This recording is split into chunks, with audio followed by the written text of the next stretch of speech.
A priest performs a glowing ritual on an unconscious young man as onlookers watch with concern. Sigh. While one woman grows impatient, another man taps his fingers, wishing the patient would just die so they could receive compensation, realizing they'll be kicked out if he remains comatose. The group schemes to get their money. Their plotting interrupted by a creak. The woman callously suggests they go for tea, and the group turns to leave as a butler enters the room. Clack! The group exits, casually discussing dessert while the young man remains unconscious on the bed. Slam! The door shuts, leaving him completely alone in the quiet room. Whew! The loyal butler sighs with worry, looking toward the bed and wondering when his master will finally awaken. Drop. He's suddenly so startled that he drops the towels he was carrying. The man in the bed finally stirs, prompting the butler to cry out his master's name in shock and disbelief. Overcome with emotion, the teary-eyed butler expresses his profound relief that his master has finally woken up. The awakened man stares at his hands in confusion, wondering how long he's been unconscious and why his arms are so scrawny. Mumble. He tries to rationalize his weak and unfamiliar body, concluding he must have been hospitalized for several days. Sensing his master's disorientation, the concerned butler asks if he has lost his memories. Ignoring the question, the young man's attention is drawn to a mirror across the room. Dash. He leaps out of bed and rushes toward the mirror, disregarding the butler's frantic pleas for him to be careful. Whoa! He stops dead in his tracks, staring at his own reflection in stunned silence. A memory flashes of a different young man waving goodbye to his friends on a city street at night. He recalls walking home alone on a cold night, shivering, and just wanting to be somewhere warm. Honk! A truck suddenly barrels towards him as he stands frozen in the street. His last thought is the terrifying certainty that he is about to be hit by that truck. The scene shifts to a vast, ethereal cathedral where a single, glowing feather drifts slowly downward. Finding himself in this strange place, the young man touches his head in confusion and wonders if it's all just a dream. A brilliant light emanates from a grand dome as he hears a strange sound and a faint voice pleading for help. Feeling dizzy, he dismisses the voice's talk of a great warrior as a tired cliché from a fantasy novel. Flop.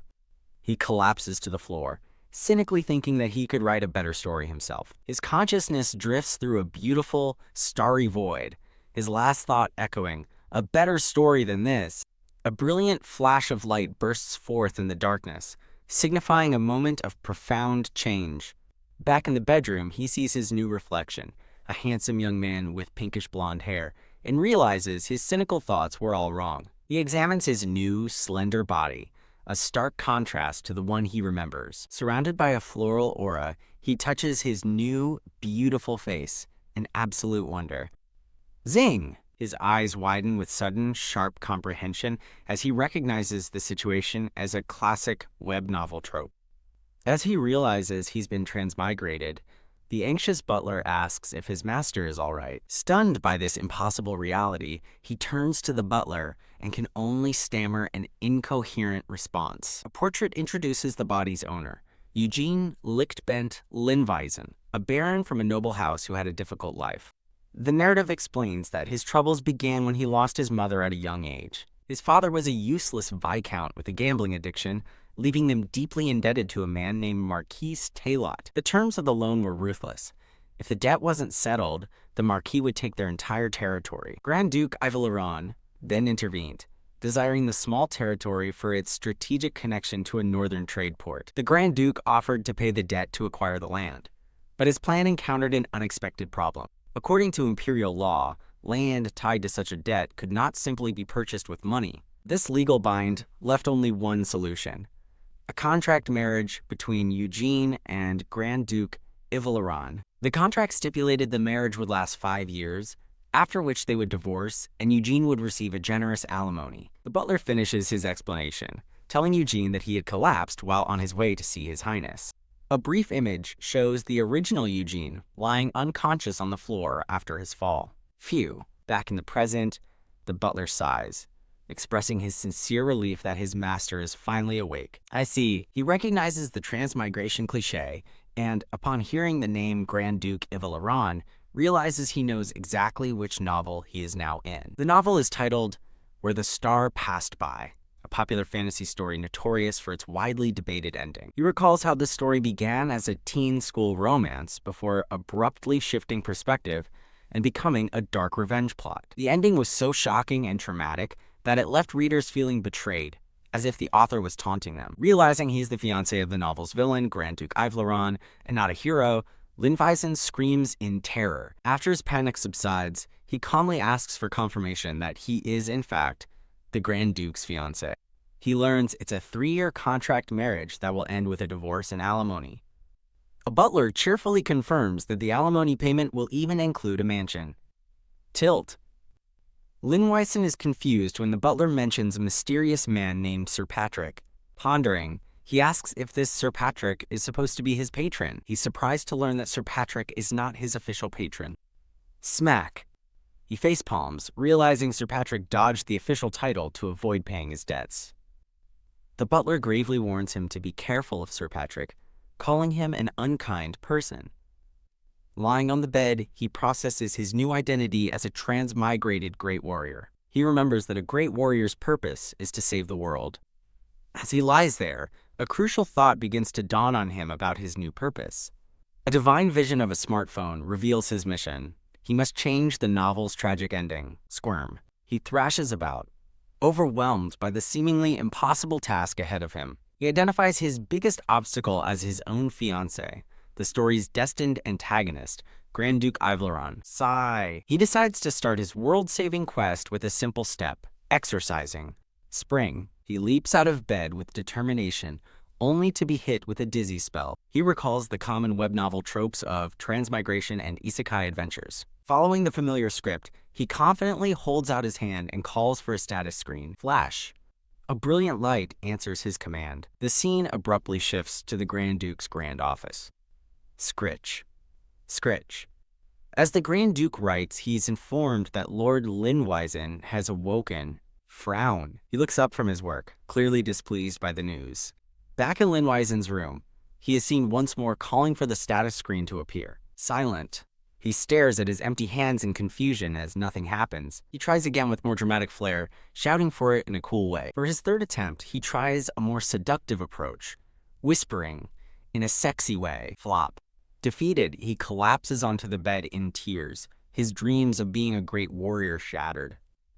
A doctor checks on him, advising him to be careful as he still has a mild fever. The doctor announces that Madame Ivleron has come to see him, concerned about his memory loss. Lying weakly in bed, Linweisen agrees to meet with her. The visitor is formally introduced as Ludwina Elaine Ivleron. She's revealed to be a formidable woman, a mid-rank knight, and the lady of Heinskin Castle. He realizes she's here to test whether her son's fiancé is still sane after losing his memories. Rise. Deciding to face her, he sits up, determined to get the meeting over with quickly. The doctor recalls that Linweisen was previously too afraid to even look her in the eyes. The doctor says he will inform Madame Ivleron that he is ready to see her. The butler explains to Linweisen that he used to be very afraid of Madame Ivleron. Standing by the window, he asks about his past self and learns he was quiet and reserved. Burst. As he confidently resolves to meet her, a group of people barge in, shocked by the news of his amnesia. Stomp, stomp. A young man storms toward the bed, dismissing his amnesia as ludicrous. Grab. He violently seizes Linweisen's shirt, accusing him of faking his memory loss. A woman tells the aggressive man, Kane, to calm down, casually calling Linweisen a nitwit. Sigh. Addressing him as Eugene, she smugly asks who told him to lie about having amnesia. Swat. Eugene slaps Kane's hand away, telling the rude strangers he doesn't know them. Slap. Enraged by his defiance, Kane strikes him hard across the face. Clutching his stinging cheek, Eugene is threatened by an enraged Kane. An older man enters the room and demands to know what Kane is doing. The man orders Kane to go outside and cool his head, telling the woman Rachel to go with him. As he leaves, Kane glares back with a final, menacing warning to watch his mouth. Step, step, step. The older man helps the weakened Eugene back toward his bed. Slam. As Kane furiously bangs on the door outside, Eugene sits in bed, wondering if his relative is insane, and lamenting his crafty new family. With arms crossed, the older man blames Eugene for the incident, stating he shouldn't have provoked Kane. Jingle, jingle. Eugene rings a small bell, asking what he's doing, but the man demands he stop shouting and asks if he's out of his mind. Eugene retorts that he has no memories, so who cares? Knock, knock, knock. As maids bow at the door, Eugene calmly requests that the physician be called for his swollen cheek. Ticked. The older man realizes Eugene hasn't lost his memories, but rather his sense of fear. He turns to leave, issuing a final warning that he won't forgive Eugene, even if he begs later. Slam. Alone again, Eugene resolves to get rid of these nuisances before he starts his quest to save the world. Creak! He opens a large, ornate door. Clunk. Now dressed in a fine white suit, he confidently enters a long, grand hallway. A man in a dark uniform stands with his back to the door, looking out a large window. Bathed in light, the handsome, dark-haired man turns and acknowledges his arrival. You're here. He recalls that Madame Yves has decided to find him an official patron, and so he decides he will accept her help. Dressed for the meeting, he puts on a pleasant smile. He formally addresses the stern red-haired woman as Madam. The woman points out the bad bruise on his cheek and asks if he's had it checked, but he assures her he's applied ointment. She sits down, remarking that it's impolite to mistreat someone who will soon be family. She instructs a maid named Errol to tell Tenon to bring holy water, and Eugene thanks her. Eugene explains that while he has lost all his memories, he still knows what he needs to do. He adds that amnesia doesn't free him from his duties. Clench. He internally admits that while this isn't his true purpose, he can't call off the wedding. Seeing her reflection in her teacup, the woman agrees they must fulfill their duties and offers her assistance. Eugene seizes the opportunity, asking for her help with something before the wedding, to which she asks what kind of help. Lift! He explains that even without memories of his relatives, he can recognize they are not good people. With a bright smile, he expresses his sincere hope not to experience a day like today ever again. The woman recalls how the old Eugene was timid and unable to speak properly, always keeping his head down. She thinks to herself that it's unbelievable how much he's changed. Smirk. She reveals she was already planning to kick out Patrick and his family, calling Eugene's request perfect. With a sharp grin, she enthusiastically agrees to help him. Beam. He decides to continue his thoughts after enjoying a lavish meal spread before him. Nom, nom. As he eats, he leans over to ask Robert how the eggs can be so fluffy, much to the butler's surprise. Ding! A sudden realization seems to strike him mid-thought.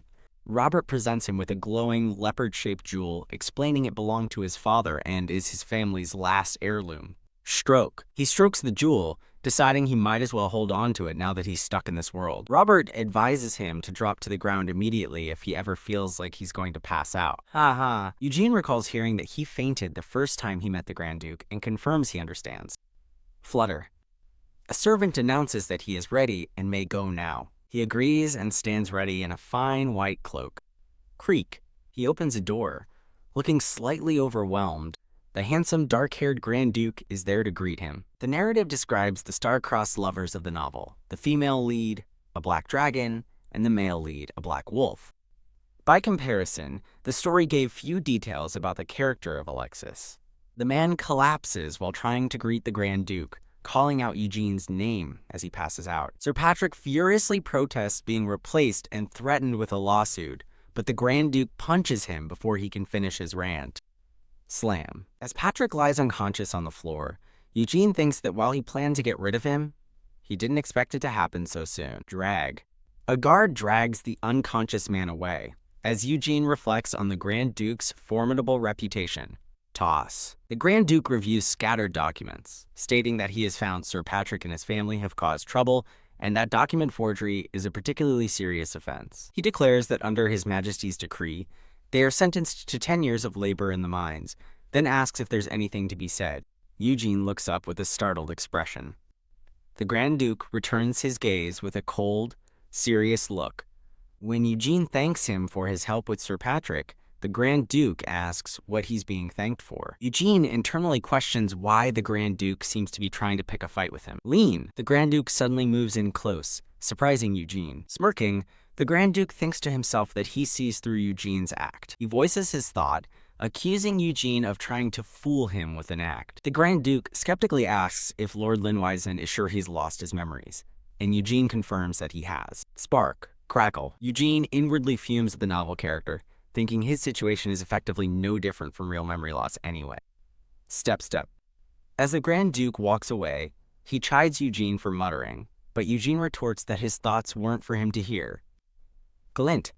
Reminding Eugene that they are fiancés, the Grand Duke offers to have Sir Patrick exiled from the north if he wishes. Lift. Eugene declines, and the Grand Duke instead offers him a ring. The ring is revealed to be his family seal, which a flashback shows Patrick had been using with his father's approval. The Grand Duke asks Linwisen if he remembers what Sir Patrick did while in possession of his seal. Looking puzzled, Eugene says he only heard that Patrick did whatever he wanted with it. Clench. Eugene realizes the Grand Duke is toying with him by switching between his formal title and his name. The Grand Duke observes him with a smug, knowing smile. Fume. Turning away in frustration, Eugene is told he must keep a low profile from now on. FWIP. Eugene spins around, insisting he isn't lying about his amnesia, and had to be told his own name by Robert. In a passionate outburst, Eugene explains that his past is gone, and he can only be grateful that others are covering for a stranger's mistakes. Done. His speech leaves the Grand Duke momentarily stunned, as Eugene reaffirms to himself that he is not lying. After a moment of consideration, the Grand Duke apologizes for his rudeness. However, he follows up by calling Eugene a skilled liar he can't trust, which sends Eugene into a silent rage. Realizing the Grand Duke won't listen, Eugene hears that he'll be gone for a month on a monster hunt. The Grand Duke says he hopes Lord Linwisen won't betray the little trust he's decided to place in him. Putting on a bright smile, Eugene promises to keep a low profile, as advised. Slam! The massive doors close, leaving Eugene standing alone. His smile drops into a scowl as he calls the Duke an arrogant prick, but he's interrupted by Robert calling for his master. Robert reports that Cain and Rachel received 10 years in the mines for forgery, and Eugene asks what will happen to Robert himself. Beaming with relief, Eugene reveals that the Grand Duke pardoned him and even returned his seal. The scene transitions to a sprawling, sunlit manor. Murmur. As Eugene and Robert walk the grounds, the Grand Duke watches them from a distant balcony. Standing alone, the Grand Duke contemplates the fact that Eugene really seems to have no memories. He reflects on their contract marriage, recalling that he already knew Sir Patrick was a swindler working with a marquis. His plan had been to use Patrick's corruption to force Linwisen to find another patron, effectively cutting ties. That plan was thwarted, however, when the Baron fell down the stairs and suffered a severe head injury. With Eugene lying unconscious, the priest and physician had declared his condition to be critical. Just as he thought his plans were ruined, Eugene had woken up, albeit confused. The Grand Duke recalls the red-haired woman reporting that Lord Linwisen had truly lost his memories and become a completely different person. While Eugene had fainted from pressure at their first meeting, he didn't even flinch when watching Sir Patrick get arrested. The Grand Duke concludes that if this is all an act, then Eugene is the best fraud he's ever seen. Creak. A subordinate enters, reporting that they've discovered a point of contact. He specifies that the contact was made as Cain and Rachel were being led away in restraints. From a barred window, the Grand Duke orders his man to ensure the prisoners don't cause any trouble. Elsewhere, Eugene smiles and waves from a window, admiring the winter scenery. He looks down at the ground below, cynically thinking about the white trash piling up. Looking around, he notes how similar the continent is to 19th century Europe. He compares two world maps, wondering if he's in a parallel universe. He concludes it's a different world entirely, given the existence of mages and mana stones which make it more convenient than Earth. Finally, he muses on the most surreal part of his new reality, his engagement to Grand Duke Ivalaran. Feeling happy, Eugene thinks he's now important enough not to have to clean up the snow in the garden. Comfortably relaxing, he recalls that the North has a cave where an infinite supply of low-quality but mass-producible mana stones grow. Lying upside down, he reflects that his true purpose is to ensure his powerful fiancée doesn't become the story's villain. Flip. Reading a book, he realizes the novel Where the Star Passed By has a shocking and horrifying ending. He recalls how the novel began with a prince hiding his ambitions at an academy and a female lead traveling back in time to save her family. The story's recap continues, detailing how the prince and female lead were forced to work together, and how the arrival of Grand Duke Ivalaran turned their story into a love triangle. A flashback shows the Grand Duke standing grimly over the bodies of his enemies, a protector in the midst of violence. He remembers that the Grand Duke only became the antagonist after a series of tragic events, the first being a deadly epidemic in the north. The novel said 30 of the population died, and Eugene calculates this means catastrophic casualties for the region's 100,000 people. He remembers the most devastating losses. Among the dead were Ludwina and the Grand Duke's little brother. Troubled by this grim knowledge, Eugene contemplates the dark future he must prevent. His eyes fill with determination as he decides he must do everything in his power to change the story's outcome. Frustrated, he flops onto his bed, recalling that the female lead coughed up blood for trying to reveal the future, meaning spoilers are forbidden. He pictures himself as a tiny character facing an impossible quest to save the world with no powers or intel, complaining about the difficulty level. Bang! He slams his fist on the table, desperately wishing for a status screen and some skills to help him succeed. Sigh. He laments his lack of funds for medicinal herbs, picturing a handcuffed Sir Patrick proudly admitting he spent it all. Realizing his only option is to borrow power, he envisions a gleaming sword surrounded by wealth and authority. Glare. He considers asking the Grand Duke, but doubts he can get help from a man who so clearly distrusts him. Roll. He rolls over in bed, muttering that the arrogant prick would never help him, just as Robert calls for him from the door. Robert requests permission to see Madame Ivleron, and Eugene, seated on the floor, calmly agrees. Striking a confident pose, Eugene asks Robert to buy him medicinal herbs and declares his plan to coax the Grand Duke. Droop. His confidence immediately vanishes as the scene desaturates and he wilts like a dying rose. Flop. He collapses dramatically, explaining he only did it because he felt dizzy on his first day here. He steels himself, vowing to push harder like a ferocious gamecock. Startled, his thoughts are interrupted by a young boy and a woman peering into his room, and he thinks he recognizes the child. Shout! Having seen him around, the boy excitedly greets him as Lord Linwisen. The boy blushes as Eugene kindly addresses him as Lord Lian. Lord Lion stands shyly, with his hands clasped before him. Eugene explains his amnesia, and Lian reassures him that this is actually their first time meeting. Lian explains that he had a cold on the day Eugene arrived, and Eugene expresses his gladness that he's well now.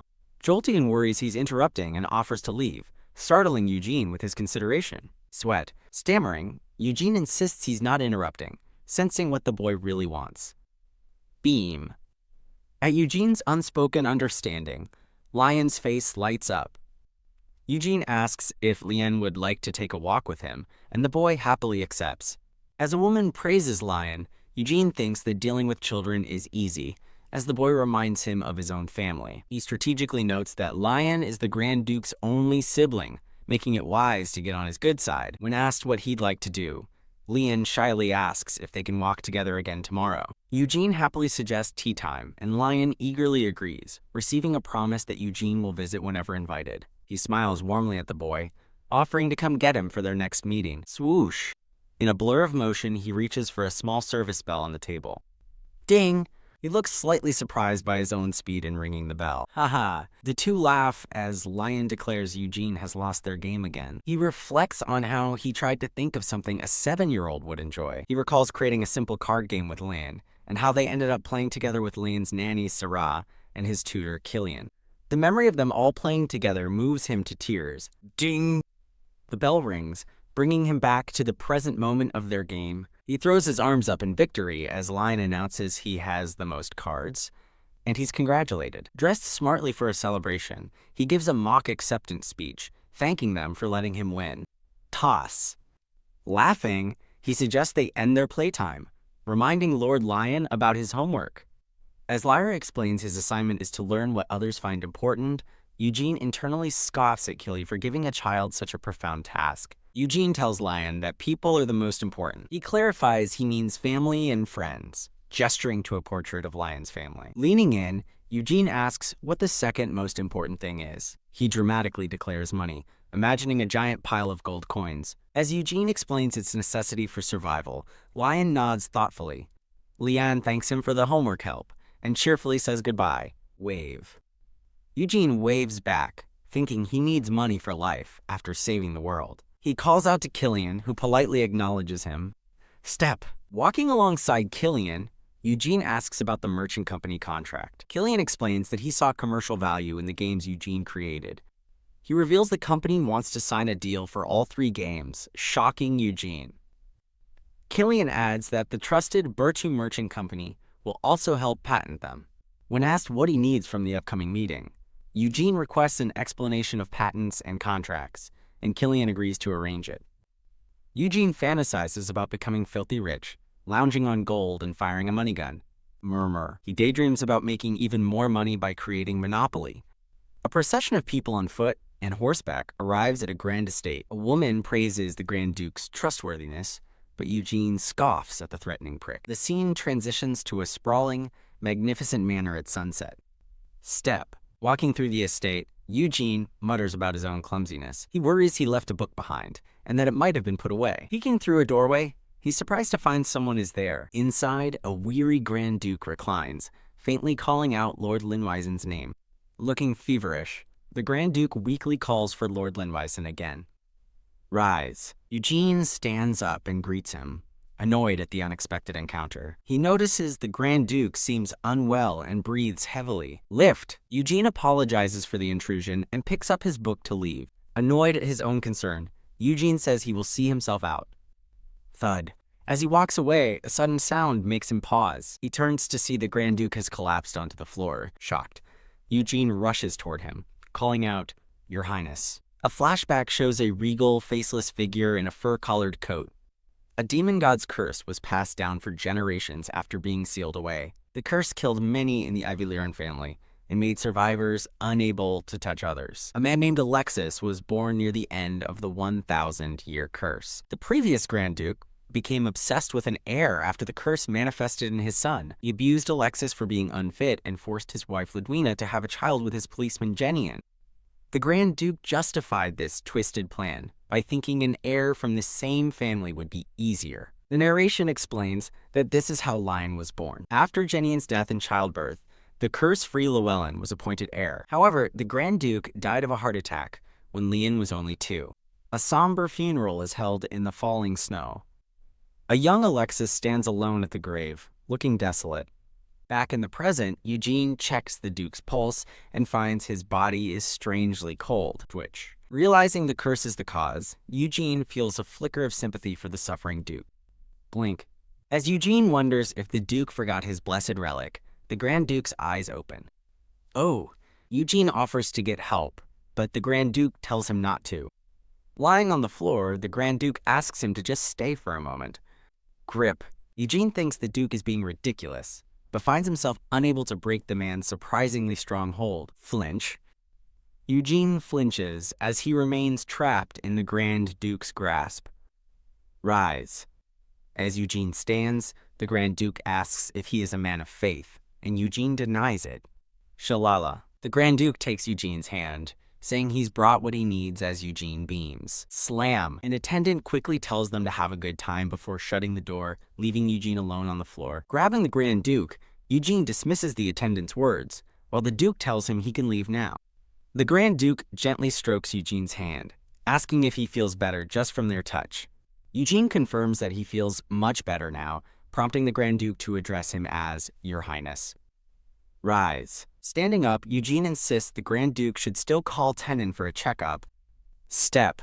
Step. Eugene turns and walks away from the Grand Duke. Outside near a grand conservatory, Eugene reflects on how startled he was. He walks through the gardens, worrying that the Grand Duke's strange questions meant he'd discovered his true identity. Sigh. He lets out a weary sigh as he continues his walk alone. Looking up at the sky, he reaffirms his identity as Eugene Linweisen and his plan to feign amnesia. He feels like an outsider walking on pins and needles, then shivers, imagining his friends cringing at his melodrama. Oh, he stops abruptly, struck by a sudden important thought. Dash. He realizes the Grand Duke touched him without gloves, despite his curse, just as Robert rushes toward him. Robert explains that he's been looking everywhere for him, and Eugene apologizes for being away. Eugene quietly considers that nothing happened when the cursed Grand Duke touched him. The Grand Duke is shown holding up a simple silver ring on a chain, offering it as a blessed relic. An attendant named Sheridan apologizes profusely to the Grand Duke for losing his blessed relic. The Grand Duke reflects that the relic isn't what's weakening his curse. It was Lord Linweisen holding his hand. While holding the relic, he muses that Eugene is likely unaware of his own power. A wave of holy light radiates as he concludes that Eugene possesses sacred power. In his mind's eye, he sees an image of Eugene overlaid with the glowing, blessed ring. He considers that, officially, Lord Lindweisen is just a member of a ruined noble family. The Grand Duke smirks, thinking that a pretty face is all Eugene seems to have. Sheridan asks if the Grand Duke is okay now, and he confirms he is, much to the attendant's relief. Winking playfully, Sheridan gives a thumbs up and teases the Duke for holding hands with Lord Lindweisen. The Grand Duke coolly retorts that Sheridan must have missed the part where he had collapsed on the floor. He explains he passed out, which was why he allowed the physical contact he normally detests. A handsome man named Sheridan teases that he assumed the Grand Duke had fallen for the Baron's beauty at first sight. The Grand Duke glares menacingly at Sheridan, threatening to show him no mercy regardless of his years of service. Whoosh! He warns Sheridan that any false rumors will earn him a transfer to the northernmost fortress, and the terrified attendant quickly agrees. In an office, a woman states that documents have arrived for the Grand Duke. Pass. The Grand Duke hands her a newspaper, noting he's handled the other documents but she should double-check them. Flap. The red-haired woman scoffs at the tabloid article, dismissing it as predictable sensationalism. She insists they must squash the false rumors immediately before the king can use them against his marriage. She explains the king knows of their dealings with Lord Lindweisen and will use it to bargain for his marriage approval. Creak! Leaning back, the Grand Duke calls the king greedy and warns they must also be wary of Marquise Taylor. Raise. A hand raises a red opera ticket, announcing the last performance is in 10 days. Frown. The red-haired woman tells the reluctant Grand Duke to attend the opera with Lord Lindweisen to silence the rumors. He agrees and decides to take Lord Lindweisen to the temple's purification rite as well. The woman cautions him not to let Lion get too attached, but the Grand Duke says goodbyes are a part of life. He argues they should be even more courteous to Lord Lindweisen precisely because his time with them is limited. Looking at his reflection, the Grand Duke fumes that after his monster hunt, everyone, including Lion, is taking Eugene's side. He recalls Eugene's help, but remains uncertain if the man can truly be trusted. Wondering how to keep Eugene away from Lion, he departs, telling the woman to take care of his guest. Dressed in a fine suit, Eugene looks up with a surprised expression. As Robert adjusts his suit, he asks if he has ever left the castle before, and is told this is his first time. Eugene looks puzzled, wondering why the Grand Duke suddenly wants to visit the temple with him. Eugene imagines the Grand Duke asking him if he'd ever wanted to be a priest. He panics, worrying the Duke has discovered his secret and might mistake him for a prophet, recalling the Duke's father was abused after being tricked by a fake one. He remembers that in the novel, the Grand Duke mercilessly slaughtered anyone who pretended to be a prophet. Creak. Fearing death, he's startled when the Grand Duke calls his name from the doorway. Framed by blue roses, the dashing Grand Duke asks if he is ready to leave. Bow. Eugene formally greets His Highness, who gives a silent nod in return. As the Grand Duke walks away, Eugene internally fumes, demanding to know why they are going to the temple. Step. Walking alongside him, Eugene asks why they are suddenly visiting the temple, but the Duke just asks why he needs to know. Glare. The Grand Duke threatens him with a look, asking if he'll refuse to go. Eugene feels he can't say no.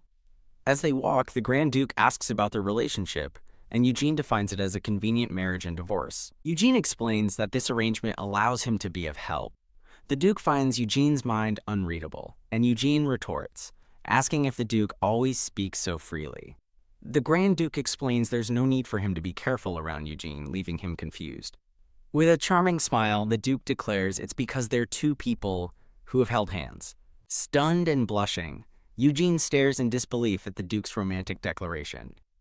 Completely flustered, Eugene sputters that holding hands doesn't mean they must be devoted forever. The Grand Duke grins as Eugene awkwardly backpedals, stammering about their marriage arrangement. The Duke realizes Eugene is unaware of his own power, while a baffled Eugene wonders what he's implying. The Grand Duke stops and finally offers to explain the reason for their outing. He reveals they are going to the temple because of a scandalous newspaper article titled, Grand Duke of the North imprisons fiancé. The Duke explains that rumors are circulating about him keeping Lord Lindweisen imprisoned. Dadan.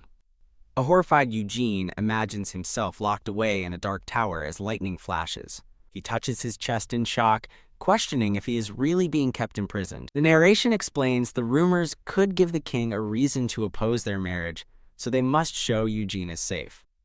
Looking slightly abashed, Eugene mutters an understanding, "Aha!" The Grand Duke asks if he understands now, and Eugene confirms that he does. The Grand Duke compliments him, saying he is more perceptive than he'd thought. Step. As they walk, the Duke asks for his guess on who's behind the rumors, and Eugene suggests it's someone who dislikes him. The Duke names Marquis Taylot, the creditor of Eugene's family, who is now opposing their marriage more fiercely.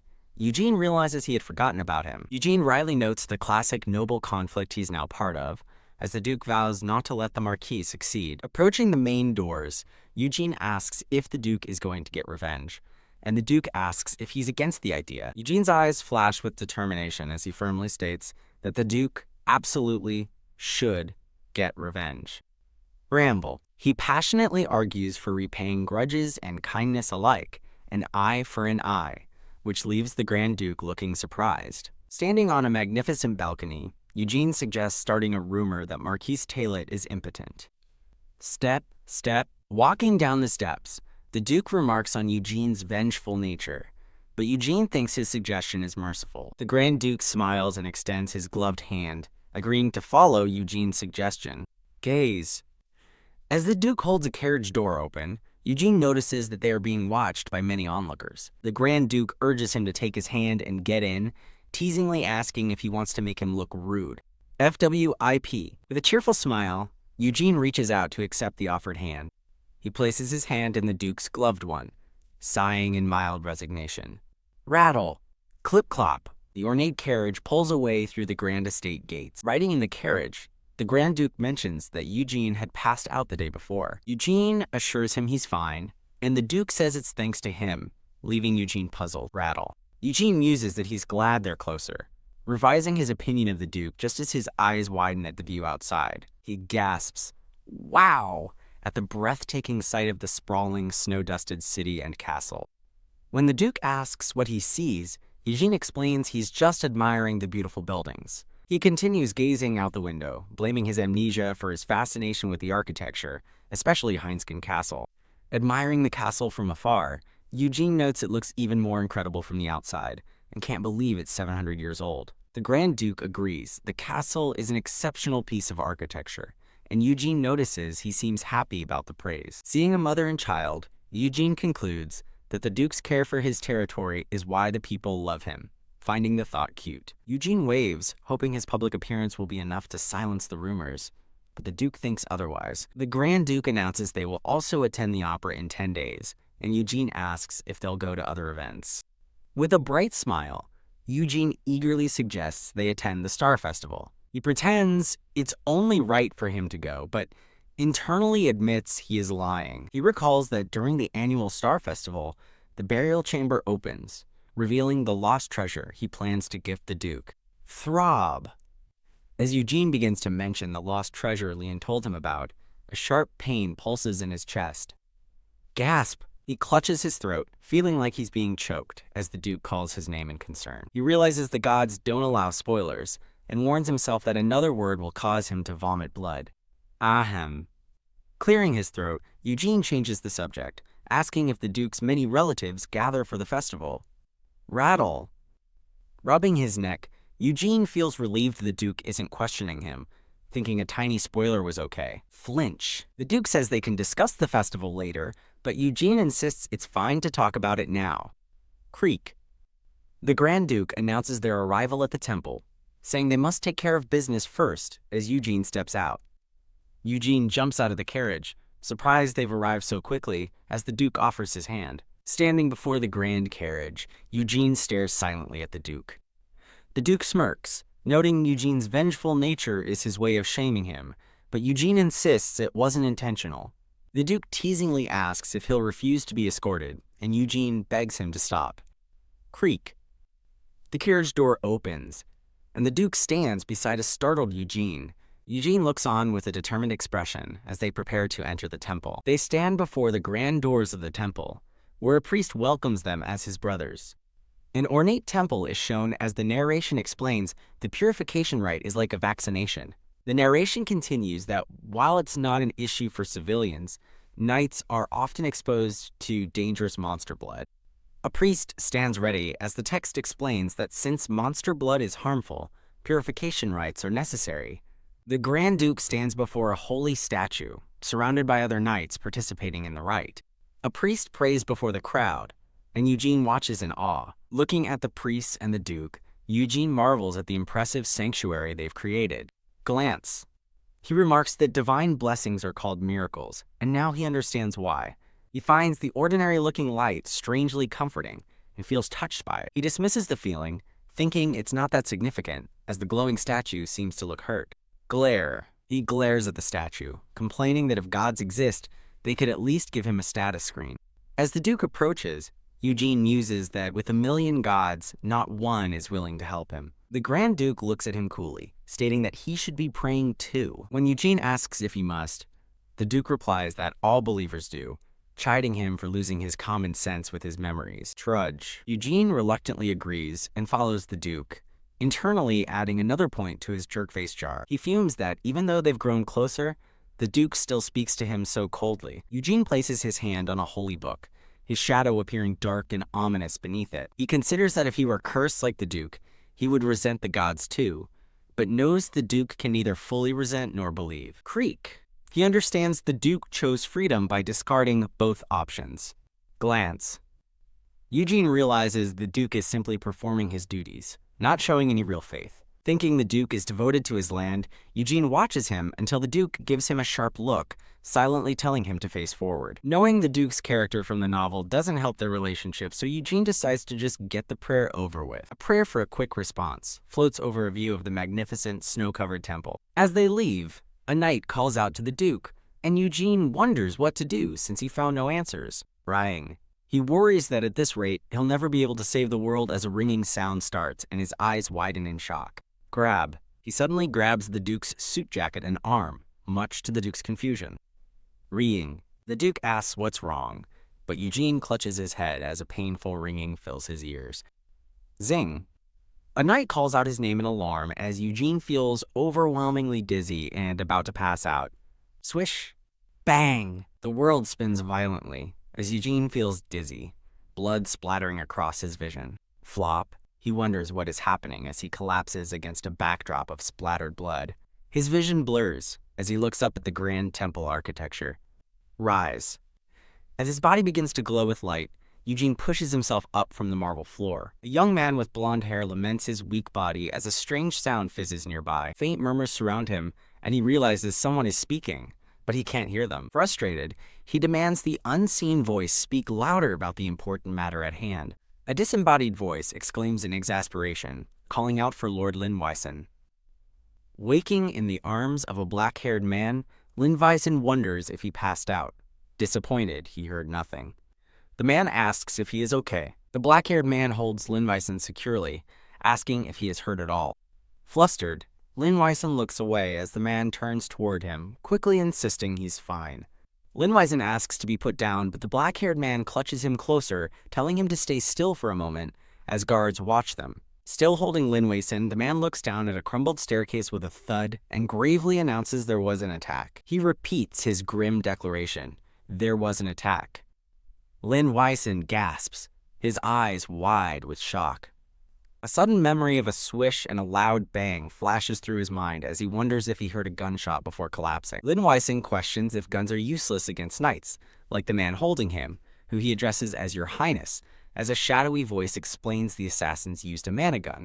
The black-haired man explains that unlike normal bullets, those made of mana stones are effective against knights. Linweisen's face turns pale with fear. The black-haired man reassures him that a skilled knight could dodge it, but adds that these shooters were quite clever. Calling him Lord Linweisen, the man apologizes and swishes around to face him. The man tells Linweisen not to worry, revealing that many people want to kill both of them, much to Linweisen's surprise. Linweisen explains his precarious position as the last of his house. If he dies, the territory of Linweisen reverts to the monarch, which the Marquis would then try to seize. Given the rarity of the mana gun used, he deduces that someone was sent to assassinate both of them.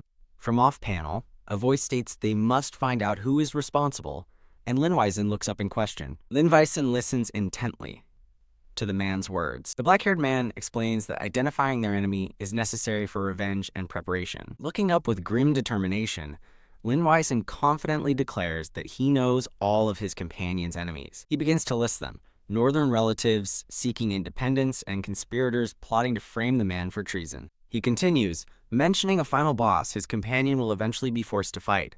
Lin Weisen recalls how the man became a villain in the novel, but vows that with him here now, things will be different. When Lin Weisen asks why he's laughing, the black-haired man admits it's funny that Lin Weisen is more upset about the attack than he is. After being plopped down in a carriage, Lin Weisen affirms he remembers the man's lesson about repaying debts, and the man adds that sword wielders must be ready to be struck themselves.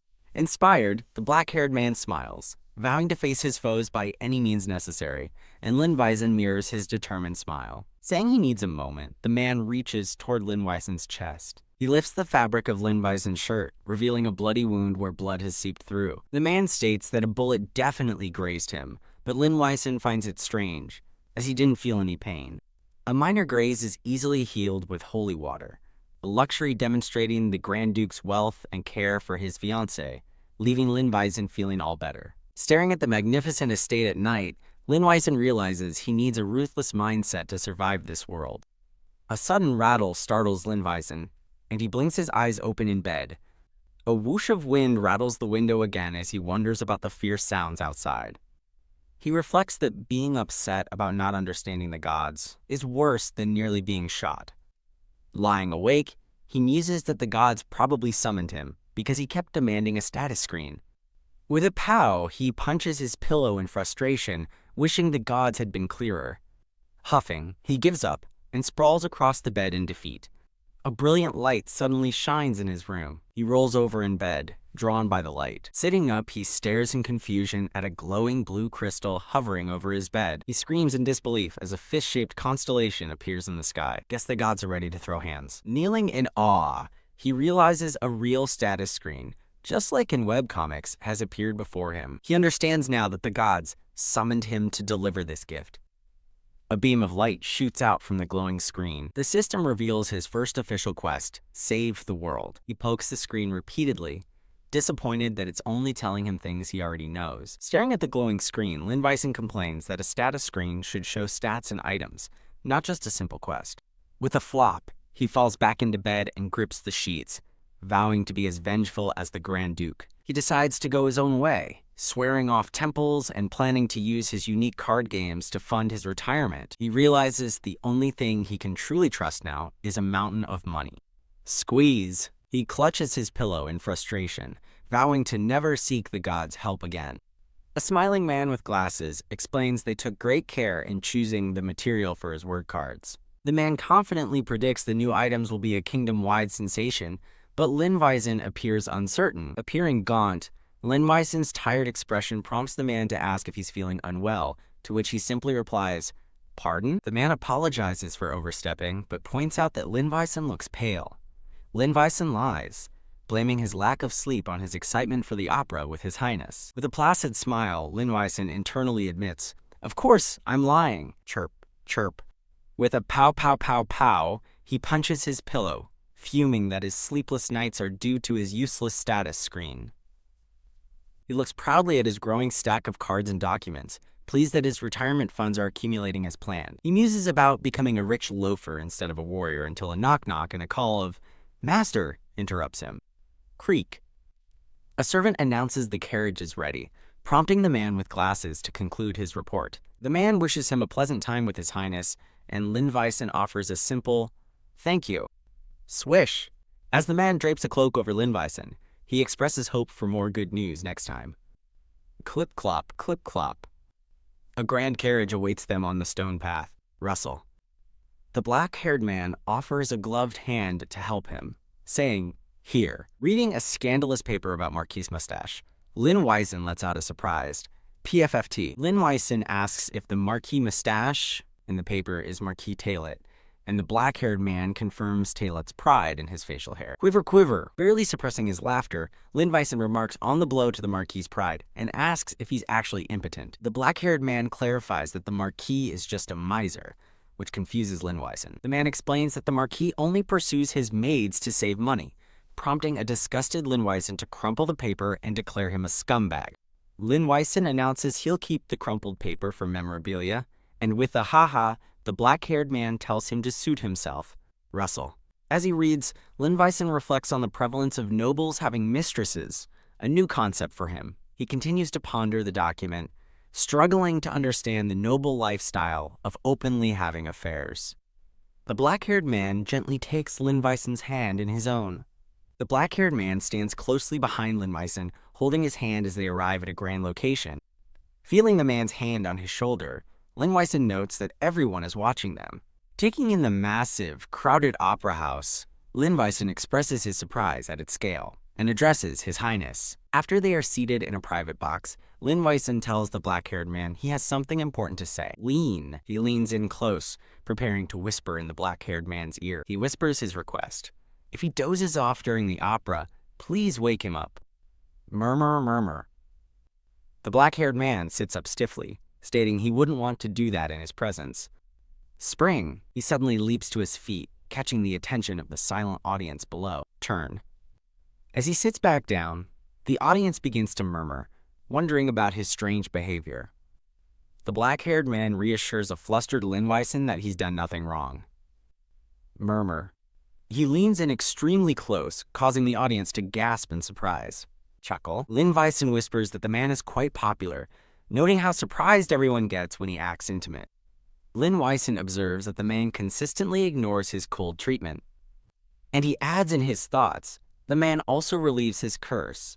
The black-haired man thinks to himself that everyone must be aware their marriage is simply for mutual benefit. Flinch. The audience visibly reacts, and the man notes that even he is taken aback by his own forwardness. The man gets even closer, prompting Lin Weissen to question him with a surprised, "Your Highness?" The man explains he's just experimenting, since the crowd gets more excited the closer he gets, which is confirmed by murmurs from the audience. With a playful smile, the man tells Lin Weissen it's because he's popular, but Lin Weissen suggests there are other reasons. Flick. The lights dim, and the man remarks that the opera is starting. The black-haired man reflects that while he didn't need to act, he's enjoying the situation, crediting Lin Weissen's influence. Grin. The man decides his mysterious companion isn't so bad, while Lin Weissen hopes the false rumors will finally die down. Lin Weissen imagines himself as a heroic figure, walking toward a brilliant, divine light. A man describes the beautiful actress playing the goddess of victory. Eugene looks on from the audience, his expression slightly flustered. Completely captivated by the actress's performance, Eugene blushes deeply. Blush. The Grand Duke turns to a blushing Eugene, questioning his reaction. The Duke teases that the actress is out of his league, but a blushing Eugene insists that's not it. Eugene clarifies he's just in awe, and the Duke jokes he'd considered imprisoning him out of jealousy. Kya! Thinking the Duke sounds serious, Eugene is startled by a piercing scream as the Duke grabs his shoulder. Crash panic erupts in the theater as someone shouts that a man has drawn a bloody knife. Chills. A terrified woman held hostage by a man desperately begs for help. Shout! The Duke warns everyone away, identifying the attacker as a lost follower. Kaya! With glowing red eyes and fangs, the frenzied lost follower holds the hostage at knife point. Eugene stares in confusion, wondering what a lost follower is. Lost followers are servants of demon gods who fail to become benevolent deities. These demonic beings possess people who have fallen into despair, robbing them of their reason.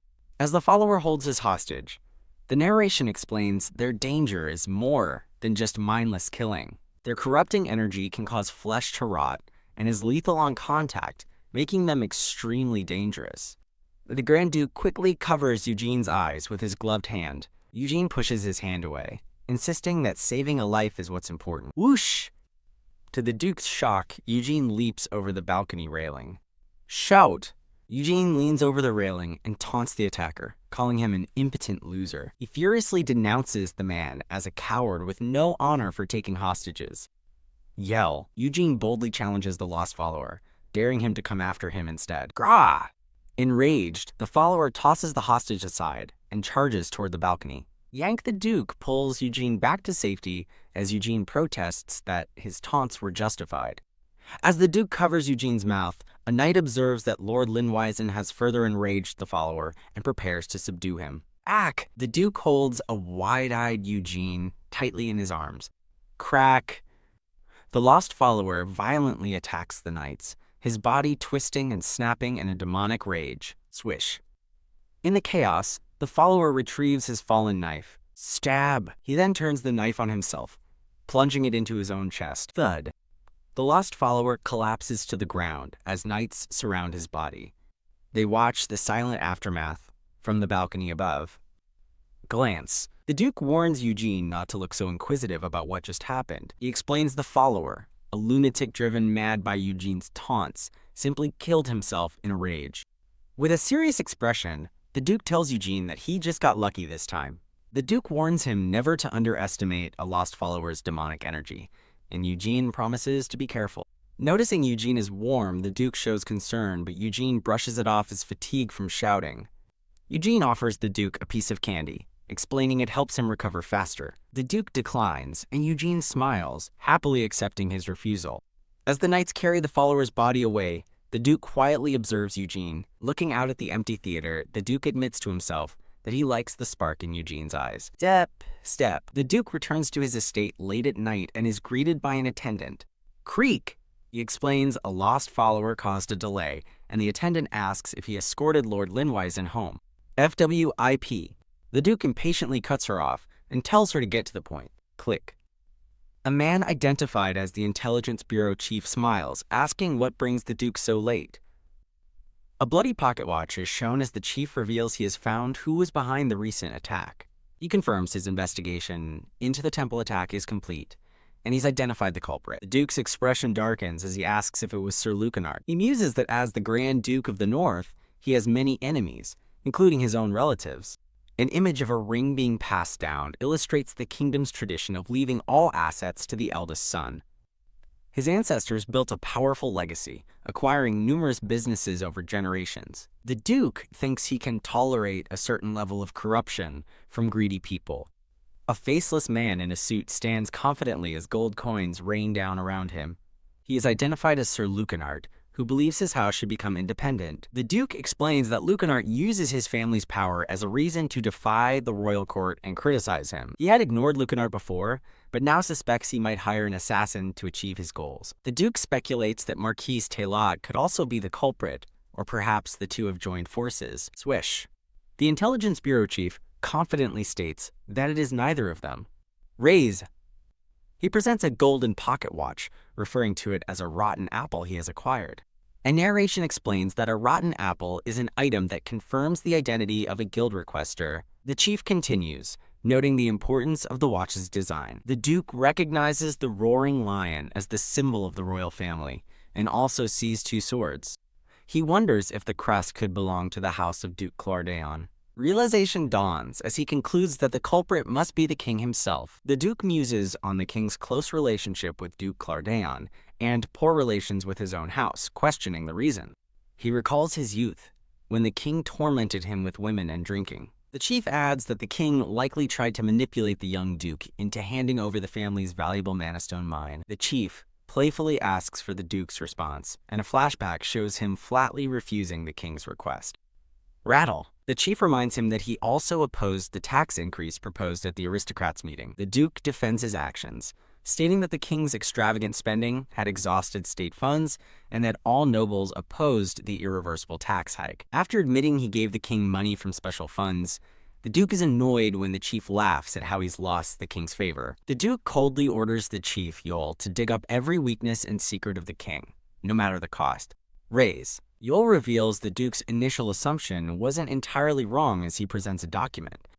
Pass. He hands over the document, which is proof that Sir Lucanart commissioned the assassination request. Yol smirks, explaining that Lucanart doesn't know the Duke took control of all his secret businesses upon ascending. While Yol praises the Duke's omniscience, the Duke silently scoffs at Lucanart's stupidity. Crumple. The Duke crushes the document, dismissing Lucanart's ambition as a mere pipe dream. He grimly notes that if the king discovers this plot, they will all be labeled as traitors. Bow. He instructs Yal to be on standby to take the king down if necessary, and Yal obediently agrees. Holding the crumpled paper, the Duke stands in thoughtful silence.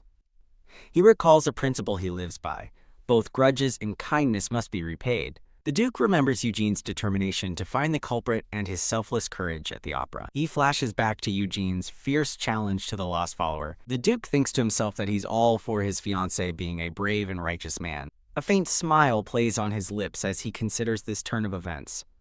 Snore. He hopes they can become friends. Watching over a peacefully sleeping Eugene, the scene shifts to a sunny town square, one day before the Star Festival. Chatter. Amidst the crowd, people gossip about the lost follower who appeared at the opera house. Whoa! A woman passionately defends Eugene against rumors, stating he saved people's lives. He recounts how Madame Hainault, a prominent merchant, personally confirmed that Eugene saved her when she was taken hostage. Eugene is imagined in a glowing, saintly light, his hands clasped in prayer. Ha ha ha. The townspeople laugh, sharing the rumor that Eugene's insult enraged the follower because it was true. An attendant expresses concern for Eugene, whose fever persists, but Eugene dismisses it as simple fatigue. While walking outside, Eugene insists he needs to keep exercising regularly, even in the chilly weather.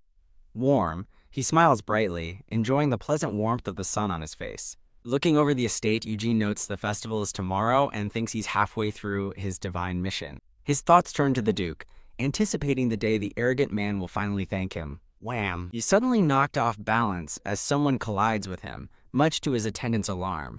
A flustered Eugene apologizes for being distracted and turns to see who he ran into. A handsome, brown-haired man steps forward, complimenting Eugene's appearance, causing him to retreat slightly. The charming stranger smiles warmly, asking where Eugene came from as yellow roses bloom in the background. The charming stranger smiles warmly, asking where Eugene came from as yellow roses bloom in the background. Wary of the drunken noble, Eugene introduces himself as Baron Lindweisen and asks for the man's name. The stranger insults Eugene by saying he's not as dumb as rumored, angering Eugene's attendant. Swish. The attendant steps between them to protect his master as the stranger continues his odd compliments. Pow. Crash. The stranger violently strikes the attendant for daring to speak to a noble. Grab. As Eugene rushes to his attendant Robert, the stranger grabs his shoulder to stop him. The man pulls a frightened Eugene close, smirking that they aren't done talking yet. Ticked, Eugene demands to know why he must speak with an idiot who won't even introduce himself. Pull. Suddenly a black-gloved hand pulls Eugene away from the stranger's grasp. Clench. The Duke stands protectively behind Eugene, ordering the man to get his hands off his fiancée. Startled. FWIP. The brown-haired man throws his hands up, nervously greeting the Duke as Alexis. The Duke insists the man introduce himself before speaking to his fiancée, while Robert notes the man had asked for the Baron. Accusing the stranger of being a liar, the Duke's cold words leave the man stunned. Ugh. The Duke continues his verbal assault, questioning the man's chivalry and sense of shame. Bow. The man formally bows, introducing himself as Sir Hidmilon de Conte y Villaron. Eugene internally reflects that being on the receiving end of the Duke's foul attitude was awful, but now that the Duke is on his side, Eugene admits he appreciates it. Eugene cheerfully greets Sir Hidmilon, admitting he almost mistook him for a weirdo, and Hidmilon agrees the feeling was mutual. Sir Hidmilon bids the Duke farewell, telling him to enjoy the time with his pretty fiancée. Stomp. Eugene watches him leave with a serious expression. Stomp. As Hidmilon storms off, Eugene senses his anger, but decides he doesn't care. Eugene turns to thank the Duke for his help, admitting he feared the man would become violent. The Duke explains he came because he heard Eugene's voice, much to Eugene's surprise. The Duke points to a grand building, identifying it as his office, which confuses Eugene. Learning the Duke jumped from the third-floor window to reach him, Eugene is stunned, but the Duke reminds him that he is a knight. A smile crosses Eugene's face as he remembers the Duke's knightly status. He thinks to himself that reading about the Duke and seeing him in person are very different experiences. A narration explains that, in the novel, the Grand Duke is one of the strongest people alive, so such a jump is trivial. Gaze. Eugene glances at the Duke, thinking it will be even more impressive to see him in action. Flinch. Caught staring, Eugene grows awkward as the Duke correctly assumes he wants something. Hesitantly, Eugene prefaces his idea by telling the Duke it is okay to refuse. He asks for permission to watch the famed Ivilaron Knight's sword training, which he has never seen. Though the Duke finds the request odd, he agrees, seeing no particular reason to refuse. Delighted by the easy approval, Eugene lets out a surprised, "What?" The Duke leads the way to the training grounds, noting it's time for the afternoon session anyway. Arriving at the grounds, the Duke calls for 6 volunteers from the assembled knights. He announces one-on-one duels with wooden swords, offering a bonus and a holiday to the winner. When the Duke asks for takers, the knights eye each other uncertainly. Suddenly, all the knights eagerly volunteer, forcing the Duke to angrily shout that he only needs 6. Whack! Clack! The duels begin as Eugene and the Duke watch from their seats. The Duke watches Eugene, surprised that someone so feeble would enjoy watching knights train. He recalls Eugene's perception of him as foolish and violent, thinking he didn't intervene just to be nice. As the duels continue, the Duke wonders how he ended up here, having had no obligation to agree to the request. He smiles to himself, concluding that perhaps it's because he wants to become friends with him. 2 knights gossip, praising Eugene as a real man for liking duels, assuming he can't hear them. Stop. They continue to speculate, wondering if the Duke is with Eugene because of the imprisonment rumors. One knight suggests the Duke is introducing his fiancée to them, though another dismisses the idea as naive. Having overheard everything, the Duke thinks to himself that since they're creating reasons for him, he may as well play along. Crash. Spring. As a duel ends, an excited Eugene springs up from his seat. Wow. The knights cheer loudly for the winner of the duel, Jamie. Eugene excitedly praises the duel's amazing fighters. Inspired, Eugene wants to wield a sword, amusing the Duke. The winning knight, Jamie, grins and praises the Duke's legendary skills. A narration reveals the knight's praise as a challenge for the Duke to fight. As the knights egg him on, the Duke sternly tells them to stop. The Duke declines to fight, much to Eugene's visible disappointment. Done. With twinkling eyes, Eugene innocently asks if the Duke can really win with his fists. Amused by the question, the Duke smirks as his knights cheer him on. Eugene stares in wide-eyed, sparkling admiration. Done. The Duke pauses, intrigued by Eugene's unexpected reaction. The Duke clarifies he can manage a fight with a sword, making the knights flinch. As punishment for instigating, the Duke assigns the knight Sheridan to market patrol. Sheridan protests his punishment, but the Duke dismisses him with a turn. Eugene silently apologizes to the punished knight on behalf of his boss. Step. Walking away, the Duke prompts a quiet Eugene for his thoughts. Internally, Eugene gushes over the Duke's coolness, deciding to stick with simple flattery. Beaming, Eugene says he got goosebumps, and the Duke asks if he wants to learn. The Duke offers to find a suitable teacher, leaving Eugene stunned. While privately miffed, Eugene graciously accepts the Duke's offer. Eugene nervously wonders if his flattery was too transparent. Learning Sir Hidmillan will be at the banquet, Eugene asks the Duke for a favor. Eugene looks shocked and worried after making his request. The Duke agrees to keep him away from Hidmillan, earning a grateful thumbs up. Bottom. The Duke is struck by Eugene's bright, happy smile. Nod. He thinks to himself that Eugene's smile reminds him of his younger brother, Lion. The scene transitions to a grand mansion under a beautiful night sky. Inside, the Duke hosts a formal dinner with Eugene and other nobles. Eugene eats peacefully, then notices the Duke's trembling hand. Eugene asks why the Duke's arm is shaking so much. A flashback reveals Eugene's arm is sore from trying to swing a heavy wooden sword the Duke had gifted him. Laughing, Eugene admits the sword was heavy, and the Duke notes a real one is heavier. The Duke watches Eugene with a soft, pleased expression. Ticked. Eugene realizes the Duke's gift, addressed to our future knight, was a tease. Deciding to focus on dessert, Eugene brushes off his annoyance. The conversation turns to the lost follower, with Sir Hidmillan noting their increased appearances. Eugene realizes Hidmillan was just waiting for an opportunity to stir up trouble. Slam! An older man slams the table, angrily accusing the Duke of giving his enemies an excuse to attack. The Duke calmly confirms the increase, prompting the man to question his leadership. A tense, cold atmosphere settles over the dining table. Eugene feels trapped, comparing the situation to being grilled by annoying relatives. Bang! The older man slams the table again, pointing out that lost followers signal war. The Duke remains silent, his expression cold and unreadable. The Duke agrees with his father that the followers signify a problem in their territory. Sir Hidmillan smirks, turning the conversation and putting Eugene on the spot. Flinch. Caught mid-bite, Eugene freezes under the sudden attention. Glare. Eugene inwardly fumes, realizing Hidmillan is trying to use him to insult the Duke. He laments that terrible older cousins seem to be a universal constant, Smiling politely, Eugene states that both men are blind to the kingdom situation. Bang outraged by the comment, the older man slams the table. Eugene calmly explains that the lost follower problem extends beyond their territory to the entire kingdom.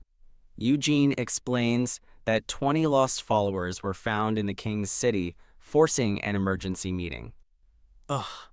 He chides the men for not reading the newspaper, which angers the older noble. The older man furiously asks if Eugene is referring to the Daily Standard newspaper. Halt! The Duke interjects that he read it too, then turns and sternly calls Hidmelan's name, making him flinch. Lift! The Duke lifts Hidmelan by his collar, seething that he's embarrassing Hase Villaran, while Hidmelan insists he reads newspapers. Glare! The Duke coldly remarks that he didn't realize tabloids were considered newspapers now. Flush! As the Duke tells him to read proper sources, a humiliated Hidmelan flushes with anger. Crash! Hidmelan furiously kicks his chair over. Turn. As he storms out, the older man shouts his name. Hidmelan! Slam. The older man yells for Hidmelan to compose himself before the door slams shut. HMPH. Eugene internally scoffs at Hidmelan, calling him a freaking loser. He then glances over at the Duke. Eugene is inwardly shocked and pleased that the uptight Grand Duke actually took his side. Flick. Beaming, Eugene gives the Duke a thumbs up, thanking him for his help and feeling much better. The Duke watches him with a soft, pleased smile. Time passes, and the scene shifts to a grand estate on April 15th. As the days grew longer and the sun began to warm the earth, a sense of anticipation filled the air. The villagers spoke of the approaching festival, a time to bid farewell to winter's chill and welcome the vibrant embrace of spring. Preparations were underway, with colorful decorations adorning every home and the aroma of festive foods wafting from open windows. Children's laughter echoed through the cobblestone streets as they eagerly awaited the storytelling and dancing that would mark the occasion. The heart of the village, the ancient oak tree, stood as a silent guardian, its bare branches soon to be adorned with blossoms, mirroring the joy in the hearts of the people. The temple is set to hold its annual star festival. A priest announces that blessings will be offered, allowing everyone to experience holy power. Standing with the Duke and a small boy, Eugene muses about experiencing holy power. Done. A system window suddenly appears with the quest, Save the World. Whoosh. When the priest asks if he's alright, Eugene waves him off, telling him to continue. The priest explains that the magically sealed chamber before them stores the Ivalaron family relics. Thud. As the priest notes the chamber's high security, Eugene recognizes it from the novel. A narration describes a statue of a roaring lion in the innermost area of the former Grand Duke's resting place. Eugene recalls that in the novel, the Duke's sword was switched, but he is determined to acquire the real one himself. A shadowy figure vows to find the sword today. Step. The group proceeds down the hallowed halls of the temple. The Duke turns to look back at a silent Eugene. He calls out to Lord Linwyson, getting his attention. Flinch. Caught off guard, Eugene nervously holds up a stone apple, claiming he just found it pretty. Rattle. He shakes the apple, commenting on the interesting worm coming out of it. Rattle. Knowing from the novel that he must press the worm, Eugene marvels at the intricate mechanism. Click. Ignoring the Duke's warning, Eugene sweats nervously but presses the worm, thinking, I did it. Rumble. The chamber begins to shake as the Duke grabs Eugene, asking if he's okay. Eugene admits he must have pressed something, confusing the Duke. Flinch. The Duke turns, his eyes widening in shock. The boy looks up in absolute wonder, letting out a whoa. A massive, dark sword pulsing with red energy, Infernation, is revealed. Shing! The Duke grasps its hilt, and the blade transforms into a radiant, holy sword. Done.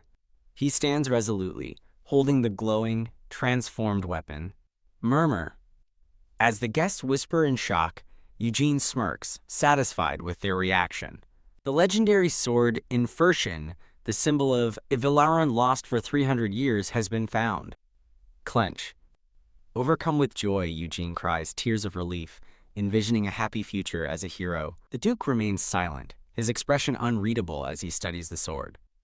Rumble. He internally questions the Baron's awkward behavior, wondering if he knew the sword was here. Bang! A sudden explosion echoes through the chamber, making the small boy cry out. Eugene comforts the boy as a man announces that fireworks in storage went off, urging everyone to evacuate. Murmur, murmur. The crowd begins to leave, whispering about the recent events. As the Duke walks away, a pensive Eugene watches him. Eugene calls out to the Duke, asking for a favor, which surprises him. The Duke agrees to help if it is within his power to do so. Rumble. Eugene suggests they concoct a story. The fireworks explosion revealed a secret area where the Duke, Tada, found Infernation himself. The Duke points out that Eugene actually found it, but Eugene thinks his own idea is more believable. Dizzy. As Eugene muses about being rewarded with money, he suddenly feels faint. Wobble. Stumbling, Eugene clutches his head as the Duke calls his name in concern. Chatter. The scene shifts to a bustling pub, where a patron asks how the legendary sword was found.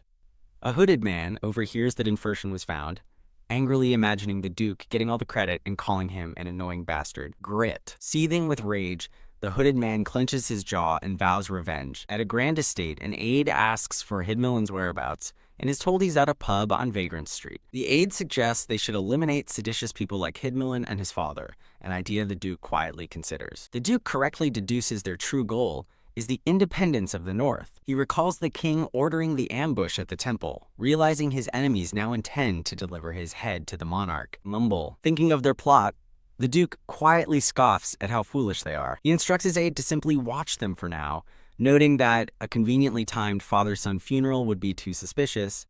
The aide reports that the king intends to summon both the Duke and Eugene. Aha! He explains that the king wants to personally verify their relationship before approving their marriage. Ponder. The Duke internally doubts Eugene would say anything unfavorable, recalling his adoring gazes. Halt. The Duke reconsiders, recalling that a greedy ancestor hid Infernation, a fact unknown to his family, yet Eugene found it by fiddling with an ornament. The Duke stands alone, wondering if Eugene's discovery was simply a stroke of luck. He then considers that it could have been Eugene's unawakened holy power, recalling Heroine's previous assessment. Huff, realizing this would also explain the relief of his own curse. The Duke reaches for a feverish Eugene but stops, concluding it makes sense. He looks at his gloved hand, admitting to himself that a final bit of doubt remains. Clench. He orders his aide to watch Lord Linweisen and his contacts closely, and the aide agrees. The aide further reports that Marquis Talat had a private meeting with the king. Smirk. Looking out the window, the Duke smirks, realizing his enemy has set the stage perfectly for him. Rustle. Outside, the hooded man from the pub lurks near the estate walls. Smirk. He grins menacingly under the night sky, ominously stating, "I told you."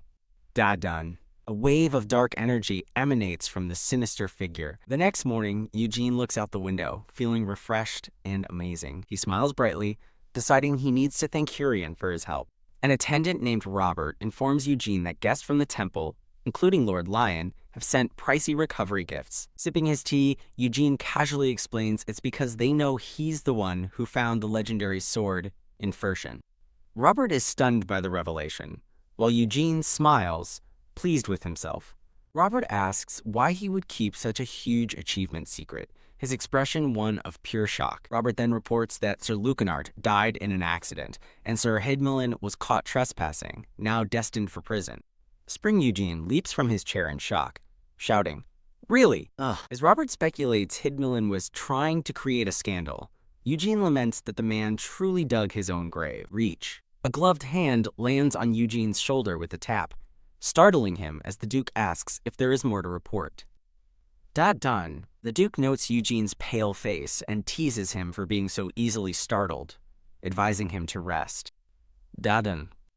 The Duke gazes at him, a serious look on his face. Ticked. Eugene argues that anyone would be scared by someone sneaking up on them, then blames his overreaction on his own frailty. He quickly changes the subject, asking if the Duke has something to tell him. With eager, puppy dog eyes, Eugene flashes an OK sign in anticipation. The Duke smirks, amused by Eugene's enthusiasm, and considers his reward.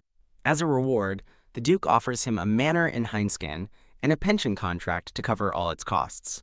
Eugene holds the documents, shocked to learn the reward is worth about 20 million United States dollars. Overjoyed by the prospect of a stable home and a pension, he blushes with delight.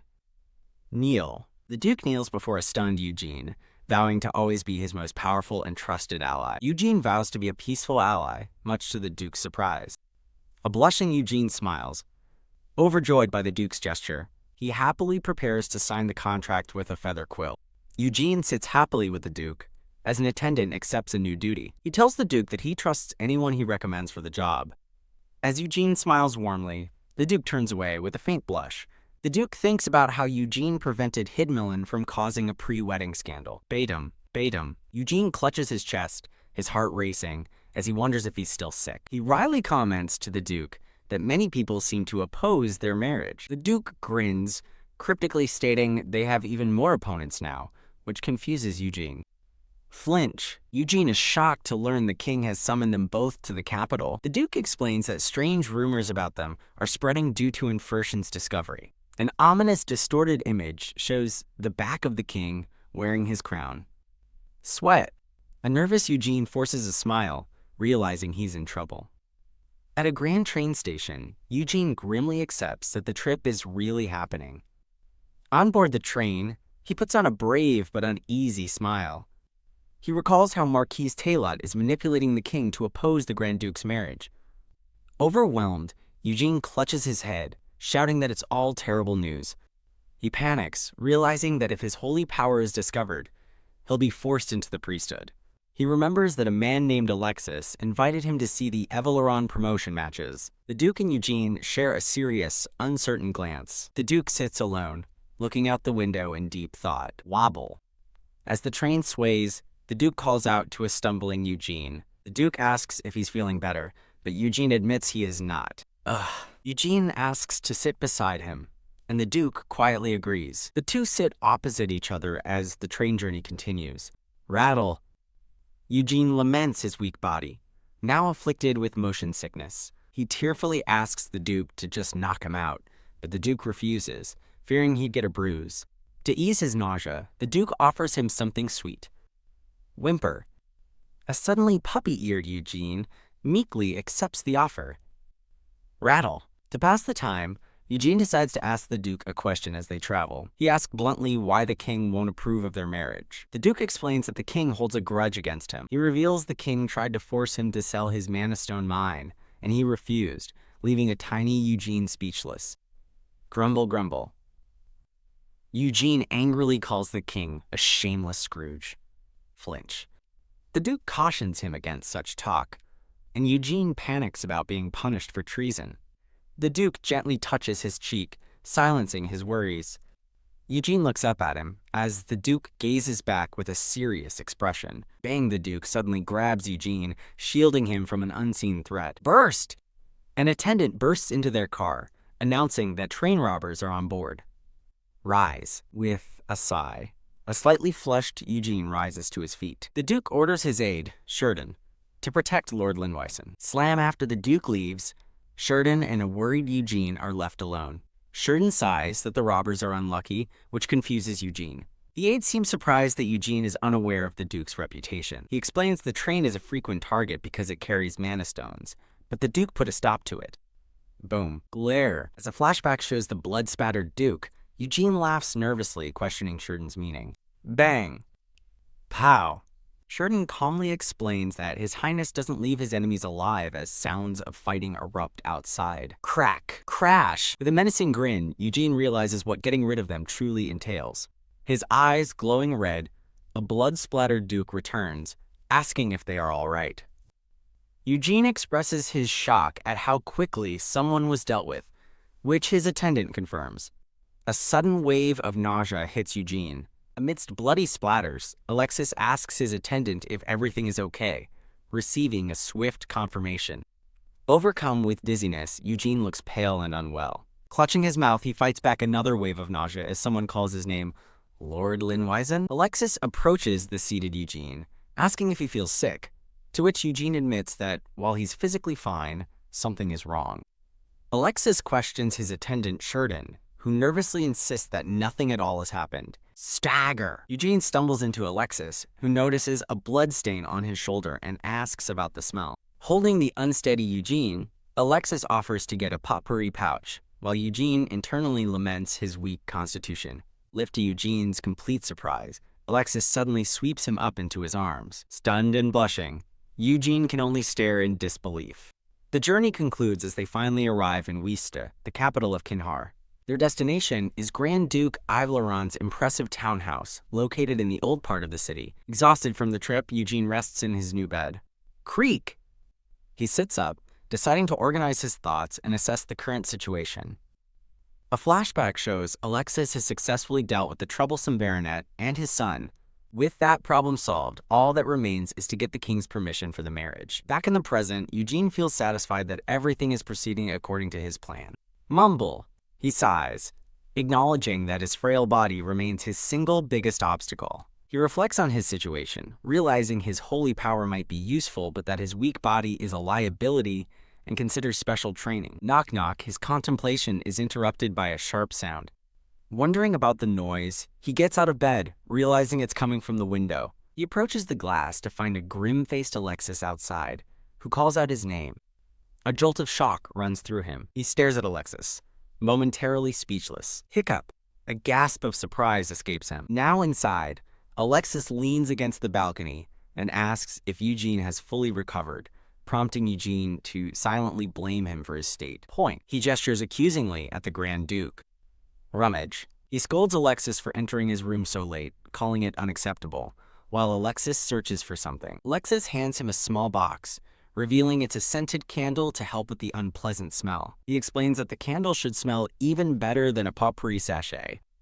Glare. Feeling the intensity of Alexis's stare, Eugene nervously decides he'd better light the candle immediately. Changing tactics, Eugene asks Alexis for a favor. Baffled, he requests a bit of liquor, leaving Alexis completely perplexed. Eugene explains that he's afraid of having nightmares and needs alcohol to sleep. Alexis raises a finger, assuring him that nightmares won't be a problem. He explains that Eugene's holy power will ward off any evil, ensuring peaceful sleep, but Eugene begins to sweat under his intense gaze. Flinch. Eugene insists he just wants a relaxing drink before bed. Twinkle. He turns on the charm, looking up at Alexis with pleading, sparkling eyes. Halt. Just as Alexis seems to relent, Eugene stops him from leaving.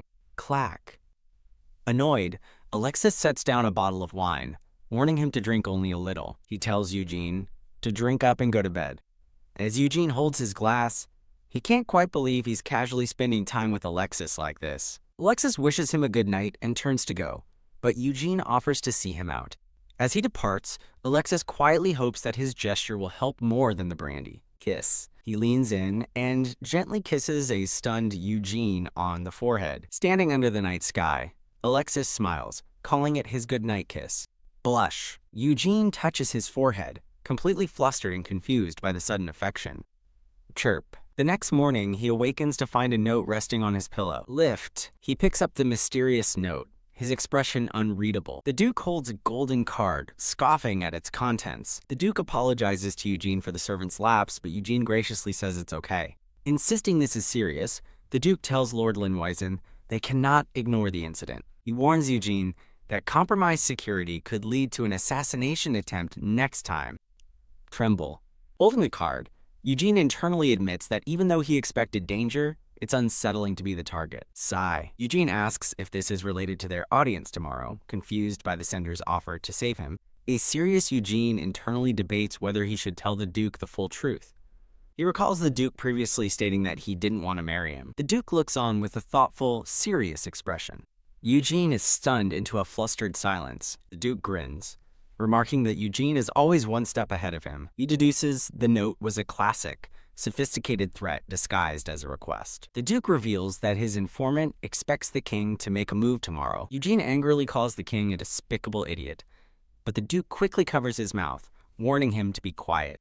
A determined Chibi Eugene clutches the Duke's hand, vowing to shout his desire to marry him to the king. The Duke gently pats a winking Eugene's head. As he caresses Eugene's hair, the Duke internally admits that this beautiful, brave man has captured his heart. He thinks about their eventual divorce, but vows to protect Eugene from assassination by maintaining an amicable relationship. With his hands clasped behind his back, Eugene resolves that he cannot fully trust the Baron before meeting the king. The Duke clears his throat while leaning close, making a blushing Eugene look up at him. The scene shifts to a lavishly prepared dinner table. Over dinner, Eugene admits he prefers spicier food, prompting the Duke to worry it might make his frail body sick. Nom! Eugene happily takes a bite, insisting he loves the intense burn. Proudly, Eugene imagines starting a K-food business in this fantasy world with kimchi and fried chicken. The Duke reminds the frail Eugene not to eat too much, and he happily agrees. Staring. Noticing Eugene's intense gaze, the Duke asks if he has something to say. A blushing Eugene admits there is indeed something on his mind.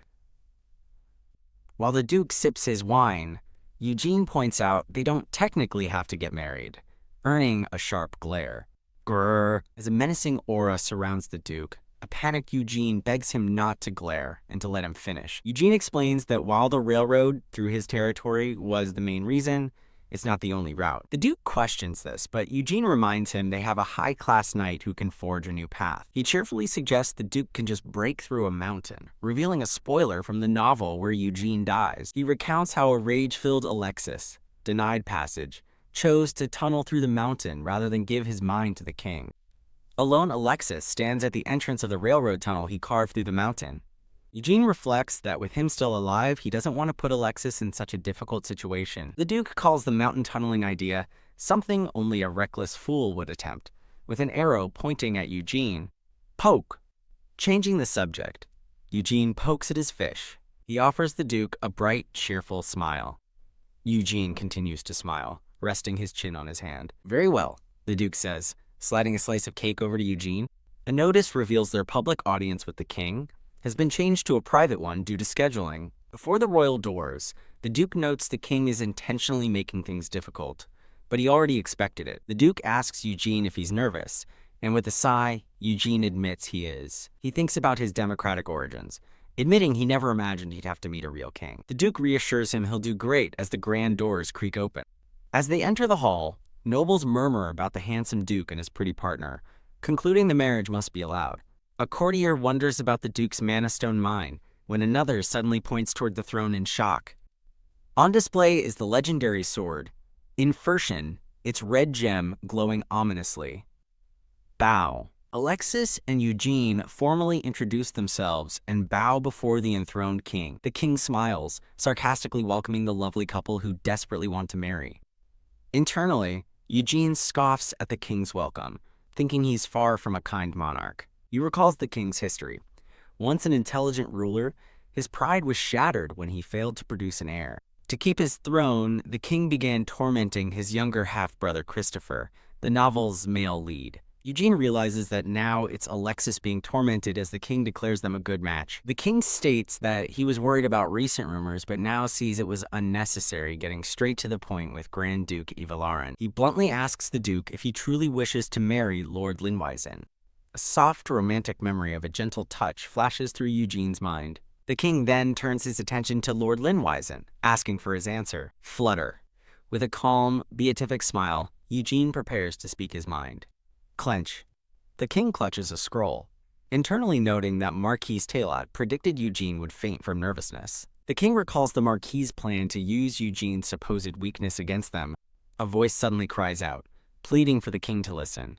Marquis Dylan Gray Taylor of the North interrupts the proceedings with a deep bow. The Duke scolds the Marquis for his disrespectful interruption. Smirk. The king allows the interruption, telling the Marquis to explain what he thinks is so important. Frown. The Marquis accuses the Duke of framing Lord Linwisen's patron, Sir Patrick, and sentencing him to the mines. Eugene internally mocks the absurd accusation, noting a beta's tendency to believe any complaint without fact-checking. Trickle. As the Marquis puts on a show of fake tears, Eugene internally critiques his act as complete nonsense. Glance. Eugene looks toward the nobles, deducing this clumsy tactic couldn't have come from the Marquis' mind, and identifying Count Rito as the real culprit. He recalls that Rito is the secret priest of a nameless demon god. Eugene remembers from the novel that Count Rito was the evil mastermind who manipulated the king and framed the Ivalaran family. Determined to ruin their plot, Eugene internally rejects the Marquis' lies, affirming he chose this marriage of his own free will. He clarifies that while Sir Patrick was his guardian, he was never his legally or religiously approved patron. Murmur. Eugene reveals that Patrick falsified documents to steal land, among other shameful acts, as the court gossips. He looks lovingly at the Duke, declaring that His Highness saved him and is his true savior. The Duke internally praises Eugene's performance, thinking he's a natural. The king declares that due to the conflicting stories, the marriage will be postponed until the truth is revealed. Hiding behind the Duke, Eugene thinks that Abeda is pathetic to the end, before the Duke addresses His Majesty. Flinch. The Duke asks why there is a need to wait, since the king has already confirmed their wishes. The Duke coolly reminds the king that marriage is the inherent right of any household.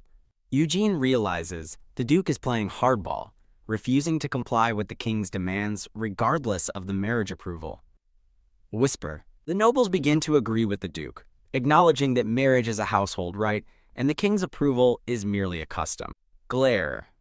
The nobles murmur that His Majesty is interfering too much, worried he might do the same to them. Babble. Flustered, the king makes excuses, claiming he was just worried about one of his subjects being wronged. The Duke and Eugene stand together, united and resolute.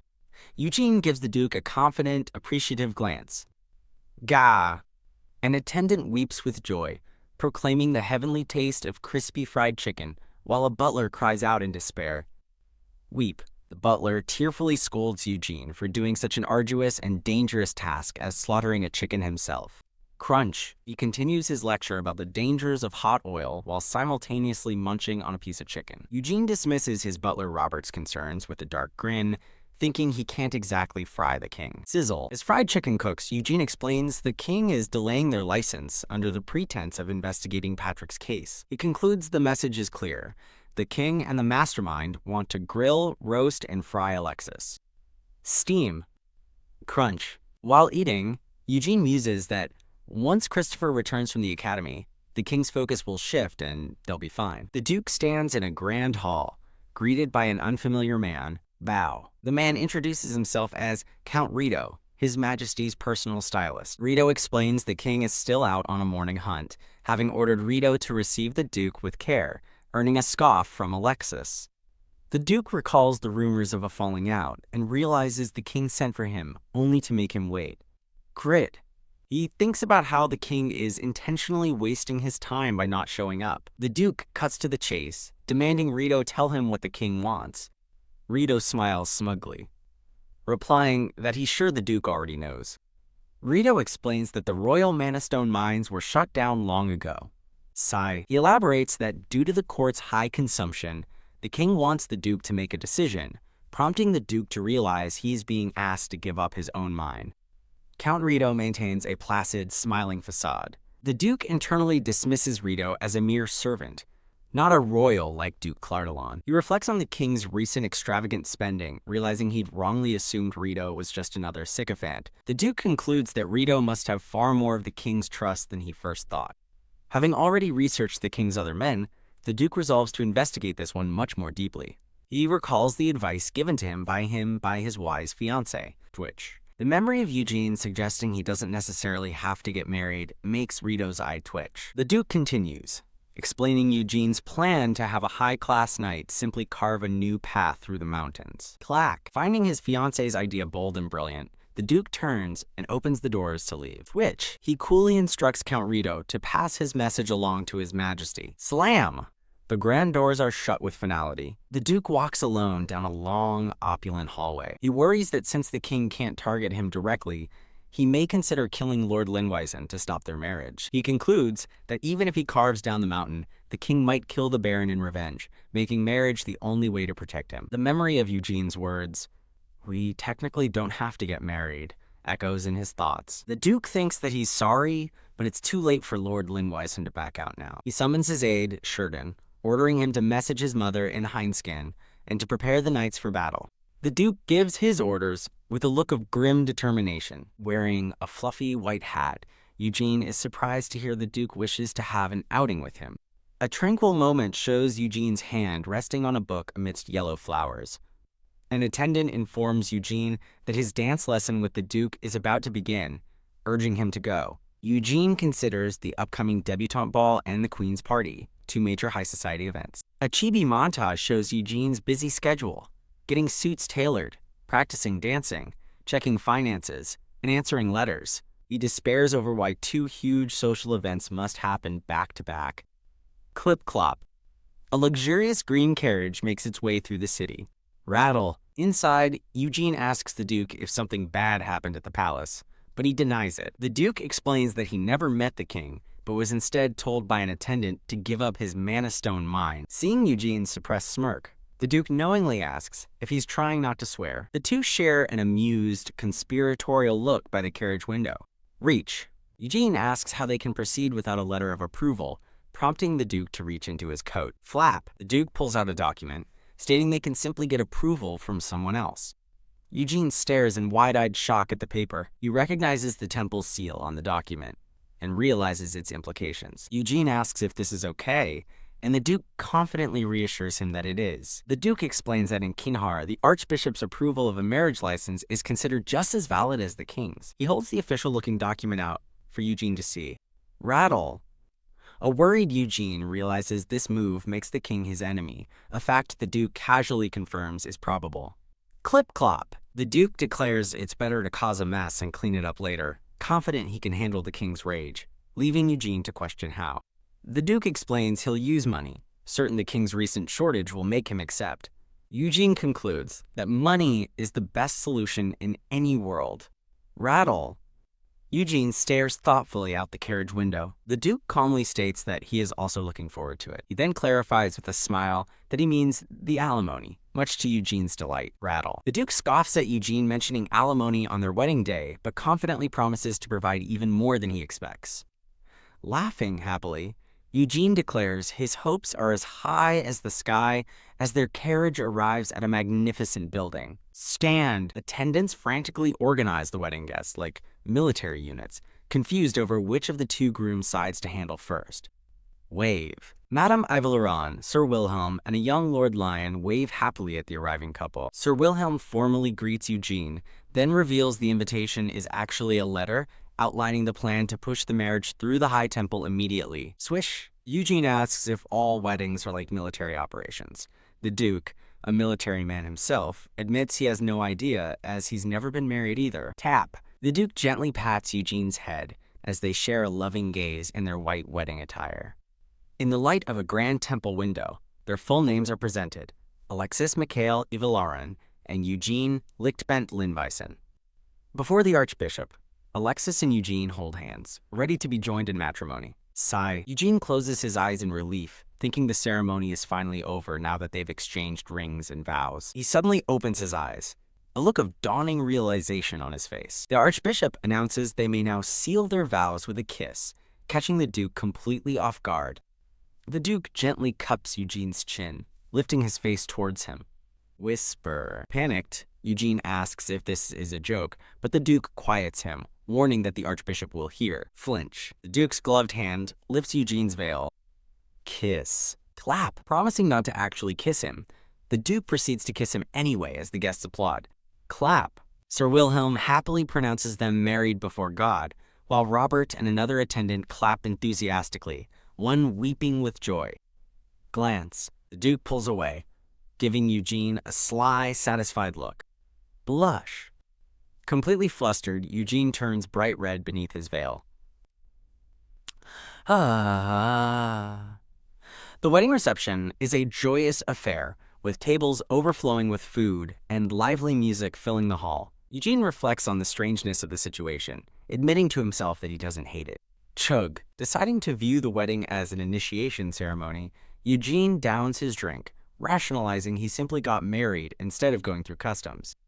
Grab. The Duke takes the glass from Eugene, noting his red face and telling him not to drink anymore. Eugene protests he's fine, having only had half a bottle of champagne, but the Duke thinks that's still too much for his health. A man with gray hair urgently suggests to a man with dark blue hair that they should leave. Yoo-hoo! As the couple leaves, their friends cheer them on for their wedding night, earning a shut-up from the Duke while Eugene laughs. Chirp. The newlyweds walk out onto a quiet, moonlit balcony. Eugene tentatively asks if he can call the Duke honey, leaving his new husband momentarily speechless. Shudder. The Duke insists they just use each other's names, and Eugene quickly agrees, thinking he cringed so hard at his own suggestion. Under the bright full moon, Eugene bluntly asks if they're sleeping together that night, Robert and another attendant are shown sweating profusely, horrified by the implication. Rub, feeling drowsy after a warm bath, Eugene sits on the bed, recalling Robert's instructions to wait for the Duke. As the Duke stands grimly nearby, Eugene muses that even contractual marriages in this world involve a wedding night, finding the grand bedroom both sweet and strange. An attendant on his way out is stopped by Eugene, who asks a question. Wishing him a pleasant evening, the attendant leaves Eugene all alone in the vast bedroom. A sudden realization hits Eugene as he recalls the romantic implications of a wedding night. He remembers Robert vigorously scrubbing him in a bubble bath and understands it was all in preparation for this. Flop. Eugene falls back onto the bed, reasoning that he has nothing to worry about since the Duke avoids physical contact due to his curse. Looking at the ring on his finger, he ponders the nature of a person like the Duke. Lying in the warm light of the room, Eugene continues his quiet contemplation. Clack. Creak. The bedroom door opens, and Eugene sits up as the Duke enters. Eugene asks the Duke which side of the bed he'd prefer, and he coolly replies, "The opposite side of yours." Lying down, Eugene asks if the Duke has trouble sleeping near others, reassuring him that he's a quiet sleeper. Grit. The Duke struggles to maintain his composure, telling himself this is merely an act of chivalry to avoid rumors. TS's. He extinguishes a candle, thinking he can't afford any more negative gossip about his marriage. The Duke agrees to show Eugene around the mansion, prompting Eugene to eagerly request a tour of his rooms in both residences. He sheepishly admits that the mansion is so grand he's afraid to touch anything. The Duke promises to make time for a tour but urges Eugene to sleep, since he seemed tired earlier.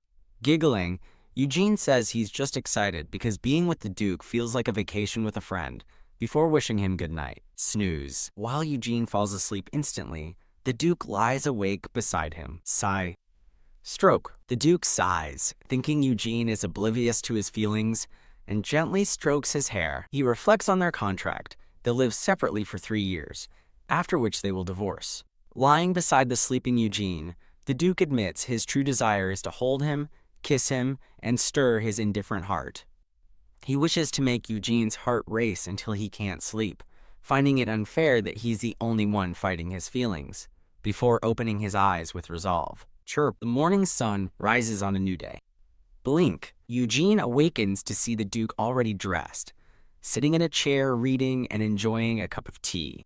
Yawn. Groggy from sleep, Eugene sits up in bed and asks what time it is, while the Duke, already holding a cup of tea, tells him it's 6 and that he can sleep more.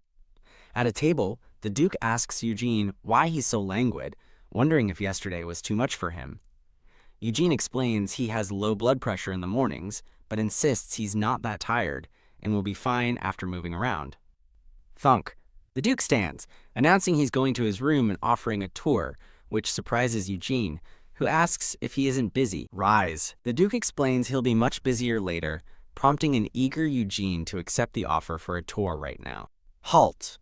Just as the Duke reaches for the door handles, he stops and glances back at a confused Eugene, who asks what's wrong. Kiss.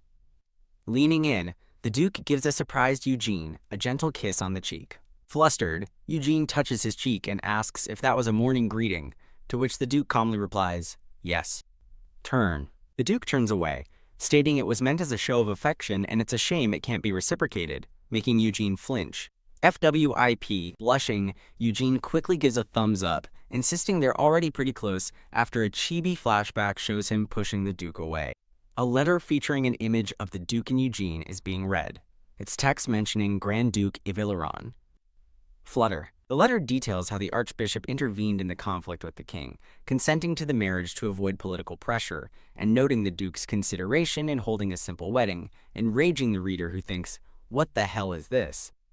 Bang! The furious, blonde-haired king slams the crumpled letter on his bed, fuming that Alexis, that cunning little brat, has made a mockery of him. Whisper. An attendant with brown hair leans in to tell the king that the Grand Duke offered lots of gold, while the Archbishop was gifted Alba's stone, implying he can be forgiven. The king smirks at the mention of the stone. Ha ha ha! The king laughs heartily, declaring that he can forgive the Duke's crafty attempt to gloss things over if he shows that much sincerity. TSK.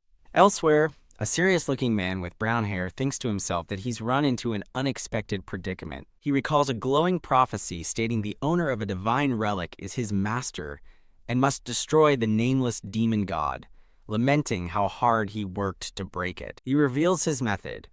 He killed most of the owners of divine relics and successfully turned one of them, the king, into his puppet. He now faces two unexpected variables.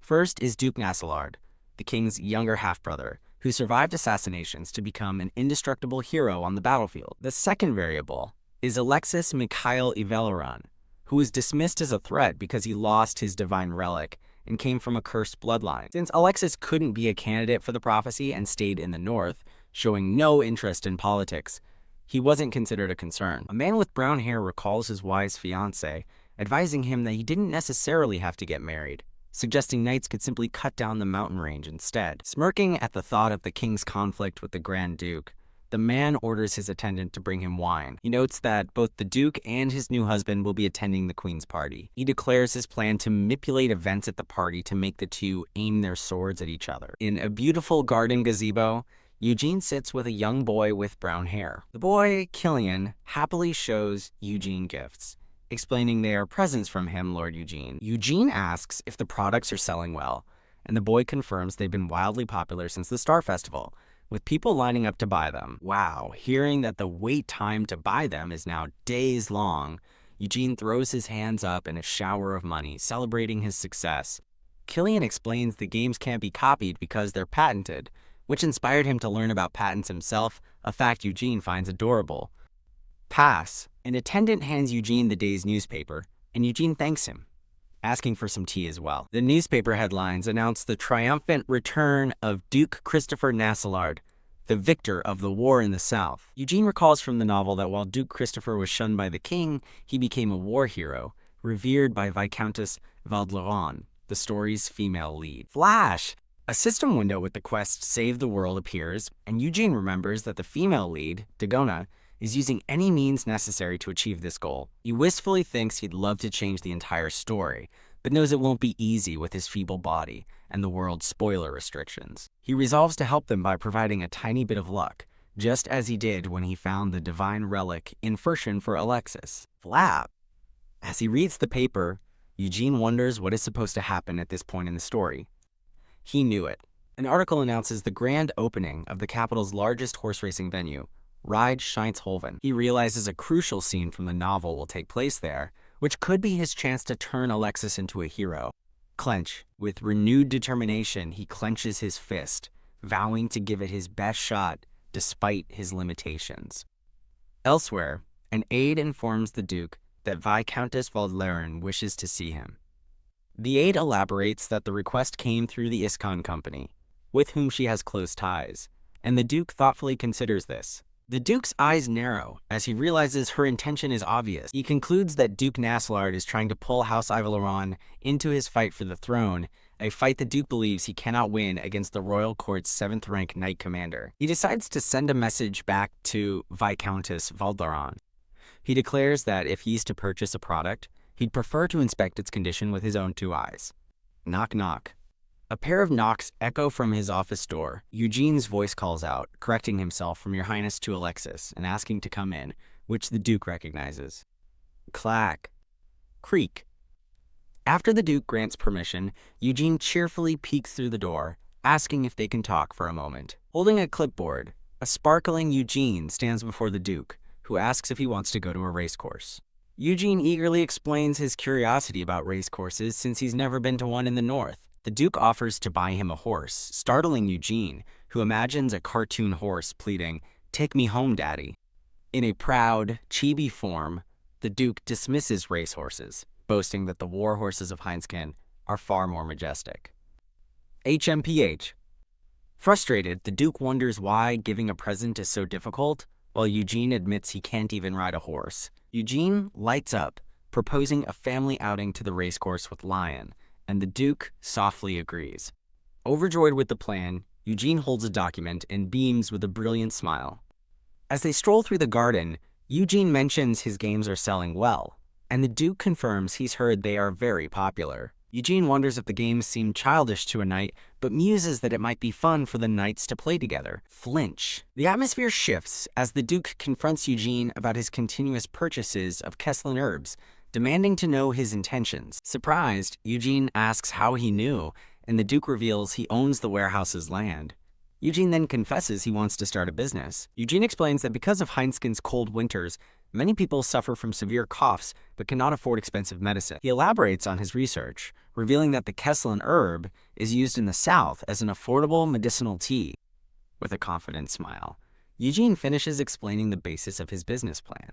While the Duke points out the high distribution costs, Eugene counters that the herb is cheap and the new railway will solve that problem. He privately resolves that by stocking up on the glowing Kesslin herb, he can save the citizens, Ludwina and Lien. A dark vision reveals how the mastermind and the king used the herb to threaten Alexis, which ultimately turned him into a villain. A blood-soaked cloak lies discarded on the ground, covering someone with white hair. The vision ends on a blood-splattered Alexis, his expression hardened by tragedy amid the falling snow. Back in the present, the Duke smiles warmly and wishes Eugene success with his new business venture. Jolt. Startled by the Duke's tender gaze, Eugene quickly deflects by pointing out a stray leaf in his hair.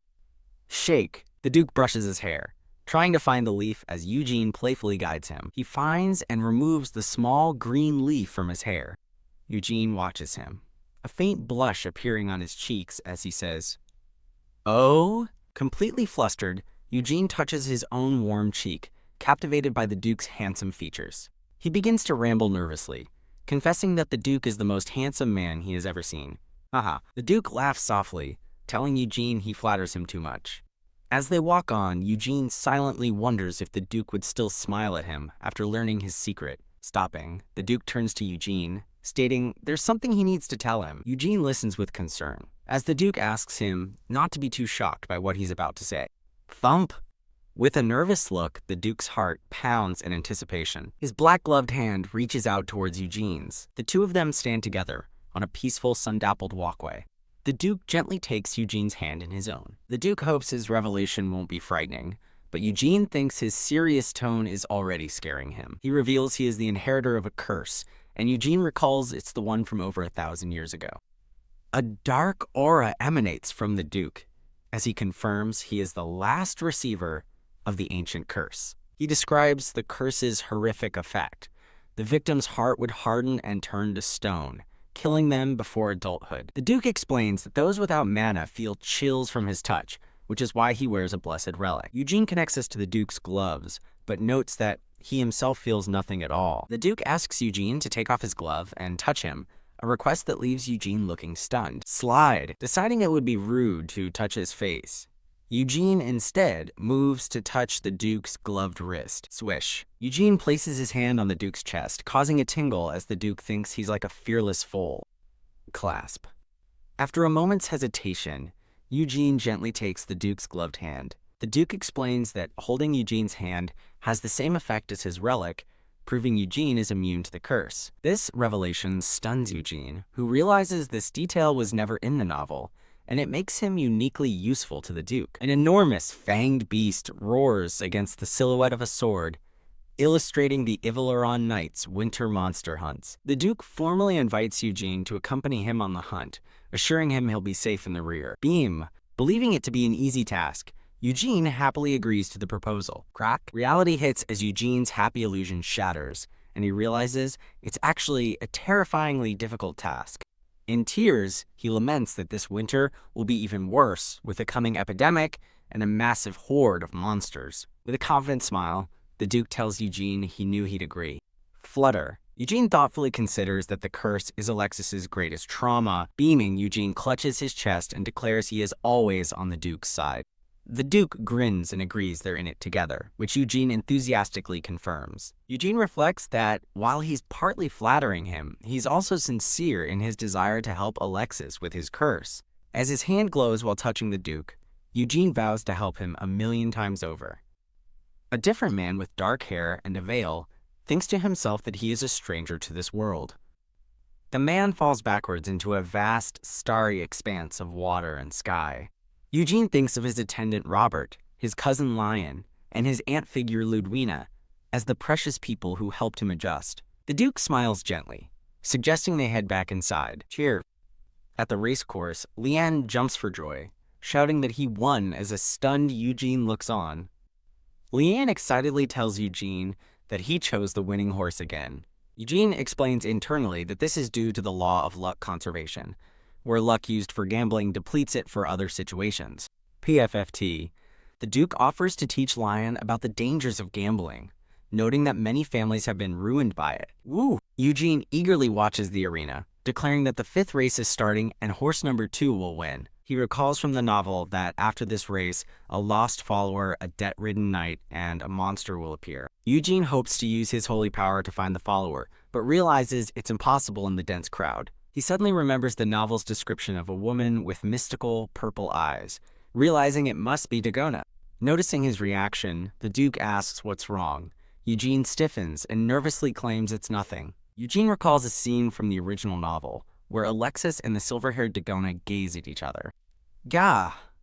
In a chibi panic, Eugene remembers that Alexis falls in love with Dagona. The story introduces Dagona Ciel-Luwinska, one of the kingdom's most beautiful and mysterious women. After the world ended, she became its last survivor before her own inevitable death. Crash. Reborn as her 12-year-old self, she changed her destiny, finding wealth and power. She then enrolled in the academy to become a supporter for the story's male lead. Already knowing magic from her past life, she also mastered the sword, earning the name the Iron Witch. This powerful display captured the attention of Alexis, who asked her to dance despite his usual disinterest in women. However, with the mental age of a woman over 30, Dagona found both Alexis and the male lead too immature for romance. Jolt. Back in the present, Eugene realizes the race is over and reminds himself to stay alert for the lost follower's appearance. He worries that the crowd is too large to find his targets. Suddenly, a dark entity appears, and the crowd screams about a lost follower as a woman is taken hostage. Grr! The scarred lost follower growls, and Eugene notes his dark energy is stronger than before. The Duke tells Eugene to stay back, and then shouts an insult at the man to get his attention. A woman with white hair, whom Eugene recognizes as Dagona, challenges the follower to a duel. Dagona inwardly celebrates her own arrival, knowing she must save the hostage, a dear childhood friend. Shove! The follower violently pushes the hostage aside, who jumps to safety. He then leaps forward, brandishing his sword at a glowing magic circle on the ground. Flash Dagona counters by unleashing a powerful spell from her staff. Clang! Whoosh! The spell connects, staggering Dagona and knocking the follower back. Skreek. As the follower lunges to strike Dagona down, the Duke heroically steps in to protect her. Clash the Duke expertly parries the attack, sending the follower stumbling to the ground. Stab! Without hesitation, the Duke drives his sword through the fallen man's chest. Skreek! A piercing shriek echoes, and Eugene recoils in shock, realizing a monster has appeared. A grotesque blue monster with horns and a long tongue materializes. As the narration explains how monsters are born from dark energy, the red-haired knight Ludwina orders her knights to assist the Grand Duke and protect Eugene. Eugene thinks with excitement that he's about to witness the battle between Alexis and the monsters. He recalls the grim outcome from the novel, where many people were killed in the ensuing chaos. Slash! But now, with the powerful Alexis present, Eugene believes the monsters will be easily defeated. Bolt! Slash. The Duke moves like lightning, slicing through a monster before recoiling from an unseen threat. Bam! Crack! His sword strikes a glowing blue core on the ground, shattering it. Shatter! The blue monster core explodes in a flash of brilliant light. Wow! As the crowd cheers in amazement, the Duke stands with a calm, composed expression. Eugene internally celebrates, realizing Alexis saved countless lives that would have been lost in the original story. Smile. A soft, gentle smile graces the Duke's lips. Woohoo confetti rains down as the crowd roars with approval for their hero. Later in their carriage, the Duke asks Eugene if he was frightened, but Eugene calmly says he wasn't. Eugene gives a cheerful thumbs up, saying he felt safe with a 7th-rank knight. Grin. The Duke admits the flattery is making him more confident. Softly, Eugene asks if the Duke could hold his hand now. Eugene explains he's never had to work and admits he likes the Duke's big, firm hands. Clasp. Eugene holds their hands together, dismissing it as flirting since they're married, and clenches them while insisting Alexis has fine hands. Ha ha. The Duke lets out a hearty laugh, amused by Eugene's earnest compliments. Leon beams with pure innocent happiness. Leon observes that the Duke, who doesn't normally smile, smiles around Eugene and even has tea with him, concluding he must like him. The red-haired knight Ludwina recalls that the Duke stopped smiling after learning he was cursed, blaming his father. He remembers how his father first rejected his cursed son, then essentially kidnapped him to secure an heir, controlling him like a puppet. After ruthlessly training him, the man broke Alexis's spirit, and Ludwina laments that she failed to stop it. But now, seeing the Duke smile, Ludwina realizes that Eugene has changed all of that. A maid recalls that after the wedding, the Duke seemed like a new person, and though the bed was untouched, something important happened that night. A radiant Eugene smiles, blissfully unaware of the effect he's having. Ludwina wonders if she should tell Eugene about the Duke's feelings, but decides to feign ignorance alongside a listening lion. Shh. After Leon suggests Alexis should just confess, Ludwina silences him, and he dutifully agrees to keep quiet. The scene transitions to a grand, sunlit estate. Eugene proudly reads a newspaper article hailing racecourse hero Grand Duke Ivaleron, giggling that Alexis is on every front page. Shrug. He holds the papers with a look of pure, cat-like satisfaction. He reflects that in this new timeline, the first meeting between Alexis and Dagona was rather uneventful. He recalls watching from a distance as the two spoke after the monster attack. From so far away, he couldn't hear their brief conversation. Clink. Picking at his food, he wonders if he might have overlooked something important. His thoughts darken as he remembers a bloody incident at the Queen's party from the original novel. A body was discovered in the banquet hall garden, and Dagona became the prime suspect. She was framed when her earring was found in the victim's hand, and though she escaped prison, her efforts were ultimately futile. The king and a shadowy mastermind had orchestrated the entire plot to eliminate her as an ally to Christopher. Chomp. Back in the present, Eugene thoughtfully eats his meal. Night falls over the quiet, sprawling estate. Dressed in a striking formal uniform, the Duke announces he's stopping by his office. Entering the grand hall, he calls for his aide, Harold, who quickly acknowledges him. Harold reports that his investigation into the king led him to Count Rito, but there was no useful information to be found. The narration explains that Count Joseph Alameda Chester became Count Rito at 30 and has served as the king's attendant for over a decade. Despite his position, he never sought wealth or political power, focusing solely on his duties. He shunned all vices, his only hobby being the patronage of artists. A female knight reports a new development regarding Duke Christopher. It seems Admiral Audrin has chosen to side with him. Harold adds that guns are reportedly being smuggled into the capital, and the Duke notes that Christopher has won over the stubborn admiral. The powerful Admiral Audran is introduced as the commander-in-chief of the Kinhar Kingdom's navy. The admiral stands stoically against a powerful wave, a symbol of his authority. The Duke recalls the admiral's rage as he criticized the king for engaging in a pointless war. Dressed for an event, Eugene looks sharp in a pristine white suit and a new emerald brooch. Eugene cheerfully tells the Duke he's looking handsome, causing the Duke to look away with a hint of a blush. He thinks, oh well, then proudly shows off the new brooch and buttons, gifts from Alexis. Ludwina compliments Eugene on his stunning appearance, which he playfully dismisses as flattery. An announcer formally presents Grand Duke Ivaleron and his consort as they make their grand entrance into the ballroom. A woman asks Eugene if it's his first time at the Queen's party, which he confirms. Eugene feels overwhelmed as guests bombard him with compliments and questions about the racecourse incident. He observes the Queen, recalling the novel never detailed her personality, leaving him to wonder about her true intentions. Eugene asks a gloomy Alexis how he feels. Alexis suggests leaving after their dance, confirming Eugene's suspicion that he dislikes crowds.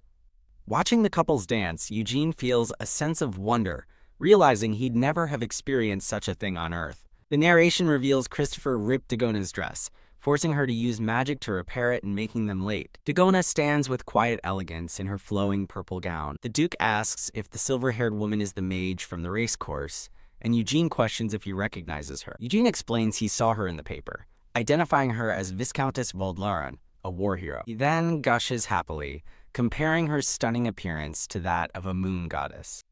The Duke turns his head away sharply. Eugene is stunned into a comical expression of shock, wondering what's wrong with Alexis. Shocked, he panics internally, remembering Alexis called Dagona his moon goddess in the novel and scolding him for being a sucker for a pretty face. The Duke observes coolly that Eugene's type doesn't seem to change. Eugene gasps, startled by the Duke's unexpected comment. Laughing brightly, Eugene insists that he's telling the truth. As the Duke remains silent, Eugene recalls a beautiful red-haired woman, thinking to himself how stunning she is. Phew. The Duke finally agrees, and Eugene sighs that it's a shame he has dark hair. Eugene wishes he could declare the Duke's feelings himself, but resolves to first deal with that woman. Glance. He notices Dagona with an older man in a uniform, wondering if he's a soldier. Nod. The Duke confirms the woman is Viscountess Vardon. Dagona approaches the Duke, mentioning she heard the park near his estate is perfect for walks. The Duke bypasses her pleasantry, instead questioning her reputation for handling valuable products and having a good eye. Crackle. Eugene despairs as he senses the terrible vibes between the two, feeling his matchmaking efforts have failed. He's momentarily offended that Alexis called him a product, but then smirks, recalling Alexis has always been arrogant. Alexis reminds Eugene it's time for their dance, and Eugene readily agrees. Bow. As they prepare to dance, Eugene finds the social customs oddly, both conservative and liberal. Eugene and Alexis hold each other in a dance pose, surrounded by a flourish of sunflowers. While dancing closely, Eugene tells the Duke he's curious about something. The Duke looks down at him, asking what he wants to know. After the Duke confirms he's aware of something, Eugene playfully asks him what he thinks it is. Eugene smiles up at the Duke, who looks away in quiet contemplation. Eugene reasons that even if their conversation was tense, Alexis must understand Christopher's importance since he called him precious. He speculates that Alexis and Dagona must have formed a bond in the dungeon. Eugene offers the Duke advice on choosing sides. Think about who you hate more, leaving Alexis confused. He explains that choosing based on dislike is easier, imagining a chibi version of himself facing off against another blonde boy. As Eugene explains, you can't live with someone you hate. The Duke listens with a serious expression. PFFT. The Duke smirks, thinking Eugene has a talent for strange solutions, like telling him to carve a path through mountains instead of marrying. A woman notes it's early, but the Duke says their dance is done, causing Eugene to panic that they can't leave yet. Christopher makes a radiant entrance, announced as finally being here. Eugene cheekily points out the valuable product has arrived, and the Duke agrees to see if he's worth the price. The Queen stands at the top of a grand staircase and summons Grand Duke Ivaleron. Search. As they head towards the Queen, Eugene scans the crowd, wondering where Dagona has gone. He recalls that in the novel, Dagona went to a secluded garden area to meet a relative. He remembers the moment her second cousin suddenly appeared before her. The cousin confronted Dagona, warning her to stay away from Christopher. The memory plays out. After she dismissed him, her cousin grabbed her. Pow! She struck him down, but plop, her earring fell, becoming the evidence used to frame her. Back in the present, Eugene sees Dagona and notices her missing earring, but hesitates to approach and cause a scene. Another woman approaches Ludwina, calling her Madame Ethereal and asking for help telling Viscountess Vardon something. Eugene gives Ludwina a charming wink, asking if she could help him out. Eugene winks charmingly at Ludwina, asking her for a small favor. He explains that the mage, Dagona, is missing an earring, and he wants to tell her without being rude. The Queen, a blonde woman in an elegant white gown, raises her glass for a toast. She announces that the Mirror Forest will be specially opened for this year's hunting competition. Murmur. Guests are shocked to hear the long-closed forest is reopening, as glowing red eyes watch from the darkness within. A majestic, glowing blue deer stands ethereally in the forest. The narration explains these blue deer are difficult to hunt because they can become transparent. Despite this, many wish to hunt them, as their blue horns are rumored to greatly boost male vitality.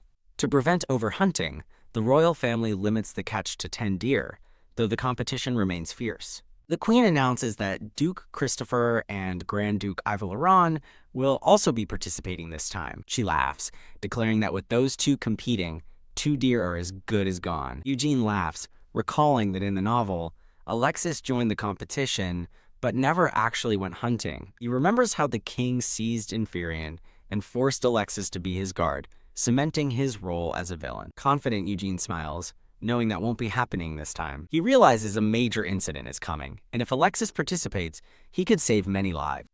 The scene shifts to the Duke and his aide standing in a vast, sunlit library. The Duke turns to Eugene, asking if he is okay. Laughing, Eugene insists he's fine, but then sighs, thinking he failed to stay a step ahead and may have had too much to drink. As Eugene and the Duke exit their carriage at a grand estate, they are greeted by an attendant. A gleaming wooden treasure chest sits upon a plush red cushion. A royal attendant presents the chest, explaining it contains a quill pen decorated with ivory and gemstones. Reach. The Duke accepts the gift on behalf of the Queen as Eugene reaches out, trying to remember where he's seen the box before. Whoosh! The Duke shouts, "Wait!" and yanks Eugene back just as he's about to touch the chest. Eugene realizes with a deadpan expression that the wooden box was the entrance to a dungeon in the novel. He recalls that while most dungeons are natural, some are artificially created by mages to trap specific people and hide rare magic items. He remembers that Count Rito was the one who planned to trap Alexis and Christopher in such a dungeon. A chibi Eugene panics, realizing events from the latter half of the story are happening now and he can't keep up.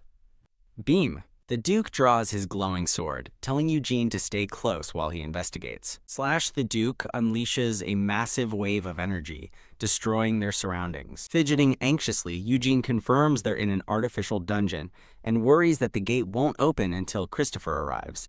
Boom! The Duke warns Eugene to stand back just before a massive explosion rocks the area, startling him. Swish! Christopher appears, sword drawn, questioning if Grand Duke Ivalaran is responsible for this. The Duke presses his sword to Christopher's neck, demanding to know how he got there, while Christopher denies any involvement. Flash! Christopher explains he received a gift from the Queen, and a bright light erupted when he opened it. Clap. Eugene steps between them with a clap, shouting for them to hold on a second. Christopher lays out the facts.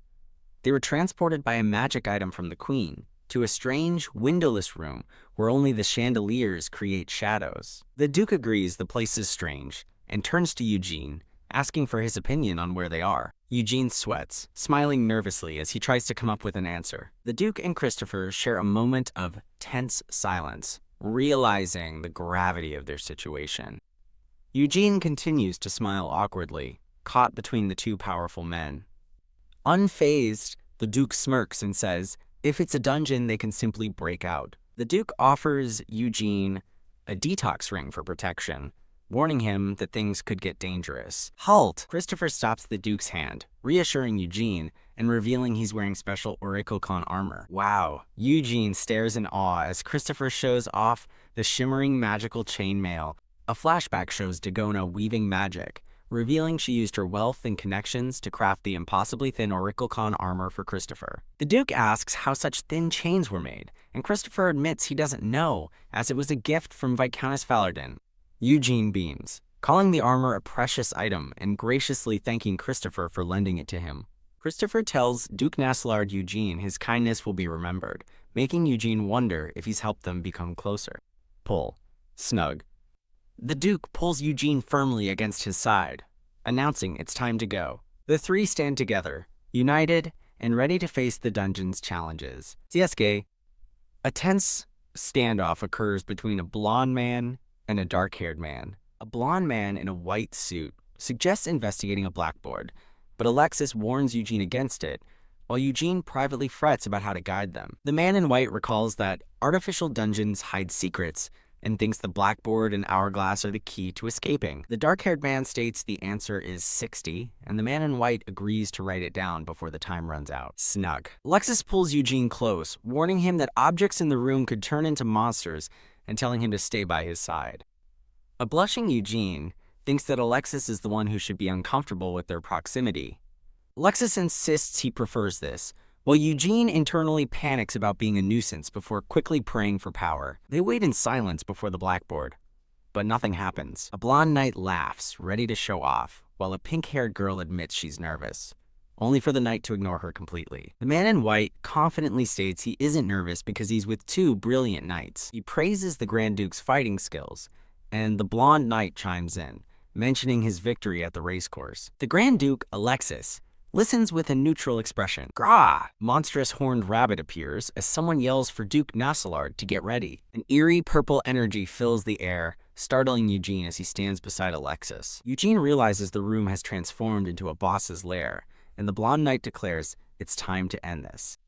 Alexis cautions them to hold on, but a flustered Eugene insists they have some candy first. Arg! Eugene complains that he's getting dizzy from Alexis holding him during the fight. The blonde knight thanks Eugene, admitting he would have struggled without his logical approach. Eugene smiles humbly, saying he was just happy to be of some help. TSK, throb. Alexis privately scolds himself for having immature thoughts. After a few moments, Eugene's initial excitement fades as they reach the final stage. Eugene cries out in horror at a calculus problem on the board as a concerned Alexis calls his name. He despairingly questions why calculus exists in a world filled with magic and holy power. Alexis calmly concludes the problem isn't meant to be solved and suggests they just guess. Recalling from a novel that the answer is usually 0 or 1, Eugene decides to guess, hoping to get it right. As sand drains from an hourglass, the group watches in tense silence. Grah! Dash! A horde of demonic bears attacks, and 2 warriors charge forward to meet them. Swoosh! The blonde knight leaps through the air, his sword blazing with golden light. Roar! He faces down a massive bear, the dungeon's boss. Bang! Boom crack. Overwhelmed by the chaotic fight, Eugene feels sick and keeps his eyes shut.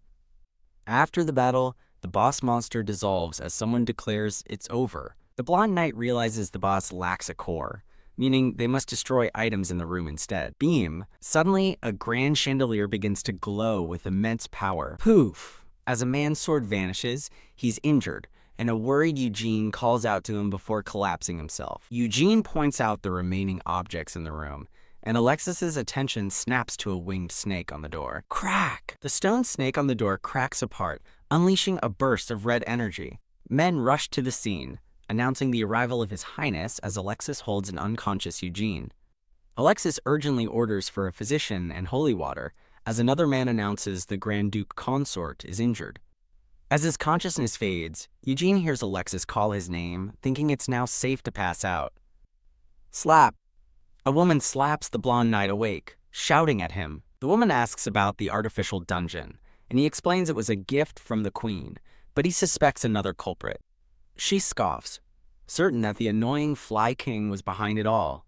Wondering how the king got such an item, she considers punching the knight for his carefree attitude. She chides him for joking about the scary artificial dungeon, and asks why he isn't wearing chainmail. The woman looks surprised to hear that he met both his highnesses there. She smiles, pleased that her plan worked, and Christopher is now acquainted with the Grand Duke. Waking up, Eugene wonders if he's dreaming, remembering the dungeon and finding Dagona's earring. He lies in bed, resolving to stop observing and start building his own strength for self-protection. He mulls over his options, dismissing the temple and wishing he could level up just by breathing. As 2 men discuss his fever breaking, Eugene wakes up, confused about when they arrived. Alexis dismisses his attendant, asking for privacy. Stroke. Eugene wonders why the Duke is sad. A soft sound escapes Eugene's lips. The Duke sits by his bed, calling his name. Alone, the Duke looks troubled and exhausted. Clack! A sudden noise jolts Eugene awake. He checks the time, noting Alexis returns late every night. Erg! Stretching, Eugene recalls being healed by holy water. Determined, he resolves to wait up for the Duke's return.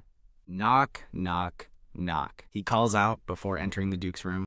A weary, disheveled Alexis appears before him. Eugene notices the unusual smell of alcohol and cigarettes. He explains that he waited up because he missed him. The Duke gently reminds him to use his first name, Alexis. Eugene asks to talk, suggesting they move to the parlor. Alexis presses for his questions as Eugene notes his grouchy mood. Ramble. Eugene fires off his questions about the armor, the servant, and Alexis's well-being. Oh. Startled, Eugene finds himself pulled into a sudden embrace. Pat?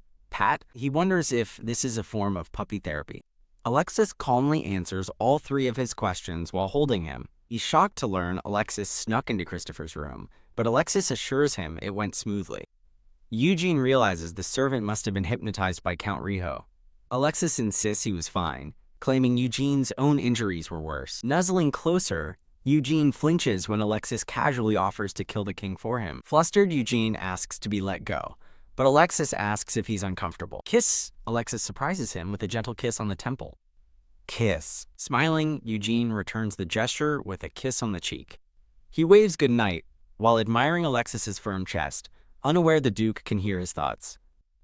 Alexis smiles fondly, wondering how much longer he can resist the carefree little foal. Life continues with lavish operas and elegant balls. He recalls the many banquets he's been invited to. He declined all social invitations, feigning illness to avoid them. While some called him snobbish, the newspapers were filled with other scandals. Eugene greets Sir Rakaron, an asset manager introduced by Alexis. The manager reports success, and Eugene expresses his pleasure. Eugene confidently predicts their business venture will be a huge success. He confirms his intentions regarding his will with Sir Rakaron. Tap. Eugene decides to draft a power of attorney immediately. Scritch, scritch. He writes his will, leaving his precious herbs to Sir Rakaron. He's relieved, trusting the manager more than he would have trusted Alexis with the herbs. Clack. He receives good news. His shares have soared in value. The manager praises his foresight, but Eugene humbly credits luck. Privately, he knows his success came from knowledge of the original novel. Clink. He sips his drink, dreaming of a wealthy retirement. Sip. He takes a moment, reminding himself not to get carried away. Clink. He sets his cup down, a pensive look on his face. Knock, knock. A disguised Viscountess Valorden arrives with a box, thanking him for the invitation. Alexis coldly clarifies that he was not the one who invited her. Eugene greets the Viscountess, barely recognizing her in disguise. Clack.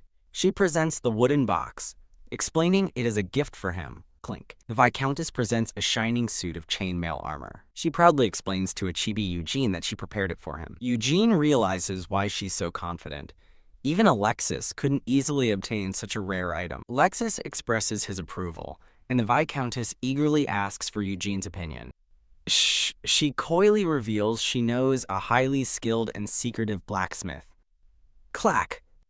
She presents another gift, a bracelet that grants complete resistance to fire. The next gift, she says, is even more special, a simple, glowing gold ring. Narration tells the story of Keishin, a legendary hero who could change his form at will. The Viscountess reveals the ring is not just a magic item, but a relic from the mythical age. Shroop! Eugene tries on the ring, noting that it's a bit loose on his finger. The Viscountess explains the ring allows him to transform into any animal smaller than himself.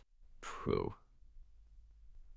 As Eugene panics, she quickly adds that it only activates when infused with mana. Eugene says he has no mana, but she reassures him the ring amplifies resonance, requiring only practice.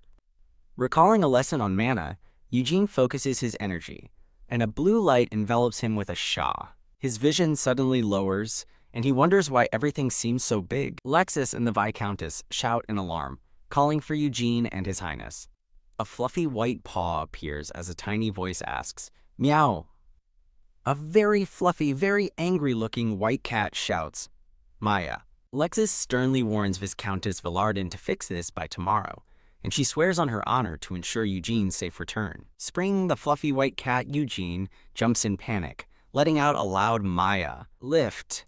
As Alexis picks him up, Eugene the cat panics internally about the embarrassing situation. Snug. Alexis calmly states he will take the cat back to his room. Held securely in Alexis's arms, the flustered cat can only let out a weak meow. Alexis asks the cat to speak unless his soul has also transformed.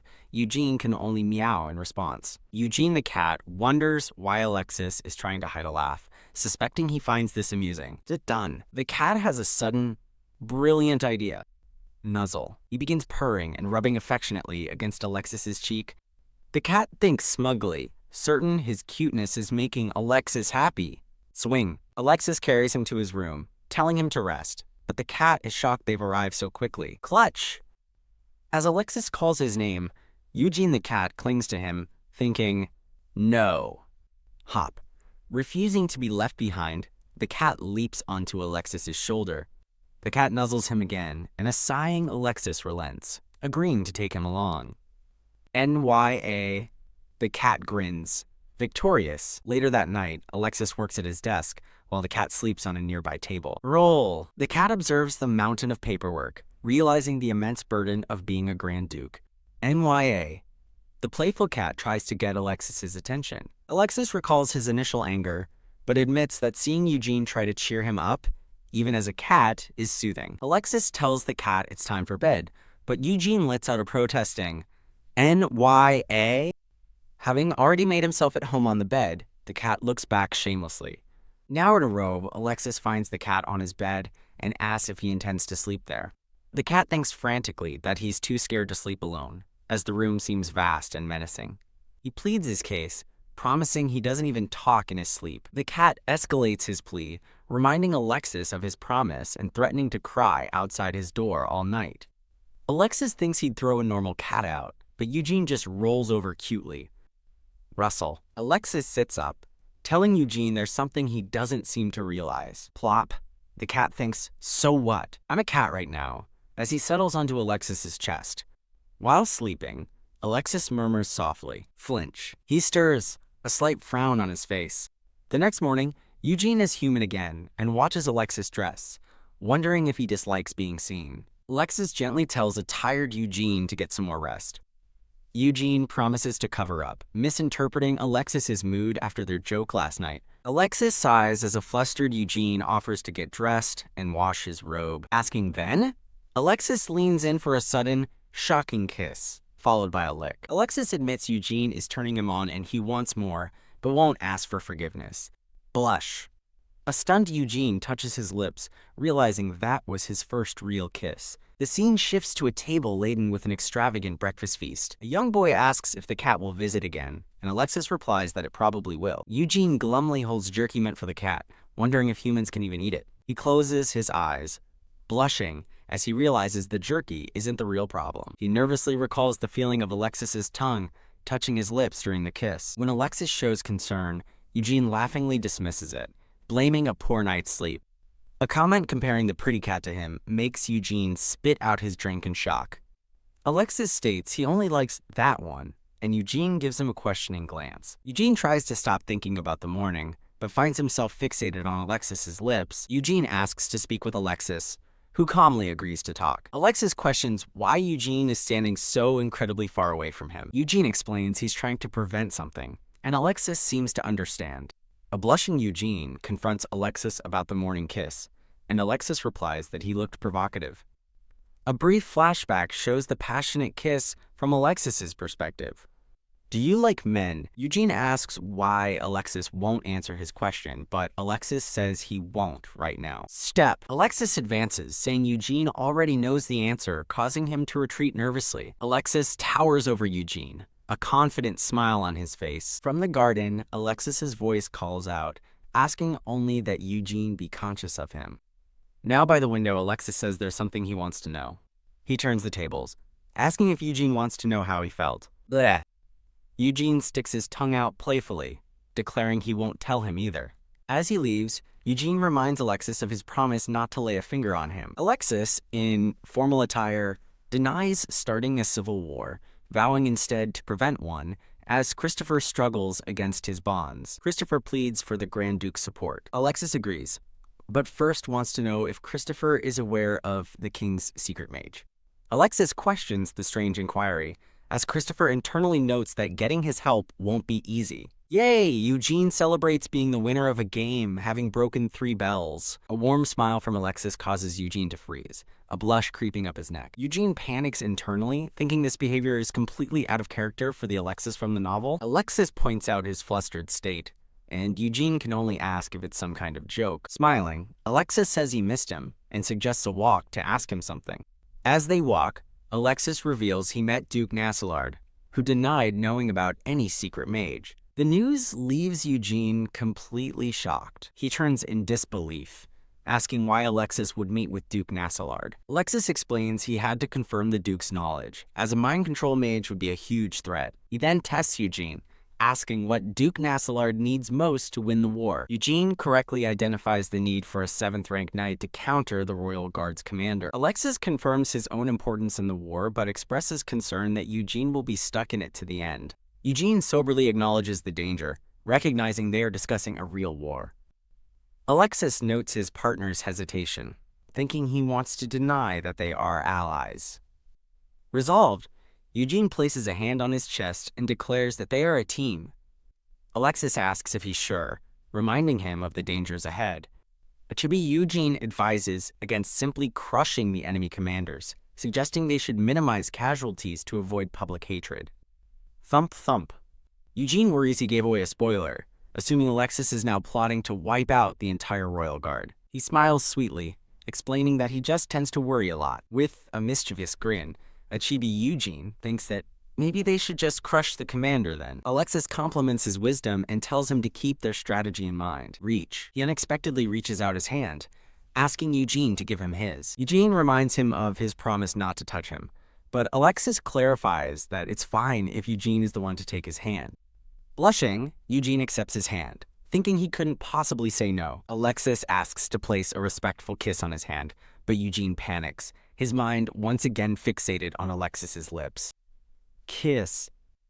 Alexis gently kisses his gloved hand, expressing his admiration. Flutter. The romantic gesture reminds Eugene that since he may one day return to Earth, he cannot be in a serious relationship. He looks at Alexis, wondering why he keeps doing things that stir his heart so much. Psha! As a gentle breeze blows through the flowers, Alexis softly calls out to Eugene. Alexis smiles knowingly, observing that Eugene seems to have a lot on his mind. Startled by the observation, Eugene looks up at him. He then smoothly compliments Eugene, declaring that his beauty outshines the flowers around them. Gosh, a completely flustered Eugene mentally begs him to stop acting so out of character. Looking at him intently, Alexis directly asks if he wants them to be a couple. Gently placing his hand over Eugene's, Alexis admits he's also unsure and says there's no need to answer right away. He offers Eugene a gentle, understanding smile. A tiny Eugene leans on Alexis's shoulder, wondering if he has seriously fallen for his handsome face. Ramble. Flustered, Eugene admits he can't stop thinking about their first kiss and promises to remain conscious of him, despite hating ambiguity. They stand together in the sunlit garden after his vulnerable confession. Announcing he's too embarrassed to be followed, Eugene says he's going to leave alone. Rush. He mentally scolds himself, frustrated that he can never seem to say anything right. Step, step. He suddenly halts, hearing something behind him. He turns back with a surprised and blushing expression. Flutter. The scene changes, revealing a large, bustling encampment filled with tents. Clamor. Amid the sounds of the camp, several men in uniform are gathered. Eugene looks out over the vast landscape of tents, appearing slightly overwhelmed. A young boy with dark hair excitedly tells someone about the big fireworks show planned for an upcoming wedding banquet. A narrator explains that Kinhar's parliament closes for the summer high society season. The Ivalaran family plans to return to Heinskin to hold another wedding banquet during the vacation season. The boy adds that his mother will invite a mage, recalling an amazing illusion he saw once before. Eugene jokingly asks if it's a 3D film, but is suddenly shocked to recognize a man in the distance, Hidmelin. Eugene glances over at the new baronet, Sir Hidmelin, feeling secure near their tents, but then sees the boy retreating. Smirk. A man with wavy brown hair greets them, saying it's great to see everyone again. Eugene formally greets Sir Hidmelin, who nonchalantly notes it's only been about a month since they last met. Eugene's mind races, recalling the previous baronet's suspicious death in a carriage accident, and his brother's strange injury, concluding that Hidmelin holds a grudge against Alexis for his likely involvement. Snickerman makes a sinister comment, warning that a lost follower could suddenly attack someone. Snap. Eugene glares. Angered by the veiled threat, he realizes with alarm that Hidmelin must have run a background check on Lien to know his habits. Hidmelin mockingly calls Eugene a big shot, before sarcastically addressing him as the Grand Duke's husband and calling him Your Highness. Stomp. Eugene confronts him, accusing him of being a coward who only bullies those weaker than him, causing the man to flinch. With a confident smile, Eugene tells him to quit wasting their time and scram. He laughs brightly, clearly pleased with himself for standing up to the bully. The young boy cheers, proudly announcing that Eugene drove Hidmelin away. He excitedly reenacts the moment, shouting how Eugene told the man to scram, and he actually ran off. Alexis approaches, unsurprised by Hidmelin's appearance, and calmly reassures Eugene that he will take care of it. Eugene asks to speak with His Highness, and the young boy agrees to excuse them. Eugene reports that Hidmelin claimed to be a knight for Count Nest. Alexis explains the Count is a debauched heir with no political power questioning why he'd ask. Alexis discusses the late Sir Lunan's treasonous bid for independence, which the brown-haired man dismisses as nonsense, adding that Hidmelin Baird knows nothing about it. Alexis presents the chainmail armor to Eugene again, insisting that it is his. Alexis firmly refuses to accept the armor, explaining that Eugene, as a 7th-ranked knight, needs the protection, while a pouting Eugene worries about Alexis facing a stronger foe. The young man with light blonde hair declares he's keeping the prize for himself and won't give it to anyone. Looking at a shriveled chili pepper, he pities the confused black-haired man, wondering if his lack of vitality is why he's only the 2nd male lead. Alexis asks the flustered young man why he thinks he needs the antlers, coyly stating it's for the very reason he's imagining.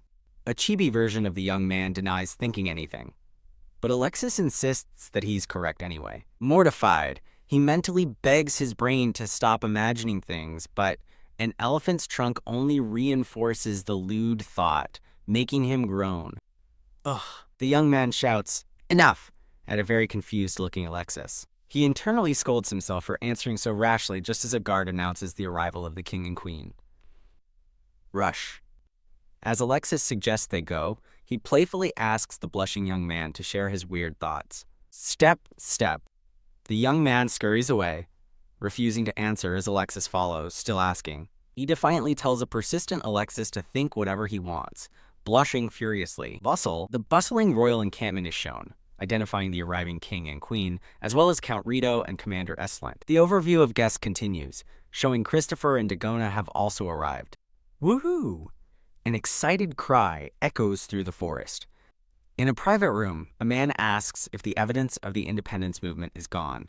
The brown-haired man confirms Alexis took all of his father's documents, fearing he'll take the fall.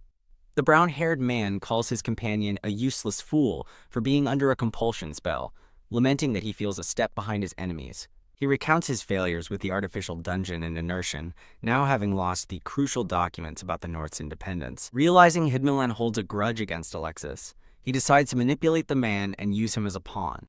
The conspirators sit at a table, ominously agreeing that accidents are common during hunting competitions. Swish, slit, drip, a finger is cut, and blood drips onto a sinister web-like magic circle. Sha! Dark magic emanates from the bloody, clasped hands, activating the spell. Chills. The brown-haired man's expression is cold and menacing. His voice commands an unseen person, implanting the thought, "You hate Alexis," before ordering them to kill him with a knife. Grinning, he urges his pawn to kill Alexis and prove his power as the scene cuts to a slain deer, where the order is given to shoot the flare. Back at the hunt, a knight tells Alexis everyone wants the deer antlers, while others cheer in the background. Alexis smiles, revealing he plans to make the antlers into a health supplement for a blushing Eugene. As a flare lights up the sky, a shocked knight asks Alexis if he needs the antlers to boost his own vitality. Alexis instructs a man named Sheridan to guard their rear on the way back, who whines but agrees. Rustle. A man shouts a warning, and another lunges at Alexis, screaming his name. Clang. The attacker's face contorts with monstrous fangs. Skreek! With a knife to Alexis's throat, onlookers identify the attacker as Sir Hidmelin, now a monstrous lost follower. The guards shout in alarm, confirming the attacker is a lost follower. Another attacker strikes at Alexis from behind. Whoosh! Alexis dodges and counters with a swift movement, his expression grim. A man in glasses is brutally stabbed through the chest as a guard screams for his highness. Rush. A knight runs to Alexis's side, noticing he's bleeding as black blood drips from his hand. Slosh. Alexis drinks holy water to no effect. Ooze.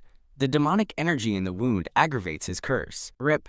Tearing his sleeve, Alexis warns his men to remain on guard for more monsters. Alexis declares they must return at once, while carrying an unconscious woman, but a glance at his cursed hand reveals the creeping darkness isn't gone. Eugene waits with a solemn and deeply concerned expression. Sitting beside the injured Alexis, Eugene holds his hand, thinking with frustration that he resents the gods and himself. Alexis and Eugene sit close together in a quiet, tense moment. Gritting his teeth, Eugene realizes that while the monster attack happened in the novel, Alexis's grave condition is a dangerous new development. He recalls the true purpose of Count Rito's ambush, to cause chaos while the priests, who could perform purification, were absent. With dawning horror, He understands the attack was specifically designed to delay Alexis's essential purification ritual. The dark curse spreads over Alexis's arm as he internally seethes at his affliction. Bump. Alexis gently rests his head against Eugene's, observing that Eugene seems to be the one in pain, but Eugene insists he's fine. Clasp. Calling him a liar, Alexis takes his hand. Creep! Eugene feels the intense, damp heat, realizing with alarm that the curse is actively consuming Alexis's arm. Eugene urges Alexis to admit he's in pain. He berates himself for failing to anticipate the attack in the absence of priests. Calling himself stupid, he regrets his poor judgment. His severe misjudgment is represented by a shattering magical shield. Stroke. Alexis gently reassures him that night training involves constant pain. He insists he can bear it, having survived worse injuries. But seeing Eugene's worried expression makes him falter. He finds he cannot stand to see Eugene look so pained. Eugene feels utterly alone, regretting his own complacency. With newfound resolve, Eugene swears he will be of help next time. Grin. Alexis accepts the promise, realizing he has fallen in love. A concerned man gravely informs Alexis that his arm is dying. Clench! Desperate to save Alexis, Eugene invokes his holy power by biting his finger. He resolves to act, even if it means defying Alexis's wishes. Eugene! Alexis shouts in alarm as a brilliant holy light erupts. A halo of ethereal roses forms above a tearful Eugene. He looks upward, completely surrounded by a sacred aura. Brushing Alexis aside, Eugene places his hand on the cursed arm to attempt a purification. Glow! He pours his power into the wound, wishing for the pain to vanish. As the wound heals, Eugene anxiously asks if he feels better. Feeling faint, he wonders why he has started stammering. Blur! His vision darkens as he begins to pass out from the exertion. Slump. He collapses into Alexis's arms, mentally complaining to the gods. Step, step! Alexis carries the unconscious Eugene toward a waiting carriage. Inside, Alexis quietly explains that Eugene has just awakened his holy power. He instructs Sheridan to secretly find a priest immediately. He then orders Robert to guard the room and ensure absolute secrecy. Plop. Sitting by the bed, Alexis decides to call heroine as a precaution. Kiss. He gently kisses Eugene's cheek, wondering how he can ever repay him. A newspaper headline announces the monster attack that ruined the hunting competition. The news reports minor injuries and the royal family's tarnished reputation. Reading the paper, Eugene worries the widespread panic will only create more lost followers. Droop. He feels helpless, frustrated by his inability to reveal the future. Grumble. He complains about his new, uncontrollable glowing power. He resolves to ask Heroine to teach him how to purify demonic energy. Cursing the villain, he knows he was lucky this time and needs a better plan. Knock, knock. A familiar, coded knock sounds at his door. Spring realizing it's Alexis, he quickly sits up in bed. Rush. He hurries to the mirror to fix his hair. Creak. The door opens to reveal Alexis, holding a small card. Alexis explains he rushed over after hearing he awoke and asks about his new power. He reassures Alexis with a bright, cheerful smile. A brief memory of Alexis looking down at him flashes through his mind. Blushing, Eugene turns away and quickly dismisses Alexis's concern. He panics, certain that Alexis knows he's flustered and is teasing him. Smirk. Alexis teasingly admits he needed permission before touching him and offers his hand.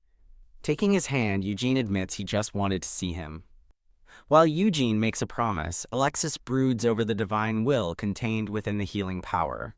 He knows that great power from the gods always comes with a great duty. Determined not to lose Eugene to the gods, Alexis plots to corrupt his path to priesthood before asking if something is wrong. Alexis quietly asks, "Then?" as a blushing Eugene looks back at him. True. Eugene gives a surprised Alexis a quick kiss on the cheek. As Alexis wishes him a good night, a flustered Eugene peeks from behind a door to say it back. Roll. Giddy with butterflies, Eugene rolls in bed, deciding a little flirting won't hurt anyone. Tap. Tap. In a quiet office, a black-gloved hand taps impatiently on a wooden desk. A man reports that only a specific memory of an afternoon was lost, as if intentionally erased. The investigation reveals that several of the king's servants have vanished without a trace, and around that time, the king began mistreating his staff while always keeping his sword at hand. It's concluded that the king, lost to madness, harmed his servants with his sword, and someone is covering it up. Alexis thoughtfully touches his chin, realizing they are dealing with a significant nuisance. A man confirms that while the king's servants are normally gossips, none know anything about their missing colleagues, suggesting a powerful figure is behind the conspiracy. Alexis narrows his eyes, certain a mage skilled in brainwashing is manipulating the king. He gravely warns his subordinate to be particularly wary of Count Rito. An aide reports that the Viscountess from the Iskin company has a gift for Eugene and wishes to meet with him alone. Alexis orders a warning sent to the Duke, cautioning that his information might be tainted. He sighs, fearing that the king's madness will inevitably lead to civil war and put immense pressure on his own house. He worries that Eugene and Lion will be in the most danger, noting that while Lion can be trained, Eugene is another matter. Contemplating a snowy fortress, he wonders if he should send Eugene out of the country or lock him away for his own safety. He quickly decides against it, admitting his overprotective need to keep Eugene where he can see him. Burst. A frantic Robert bursts into the room, shouting for His Highness with a look of sheer panic. Spring. As Alexis shoots to his feet, Robert cries out that something terrible has happened to the master. Flap! A small, glowing bird flaps its wings frantically, letting out a weak peep.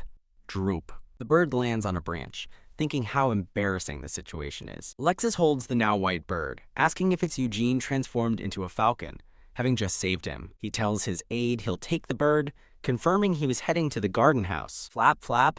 Inside, the bird flutters around an unimpressed Alexis, peeping insistently. A sudden vision of a shirtless Eugene makes Alexis blush and hastily promise to turn around. Gulp. He swallows hard, thinking that perhaps he should have stepped outside to give him privacy. Ahem. Composing himself, Alexis warns that transforming into a bird seems dangerous, worrying he could have broken his wings. Now human again, Eugene insists it's not dangerous and that he simply messed up the landing. He gives Alexis a reassuring and radiant smile. Alexis carefully adjusts Eugene's necktie, announcing that it's all done.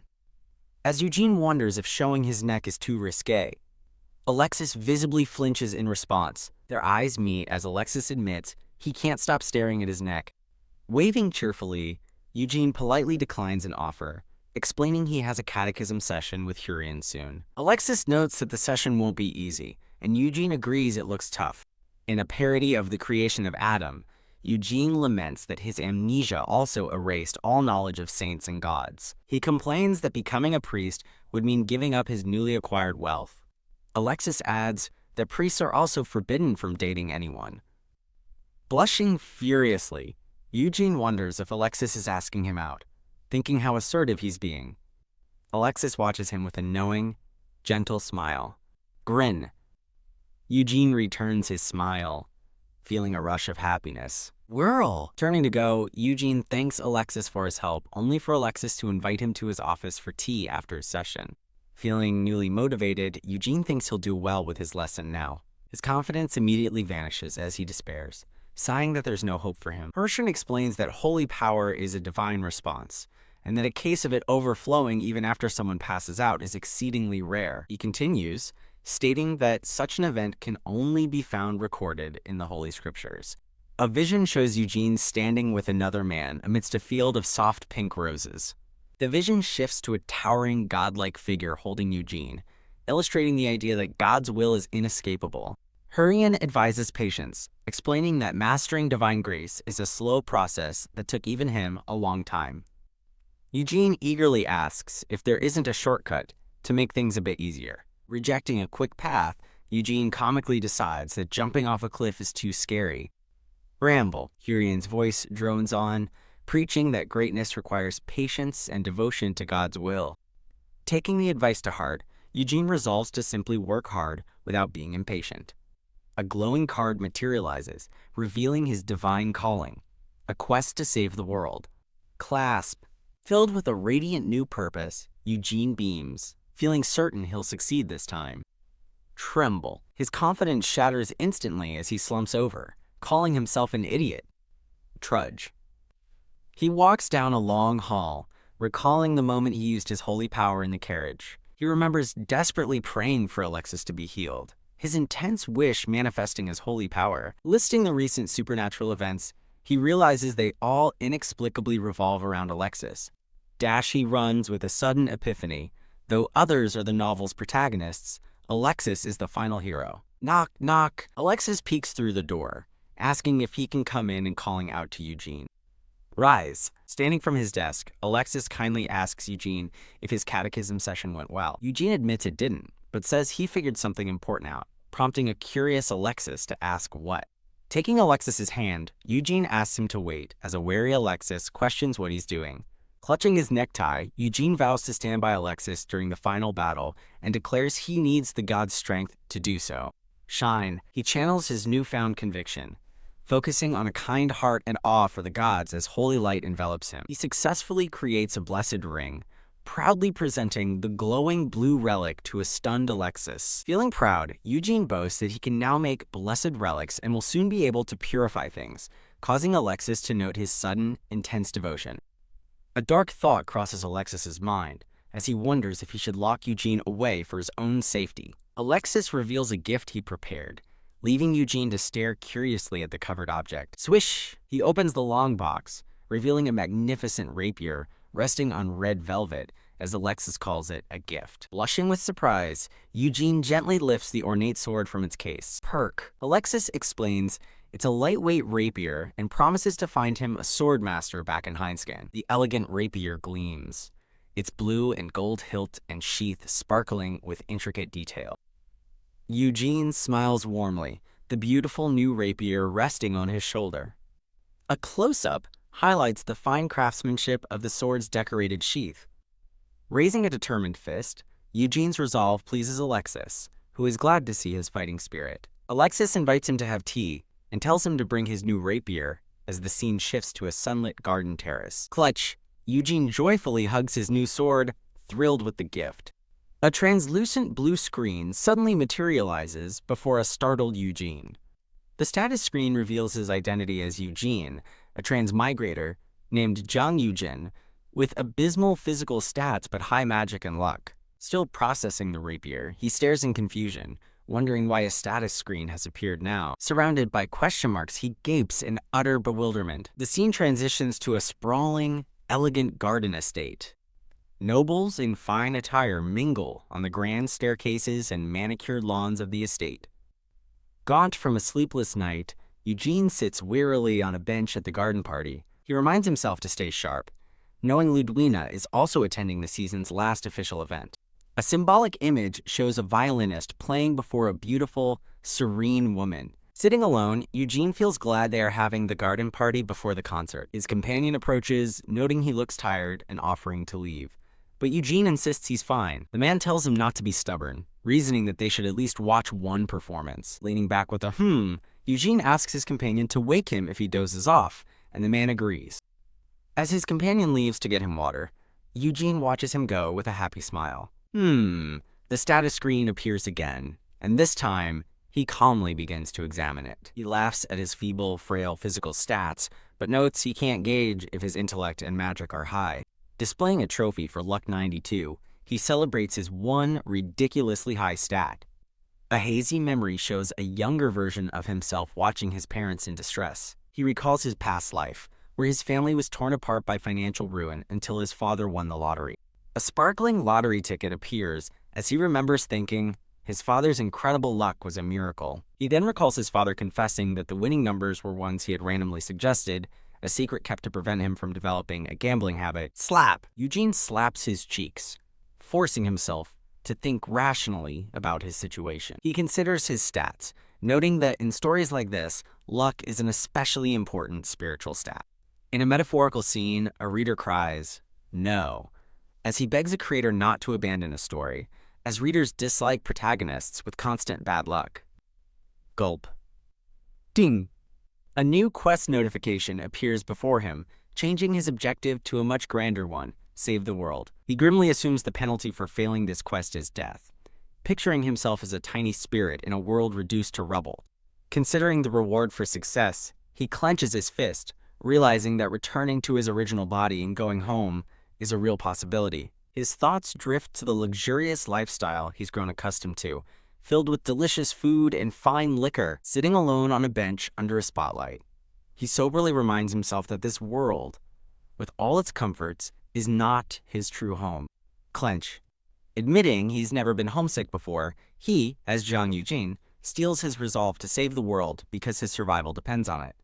His brooding is interrupted as Alexis returns, holding out a glass of water for him. Startled by Alexis's sudden appearance, Eugene looks up as his companion watches him with a questioning gaze. He takes the glass with a grateful and happy expression, surrounded by floating pink flowers. Alexis remarks that he must feel better now, and Eugene cheekily replies that something sweet would make him feel even better. Freeze. Eugene freezes in shock as Alexis remarks with a slight smile that he's the first person who's ever been able to order him around.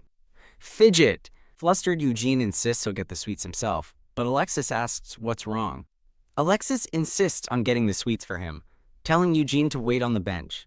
Watching him leave, Eugene wonders if he should ask him out, realizing his time with him is limited, regardless of the world's fate. As Alexis walks away, Eugene decides against it, thinking it's not right to ask him to be his real partner so suddenly. He's struck by a sudden, panicked thought, questioning if he is even okay with dating another man. Twitch.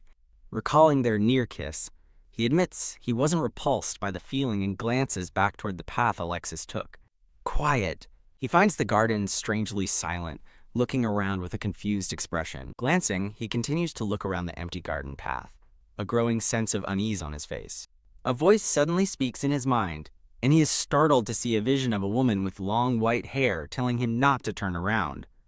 The voice, belonging to a brown-haired woman with glasses, apologizes for startling him, explaining it's a one-way magical conversation. Eugene recalls deliberately buying a worthless herb, knowing it would attract the attention of Dagona, who also knows about the future. A vision of a silver-haired woman smirking confirms his suspicion. She contacted him immediately after his purchase. The brown-haired woman continues her telepathic message, questioning his motives for buying a warehouse full of a useless herb. As she's about to ask what he knows, he cuts the thought short, realizing that spoilers are forbidden even between those who know what's coming. Swipe. Flutter. He thinks of the woman, identified as the Grand Duke Consort, with a serious expression. He acknowledges that while she is beautiful, her real value lies in the crucial information she holds. The perspective shifts to the consort, who thinks about the Kesselin herb and its future use in curing an epidemic, deducing that he must have a purpose. She pictures him behind a stage curtain, certain he has a clear objective for his actions. Elsewhere, a woman with long, pale blonde hair expresses her absolute shock upon learning this new information. She reflects that her regression has altered many fates, but she assumed the Grand Duke and his marriage would remain unchanged. Watching Alexis and Eugene from afar, she realizes with dawning horror that the Grand Duke Consort was behind the change. In a vision, she stands before Eugene, concluding that he must also know about the future. She looks out over a burning city, knowing that the end of the world is fast approaching. Ledwina recounts her efforts to save the world, having supported a man named Christopher with funds, status, and warnings about the king. However, she admits her knowledge is superficial, limited to what's in papers and unreliable rumors. She recalls knowing about an attack at a hunting competition, but being ignorant of who the target would be. She laments not knowing the attacker's personal motivations, details unavailable in newspapers, and resolves to eliminate any new variables. Step. Believing the key to stopping the apocalypse is in his head, she vows to retrieve it and telepathically warns him to ignore a sleazy playboy. Bow. A blonde man named Sir Halt greets Eugene, then uses the excuse of something in his hair to stroke his head affectionately. Sir Halt whispers, "Did you get it?" And Eugene, looking unfazed, replies yes, but seems underwhelmed. Stern, sir. Jolt. Sir Halt is startled as a furious Alexis approaches, and Eugene quickly tells him to leave because his husband is coming. Gone. As the blonde man vanishes, a stern Alexis tells a cute, confused Eugene they will watch one performance before going home. Eugene playfully reassures a tense Alexis that he's not interested in every blonde man he meets. Looking at Alexis, he cheerfully suggests they go to the bookstore instead. He beams with a bright, happy smile, clearly delighted with his own idea. Blushing, Eugene asks if Alexis is asking him on a date, but Alexis calmly clarifies that he's just asking to hang out. Grin. Alexis smiles warmly at a blushing Eugene. Rise. He helps Eugene to his feet, agreeing that it's time to go. Alexis tells him they will sneak out before the next performance begins. Their departure is interrupted by a summons from the queen for Eugene and Madame Evelyn. A royal attendant formally delivers the queen's summons to Eugene and Alexis. Eugene and a brown-haired woman greet the elegant blonde queen, with Eugene noting this is his second time seeing her. An offer is presented. The king will give them the Alanda Plains for the mine. The brown-haired woman questions the offer, and the queen confirms the plains are her personal land. Quiver. Eugene inwardly seethes, realizing the king is trying to trick them. The queen explains the plains are a symbolic land tied to her family's budget and reputation, which must eventually be returned, leading someone to realize they would be giving up the mine for nothing. The brown-haired woman firmly states she would not dare accept the Alanda Plains. She questions how she could accept a deal involving the queen's own land, but the queen insists it's His Majesty's wish. Rise. The queen stands, concluding her part of the conversation and directing them to speak with Grand Duke Evelyn. Eugene deduces that the king, unable to get the mine from Alexis, is using the queen in a petty scheme. Lift. The queen presents a small box to a surprised Eugene as a personal wedding gift. Snatch. Yank. The gift is suddenly torn from his hands, leaving him stunned. Stab. Shink. In a flash of violence, the queen is stabbed, and the brown-haired woman collapses as blood splatters onto a horrified Eugene. Chaos erupts as people rush to the fallen queen, and the brown-haired woman points at a blood-soaked Eugene, accusing him of the attack. Alexis recalls his recent visit for his marriage certificate, while the king muses that he never thought he'd sacrifice his own queen. The queen's servants accuse Eugene, who remains silent and is thrown into a cold dungeon as someone worries and pushes for a quick trial. Alexis bows grimly before the blonde-haired king. The king casually invites Alexis to sit, remarking on their unexpected meeting. Two men stand behind the king, one of them smirking with satisfaction. Standing his ground, Alexis coldly demands the king state his demands. The king feigns surprise at his directness before asking if Alexis wants the Mana Stone mine. With a sly smile, the king admits Alexis knows him well, but warns that the mine won't be enough to save his husband. Alexis stands defiantly before the imposing, shadowed figure of the king. After the king mocks his loyalty, Alexis asks if His Majesty has considered another possibility. Twitch. Alexis shocks the king by suggesting he doesn't care if Eugene dies, and might even side with an enemy duke. A gavel hangs in the air, symbolizing the weight of the coming judgment. Alexis makes a stunning offer: exile Eugene, and in return, he will give up the Mana Stone mine and deliver the head of anyone the king chooses. The king agrees to begin the trial in 2 days, cynically advising him to find a good lawyer. When Alexis asks to see his husband, the king mockingly agrees, sending a man named Esland as an escort to prevent an escape. Reunited, Alexis reassures a somber Eugene that he knows he's innocent. Alexis considers helping Eugene escape but deems it too risky, as he must also protect his mother and lion. Squeeze. Eugene nervously clasps his hands together. Plop. Alexis gently places his gloved hand over Eugene's, offering silent reassurance.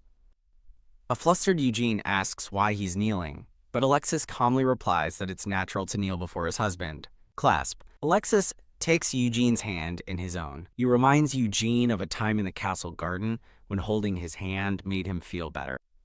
Eugene smiles, saying it's the same for him and that everything will be all right, as Alexis thinks that God knows the truth. Holding his hand, Alexis looks at him with a gentle smile, recalling his promise to be with him through the winter. Leaning close, Eugene thanks him and promises to end the trial quickly. The escort, Eslen, addresses Alexis, feigning regret for having to defend the Ivaleron family's honor. Eslen smirks as he offers to take Eugene to the dungeon, revealing he knows about the secrets of House 172. Alexis warns the commander to stick to his duties unless he is looking for trouble. Staring back with narrowed eyes, Alexis warns him not to cross any lines. Eslant appears shaken, wondering how Alexis could have possibly found out. A reveal shows that Eslant has been trafficking steel, salt, and gunpowder from a secret basement. Since these are items exclusively sold by the kingdom, his crime is a serious offense punishable by severe consequences. Alexis reflects that while Eslant's crime is minor, it can be used to threaten the commander's funds, exploiting his gambling addiction. A woman tells Alexis not to trust the police entirely, even if he's won them over with money and connections. The woman reveals they are seizing his trafficking routes, and Alexis resolves to prepare for Eugene's safety. Alexis coolly tells Commander Eslant to escort him to the dungeon, and Eslint laughs sarcastically about his difficult orders. In a cold cell, a shivering Eugene wraps a blanket tighter around himself. He thinks that while he's not being tortured, the stone walls and floor are freezing cold even in June. A silver-haired woman in a uniform appears outside his cell, and a shocked Eugene asks how she's there. Rattle. She tells him she's breaking him out, leaving a stunned Eugene to question her. Eugene firmly refuses the escape, shouting, "Number." Placing a hand over his heart, he tells the woman, identified as a viscountess, that there is another way. Eugene declares he will prove his innocence at trial, as the viscountess recalls thinking the Grand Duke had given up on him. He asks if there's truly a way. Confirming his decision not to escape is because the Grand Duke also mentioned the trial. Eugene reveals what the Grand Duke told him about a skilled mind controller, warning her to be suspicious of anyone close to the king, which confirms her own suspicions. He reflects on giving Dagona information under the guise of speculation, hoping his actions won't lead to disaster. Dagona pleads with Eugene not to die before leaving, and he calmly bids her farewell. As Alexis approaches, Eugene blushes. Alexis tells Eugene he'll need a magic item and new clothes to ward off the cold, prompting Eugene to wonder if the king's power is absolute. Alexis stands outside the cell and calmly asks for Eugene's hand. Pause. Alexis extends his hand through the bars, and a hesitant Eugene reaches back. Eugene notes that his hand is dirty, but Alexis gently dismisses his concern. Clasp. Their hands finally connect through the bars. With tears welling in his eyes, Eugene quietly admits that he's been having a hard time. Drip. As a tear falls, a concerned Alexis calls out his name. Eugene cries silently, surrounded by an image of pink flowers. Turn. He wipes his eyes, pretending it's just dust, but Alexis reassures him that it's okay to cry. Eugene forces a bright smile, insisting he's fine and that it was only a little dust. Squeeze. Alexis holds his hand tighter, joking that the dungeon is indeed quite dusty. PFFT. A flustered Eugene realizes he's joking, and Alexis confirms it with a smile. Eugene asks Alexis to take his mother's heirloom and Caitian's ring for safekeeping, worried the simple-looking ring might be stolen. Swish! Alexis turns away, calmly telling him it's not the end of the world. He turns back, holding the very ring Eugene mentioned, leaving his husband stunned. Alexis gently slips the wedding ring onto Eugene's finger, telling him he must keep it on. Eugene thinks to himself that with Caitian's ring, he could easily escape, but he hesitates. Looking at Alexis's brooch, he admits to himself, "I just like him." Kiss. Eugene kisses Alexis's hand, vowing to save the world, stand by his side, and create a happy ending. Elsewhere, Eslint smirks to a companion, noting that the Grand Duke was clearly bluffing about letting his husband die. His companion agrees it's unfortunate, as Eslint curses a crazy witch for complicating his plans.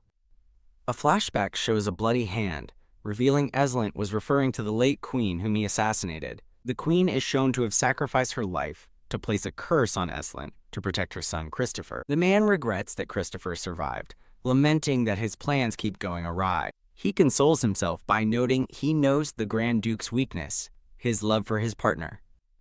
The man schemes to curry favor with his 7th-ranked knight by gifting him more tobacco. 2 days later, the scene opens on the grand facade of the Supreme Court. Murmur. A crowd of faceless nobles fills the courtroom gallery. A blonde woman and a dark-haired man sit among the spectators with grim expressions. The judge looks down from the bench as Eugene stands before him. Dressed in black, Eugene and Alexis stand together, presenting a united, somber front. The courtroom is shown from a high angle, emphasizing the empty witness stands. 2 women in legal attire react with looks of shock and dismay. Eugene listens calmly, expecting to hear testimony that the queen's attendants were too busy stopping the bleeding to properly assess the situation. Eugene reflects that while the knights weren't direct witnesses, the dagger was found right in front of him. The judge formally asks the defendant, Eugene Lickbent-Ivaleron, if he will make a statement. A nervous Eugene faces the cold, judgmental stares of the courtroom nobles. Nod. From the gallery, Alexis gives a subtle nod of support. Eugene places a hand over his heart and declares his intention to make a testimony of faith. PFFT. The judge scoffs, permitting the testimony only if Eugene can prove he is capable of it. Beam. A brilliant blue light fills the courtroom. Bathed in a holy glow, Eugene stands with a resolute expression. A shocked voice from the crowd identifies the light as an aureole. Spring A spectator leaps to his feet, pointing in disbelief at the divine sight. Glamour. The gallery erupts in awe and confusion, wondering if he is a saint, since only angels possess aureoles. With the holy symbol glowing behind him, Eugene calmly begins his testimony of faith. Stunned, the silver-haired Viscountess Dagona watches from her seat. Testifying before a divine overseer, he recalls the moment the brown-haired woman stabbed herself. He solemnly swears that he did not stab Queen Horensea 5 days ago. The glowing aureole serves as a testament to his truthfulness. He continues, refuting the false rumors of an indecent relationship with the late queen. The judge asks if he pleads innocent, and with a confident nod, Eugene affirms that he does. Grit. The judge grits his teeth, realizing the aureole proves the Baron's innocence, and that he has no choice but to accept the testimony. Bang! As the gavel falls, a radiant light shines from a smiling Eugene. Boom, crack, rumble. Suddenly, an explosion shatters the stained glass window, and a startled Eugene calls out for Alexis. A man watching from a high balcony expresses his disbelief. He laments that he was watching from a secret area to enjoy his victory, completely unaware that Eugene possessed holy power. A cloaked figure explains that being chosen by a nameless demon god allows him to resist most holy powers. The man realizes that if Eugene's power affects him, he must be a direct agent of a god. Grit. He clenches his jaw, determined to uncover Eugene's true identity immediately. Rumble. Alexis stands beside a young woman, muttering that this event isn't supposed to happen yet. Crackle! As crimson lightning strikes the courthouse, Eugene questions the meaning of already. His eyes widen in shock as he remembers this exact event happening in the novel. Rumble. He recalls the story. Dark clouds, red lightning, and the dead rising from their graves. Peak. He worries, realizing this catastrophe occurred in the latter half of the novel. Looking toward Dagona, he surmises that she is likely unprepared for this premature event. He turns back toward the chaos with a determined nod. Dagona bolts from her seat in the gallery. Rush. Snatch. Alexis grabs Eugene's arm, halting him and warning him of suspicious activity outside. Eugene considers the threat, knowing the undead are relentless, and that even Alexis will be worn down fighting them alone. He resolves to find a solution to the crisis. He recalls that the sacred relic in the High Temple is the key to stopping the monsters. Outside, people scream in terror as animated skeletons begin to attack. Alexis tells Eugene to stay with his mother inside the court's protective barrier before rushing off. Tense, Eugene realizes the attack's timing is no coincidence. He wonders if Count Rito is behind this as a shadowy figure looms nearby. Rumble. The courthouse shakes as panicked screams fill the air. Thinking quickly, Eugene realizes he must find a substitute for the sacred relic to purify the area. Bolt. He suddenly dashes away. A red-haired woman calls out his name as he sprints up the stairs. Rush. Step. The woman intercepts him, and he stops, surprised. Surrounded by a holy aura, he places a hand on his chest and pleads for her to let him pass. The red-haired woman considers that since Eugene's power is strong enough for an aureole, she can help him escape if necessary. Eugene offers to escort her to safety and thanks her, calling her Ludwina, as she resolves to go with him. Eugene observes the undead horde, noting that, while the scene matches the novel, Alexis fighting the dead is a new, unexpected variable. As his allies fight valiantly, Eugene faces down a skeletal horde. He knows these foes are tough. Powered by demonic energy, the ancient dead will just keep rising. Worse, the demonic energy reanimates them with the skills they had in life, making them an even greater threat. Fight. Realizing the only way is to completely burn out their demonic energy, Eugene resolves to perform a purification rite. Looking over the corrupted city, he steels himself to purify a massive area, wondering if he has the strength. He worries about his inexperience, having only recently learned the technique from Heroine. Resolved, he commits to helping Alexis, saving innocent lives, and ensuring Count Rito's plan fails. Flash. He accepts full responsibility, determined to fix the novel's plot that he himself has broken. Whoosh. A brilliant pillar of holy light erupts from the cathedral, piercing the dark, corrupted sky. A concerned Alexis calls out to Eugene, who stands beside Ludwina, channeling his power. Glow. Realizing demonic beings are weak to sunlight, Eugene focuses his holy power to clear away the clouds. Onlookers stare in disbelief at the divine light banishing the darkness, one murmuring, "My goodness." Eugene smiles, proud that his holy power, though not overwhelming, is enough to suppress the demonic energy. Stunned by the display, Alexis can only think of it as a miracle. Eugene collapses from the strain, and a worried observer knows he can't be okay after using so much power. Murmur. As the crowd kneels in awe, Alexis stands silently over the scene. Alexis glares coldly at the awestruck crowd, curtly telling them to mind their own business. Dagona urgently warns Alexis not to let the temple take Eugene, and with a squeeze of his fist, he realizes they'll never let go of someone who can manifest an Oriole. He foresees the immense pressure that will be put on Eugene to abandon his life and become a priest. Dagona cautions him to hide Eugene well, reminding him of the grim fate of the Latipedian saint. The legendary Latipedian saint is recalled as a powerful figure who once prophesied the future of the kingdom. However, the story tells of how a greedy king captured the saint to monopolize his power, leading to his tragic death. Holding the unconscious Eugene, Alexis grimly wonders if Dagona is comparing him to that tragic saint. As Dagona pleads for him to hide Eugene, a furious Alexis threatens to kill her if she says another word. Squeeze. Alexis holds Eugene close, determined to protect him from the vultures, who will now flock to his power. A man in modern clothes finds himself in a vast, ethereal hall made of light. Looking around the divine space, he realizes he is in the realm of the gods. Mumble. As a vision of Eugene appears behind him, the man wonders if this place is actually his own soul. Ramble. Walking a path of light, his soul thanks the divine presence for the holy power and muses on navigating the changed future. Sigh. He walks into the light, cheekily asking the divine presence if it wants him to be devout or not. Blink. Eugene's eyes flutter open as he awakens in a soft bed. He looks out the window in confusion, wondering if he's seeing snow. Shuffle. Thump. Getting up, he realizes he's at Heinskin Castle and wonders how long he was unconscious. His eyes widen in horror as he remembers the epidemic, which was supposed to happen in autumn. A frantic attendant rushes to his side, relieved he's awake, as Eugene asks how much time has passed. The devastating Black Nightmare Plague is described, a disease that spread in autumn and killed its victims within days. A magical herb and a cup of tea are shown, shimmering with hope. The attendant explains the herb Eugene purchased saved them, as it became unobtainable after the outbreak, prompting Eugene to think the gods are on their side. He anxiously asks about the others, learning that, while half fell ill, the herbal tea saved them. The attendant reports that while the madam recovered, old man Bach sadly succumbed to his illness. Eugene looks down, heartbroken that despite his efforts, he couldn't save everyone.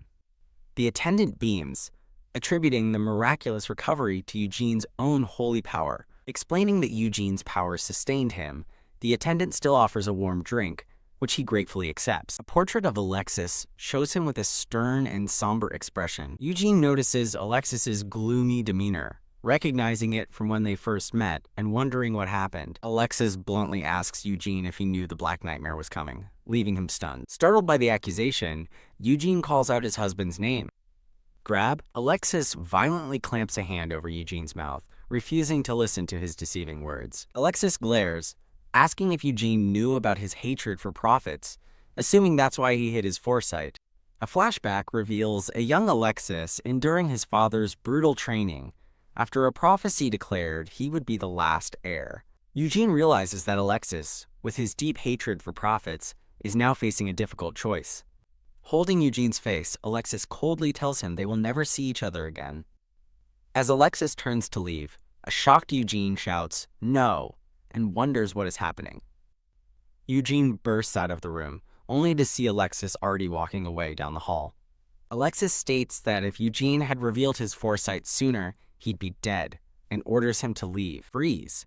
Eugene understands Alexis isn't angry about the deceit, but because he despises prophets. Watching him go, Eugene sadly remembers Alexis's confession that he liked him. He recalls Alexis's promises to stand by him and the kiss that made him feel the same way. Sniffle. Crying, Eugene thinks that if Alexis truly cared, he would listen, insisting he never meant to swindle him. He resigns himself to his original mission, save this world, and finally return home. Sob. Overwhelmed by sorrow, Eugene breaks down and weeps. Rub, rub. Waking from his thoughts, Eugene wipes his eyes, confused about why he was crying. Swoosh! Clutching his pillow, he wonders if he should really leave the castle after their fight. He reassures himself that with the country house and manor he was gifted, he will be fine on his own. While packing his few belongings, he notes most are gifts from Alexis and decides to take a cross that needs repair. A red-haired attendant tells him that while fights happen, leaving like this isn't right, but Eugene remains silent. Eugene bids the staff farewell, wishing them good health as he departs. Before he goes, he decides he should at least tell Alexis that he is leaving. An aide informs Alexis of something, and Eugene notes that his husband looks as weary as if he'd just returned from battle. Clasp. The aide recalls that during the 4 months Eugene was comatose, he saw an expression of longing and sadness on the Grand Duke's face just once. In the memory, a miserable-looking Alexis sits vigil at Eugene's bedside. The aide finds it unbelievable that the famously cold-hearted Grand Duke would fight with his husband the moment he woke up. The aide relays a message from His Highness, who insisted Alexis read a letter and threatened a consequence for refusal, prompting Alexis to ask what it is. Looking haggard, the aide explains that the letter details how Alexis can repay a lingering debt. The aide cries in frustration, lamenting being caught in the middle of their lover's quarrel. A red-haired attendant remembers that Alexis remained silent even when the madam came to visit him. Alexis stares ahead impassively, his thoughts hidden behind a stoic expression. Rustle. He opens the letter, which reminds him of his debt for the lives saved by the Keelan. The letter instructs him to pay off his debt by helping Duke Nassalard. Alexis stands quietly, holding the letter as he processes the command. Crush. He crumples the letter, angered that the sender has always favored Duke Nassalard. Throb. As a dark presence looms in his mind, he wonders if this was his benefactor's true goal all along. The aide asks what's wrong, reiterating that His Highness wanted to make sure he read the letter. Swish! Burst! Alexis abruptly rushes past the stunned aide and bursts through the doors to confront Eugene. Eugene calmly states that the gods have chosen the future king, and that he won't argue, knowing Alexis won't believe him anyway. He sees this as an opportunity to save the world, and resolves to stop Alexis from backing out of the looming civil war. Eugene admits he intentionally hid his powers, as an enraged Alexis shouts his name, ready to erupt. He acknowledges that despite his anger, Alexis is still holding back significantly. With a sad and apologetic heart, Eugene thanks Alexis for everything and bids him a final farewell. The scene shifts to a bright view of the manor Eugene now calls home. He recounts how Ludwina visited him at the manor, but he suddenly developed a fever, forcing them to cut the tour short. Plop. Lying exhausted in bed, he wonders why he's still so weak after taking medicine and getting plenty of rest. He reflects on how emotionally and physically draining his fight with Alexis truly was. He laments being bedridden again, finding it especially depressing to be sick all alone. A fond memory surfaces of him nagging Alexis to make him tea with alcohol to help him sleep. Tap. Covering his face, he curses the gods for silencing him and Alexis for casting him out so quickly. He steels himself, deciding not to cry since he will be returning to his own world soon enough. His thoughts turn to the one person he longs to see again. He finds comfort in the warm, smiling image of his mother. Reading old newspapers, he catches up on 4 months of news: the Queen's divorce, Christopher's return as a war hero, and the rise of monsters in dungeons. Realizing time is short, Eugene decides he must help Christopher win the Civil War. His thoughts interrupted by a knock. He sits quietly for a moment, bathed in a soft light. He reads a letter from Dagona, who is requesting a meeting tomorrow. The butler misreads the signature as Cation, wondering how the sender knew where to find them. Eugene smirks, deciding he'll make preparations to meet Dagona in secret. Press. Elsewhere, a weary Alexis pinches the bridge of his nose and sighs. He agonizes over his doubts, wondering if Eugene's affection was merely a duty to God. He recalls how Eugene's letter had rendered him completely speechless. Throb. He's tormented by the thought that Eugene's kindness might be a lie, fearing it would drive him mad. Knock knock. An attendant named Sheridan announces his presence at Alexis's door. Sheridan reports that a spy has sent news about his consort, Eugene. Choo-choo! The scene transitions to a train journey. Rattle. In a wig and cloak, Eugene checks his reflection, hoping his disguise will hold. He recalls giving a powerful testimony at a trial, and summoning a grand holy barrier. Creak. Arriving at the destination, he tells his butler he's feeling sick from the ride, but will be okay. Wobble. Exhausted from the long trip, he unsteadily exits the carriage. He steps onto a desolate platform, wondering if the Black Nightmare is keeping people away. He spots a familiar woman and calls out her name, Dagona. He tells Dagona he came alone, and she admits she's glad, finding his husband intimidating. As they walk and talk about his motion sickness, a dark-haired man watches them from the shadows. Flash. Memory emerges of a silver-haired woman casting a barrier to protect their secrets. The silver-haired woman invites Eugene to sit down, and he agrees. She apologizes for the urgent meeting, explaining the topic was too sensitive for a letter. She confesses that she told Grand Duke Ivelarone that Eugene was a prophet. She apologizes, but Eugene accepts his own role in the deception. He smiles gracefully, deciding to set aside his disappointment for now. Phew.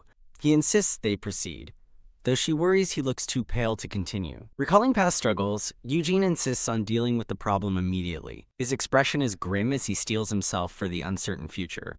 A symbolic image depicts Alexis and another man standing sternly back to back. Crack! As Eugene plans to relay information to Dagona, a sudden sound startles him into silence. Alerted by the noise, Eugene tenses while the silver-haired woman rises from her seat. Doom. The man from the train station stands in the doorway, and Eugene panics. He stares in shock, wondering how the man could have possibly followed him. A flashback to the train confirms his suspicion. They were traveling together.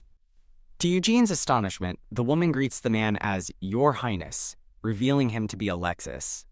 Alexis looks down at them, coldly acknowledging that his husband is there. He confronts Eugene, who demands to know why he's there after telling him to stay away. Eugene challenges him, asking if he wants to be the subject of unsavory rumors. HMPH. Annoyed, he remembers Alexis's harsh words telling him to leave and never return. He proudly declares he is there under his own knightly title, not as the consort, which Alexis calls ridiculous. Realizing he's cornered, Eugene decides his only option is to stall for time. Flash. The silver-haired woman's magical barrier suddenly encloses the three of them. Trapped inside the barrier, Alexis angrily demands to know if they intend to drag him back. Eugene steps forward, vowing he will not bring dishonor to the Ivelarone name. Grasp. He reaches out and firmly takes Alexis's hand. Flinch. As Alexis calls out his name, a brilliant, holy light erupts from their joined hands. Slump. Overwhelmed by the power, Alexis suddenly collapses unconscious onto the floor. The silver-haired woman cries out in shock, asking Eugene what just happened. Eugene calmly explains he used holy power to put him to sleep, now worried about the consequences. The blonde man tells a seated dark-haired man and a white-haired woman that it's fine. The dark-haired man closes his eyes, thinking, this is just a way to buy some time. The blonde man places a hand on his shoulder, resolving to tell him everything before being taken away. He anticipates that the dark-haired man will be furious when he wakes up. He smirks, concluding it doesn't matter since the man probably hates him now. As a hand clutches the man's lapel, he thinks if he was meant to die, he'd already be stabbed. Beam.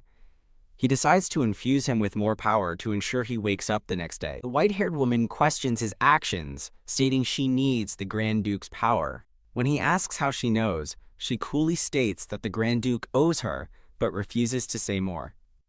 Tremble. An attendant panics over the consequences of putting the Grand Duke to sleep as the white-haired woman opens a portal with a flash. The blonde man thanks the white-haired woman, who accepts his gratitude. She explains how she exposed Count Rito's smuggling operation, forcing him to step down from his position. While sipping from a cup, the blonde man asks if the king attempted to protect the Count.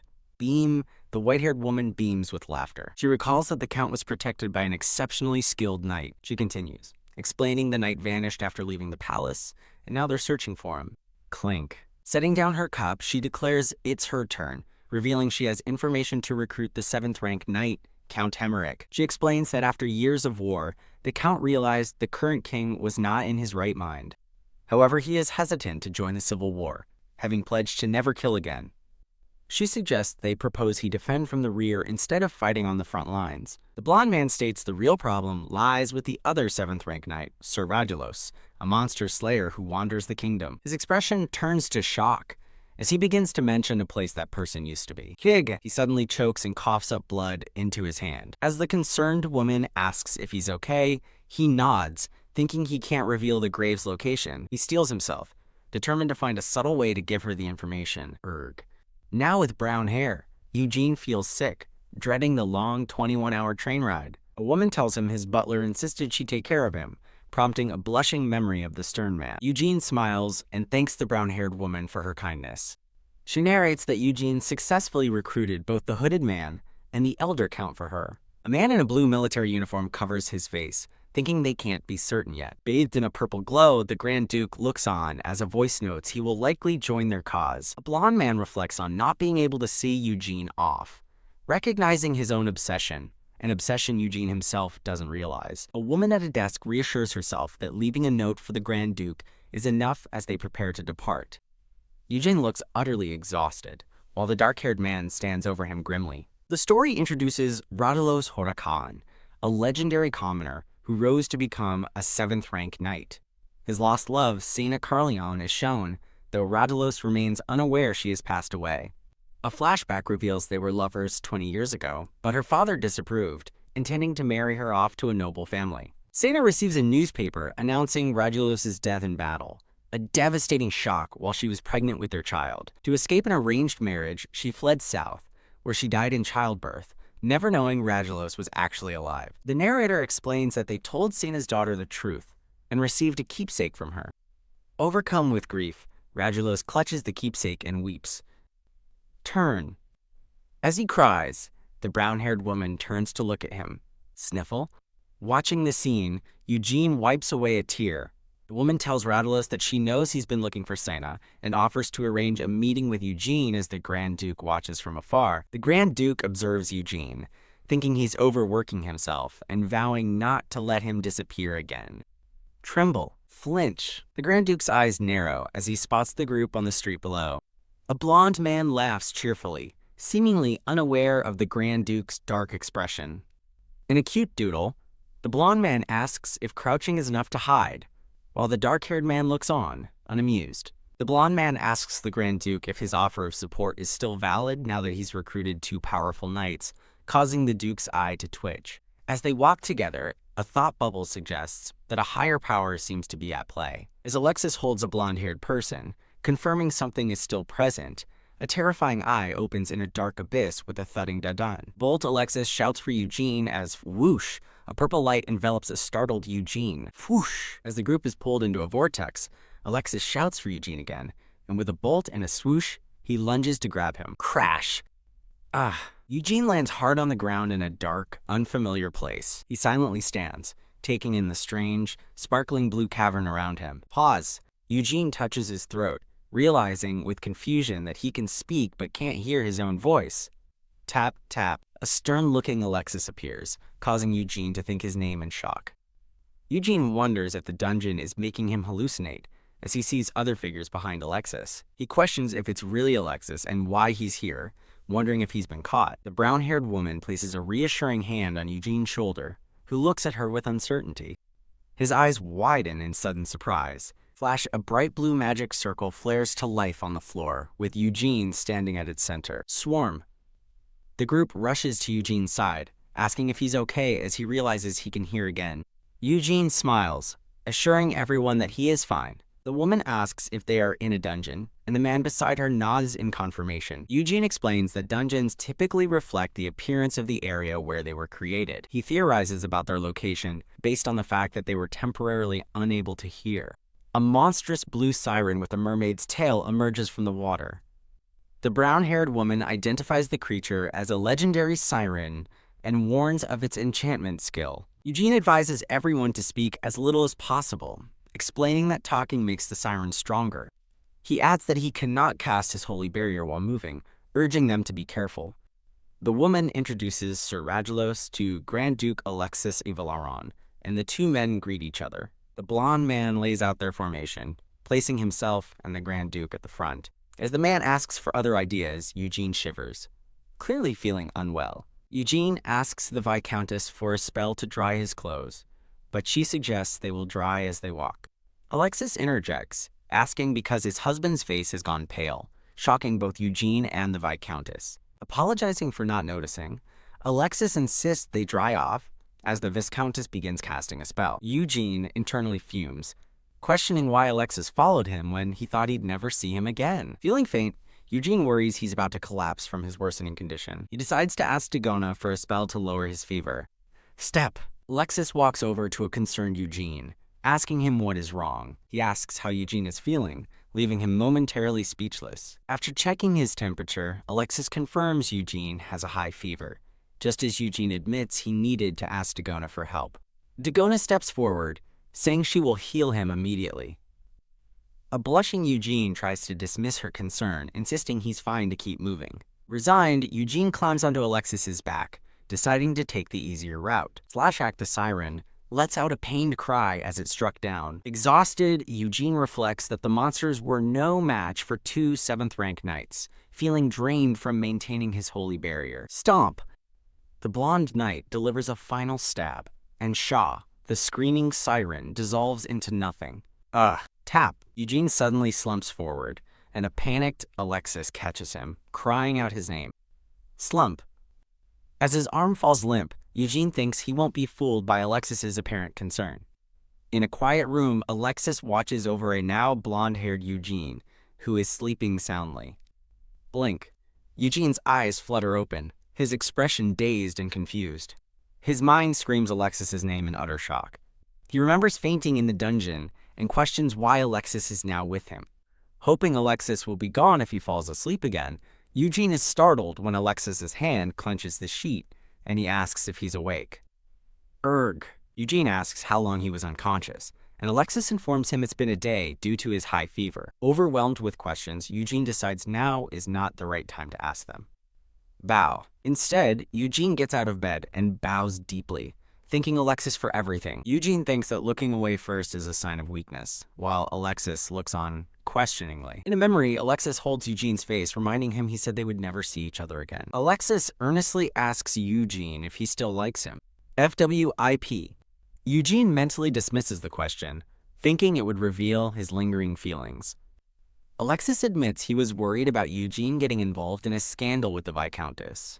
Covering his face, Alexis confesses he was also angry when he heard his husband ran away. Flinch. Eugene recoils in shock, realizing Alexis followed him out of anger. Alexis begins to explain himself, admitting he broke his promise to never see Eugene again. Alexis confesses he couldn't stop loving him, leaving Eugene stunned.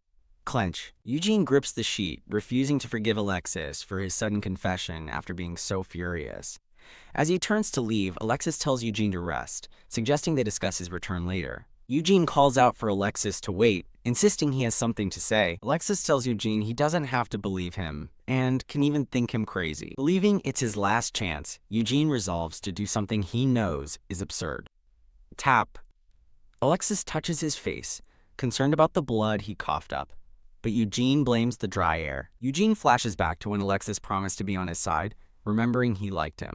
The memory continues as he recalls how they grew fond of one another. Flutter. He admits he still liked Alexis enough to miss him, even after their bitter parting. Back in the present, Eugene realizes he still doesn't know his quest's reward. His expression darkens with resolve as he clutches the bedsheets. With a smirk, Alexis simply asks, "What?" Alexis's tone hardens as he asks if Eugene is admitting to deceiving him and if he should now repay his debt. Eugene demands to know why his words are being twisted. Explaining he's trying to save him, Alexis questions if Eugene truly believes his feelings were a lie. Sniffle. Resigned, Eugene tells himself this is what he must do to return to Earth. Rub. Wiping his eyes, he curses, feeling he should at least give Alexis a proper explanation. Burst. A sudden light shines as Eugene's expression fills with determination. HMPH. Eugene demands to know what Alexis wants, but Alexis just asks why he is crying. Snap. A frustrated Eugene snaps back, asking why it matters when they weren't supposed to see each other anymore. Stare. As Alexis stares, Eugene wonders if his husband has gone insane, defiantly asking, "So what?" Clink. Alexis grabs his arm, just as Eugene cries out for him to wait. Foosh. In a flash of light, Eugene's determined eyes are all that's visible. Transported to a vast, empty hall, Eugene lies on the floor, wondering if it's happening again. Erg. He sits up, clutching his head in frustration. Sigh. Smack. After sighing, he smacks his own face, regretting blurting out his feelings. Deciding there's no use dwelling on it, he resolves to live without regrets. A mysterious, glowing silver artifact with interlocking rings appears. Eugene reflects that it's no surprise Alexis was the villain in the original story. Mutter. He worries that now that Alexis has kidnapped him, confinement is next. Eugene considers his predicament, relieved Alexis hasn't drawn his sword, but certain his pride would prevent him from helping Christopher. Drag. A chibi Eugene clings to Alexis's cape, wailing for someone to help him and vowing to just stick close if they fight again. Kick. Kicking a piece of his torn sleeve, he laments the mess and wishes the gods had made him a max-level character. Now dressed in a regal white uniform, he wishes he had been made a powerful 6th-rank knight instead of just receiving holy power. He complains that he wasn't even given a proper status screen, as his quest details are all missing. Looking at the quest window, he notes the objective, time limit, reward, and penalty are all unknown, leaving him unsure if he can even go home. Blush. He wistfully thinks that if he had known, he wouldn't have fallen so hard for Alexis. He concedes that his request for a status screen was technically granted, just not in the way he wanted. Clench. He clenches his fist and calls out, "Excuse me." He looks up with a determined, almost sly expression as he prepares to speak. Rattle, rattle. Alexis finds the door to the room is locked. He turns back to the room, where Eugene is lying motionless in bed. Eugene sleeps fitfully, his face flushed with fever. Plop. Alexis recalls getting stranded in Wieste when the king stopped all trains north. Stroke. He gently touches Eugene's head, admitting he used his husband's illness to hide his own absence from his domain. Huff huff. As Eugene breathes raggedly, Alexis notes his bad cold. Erg.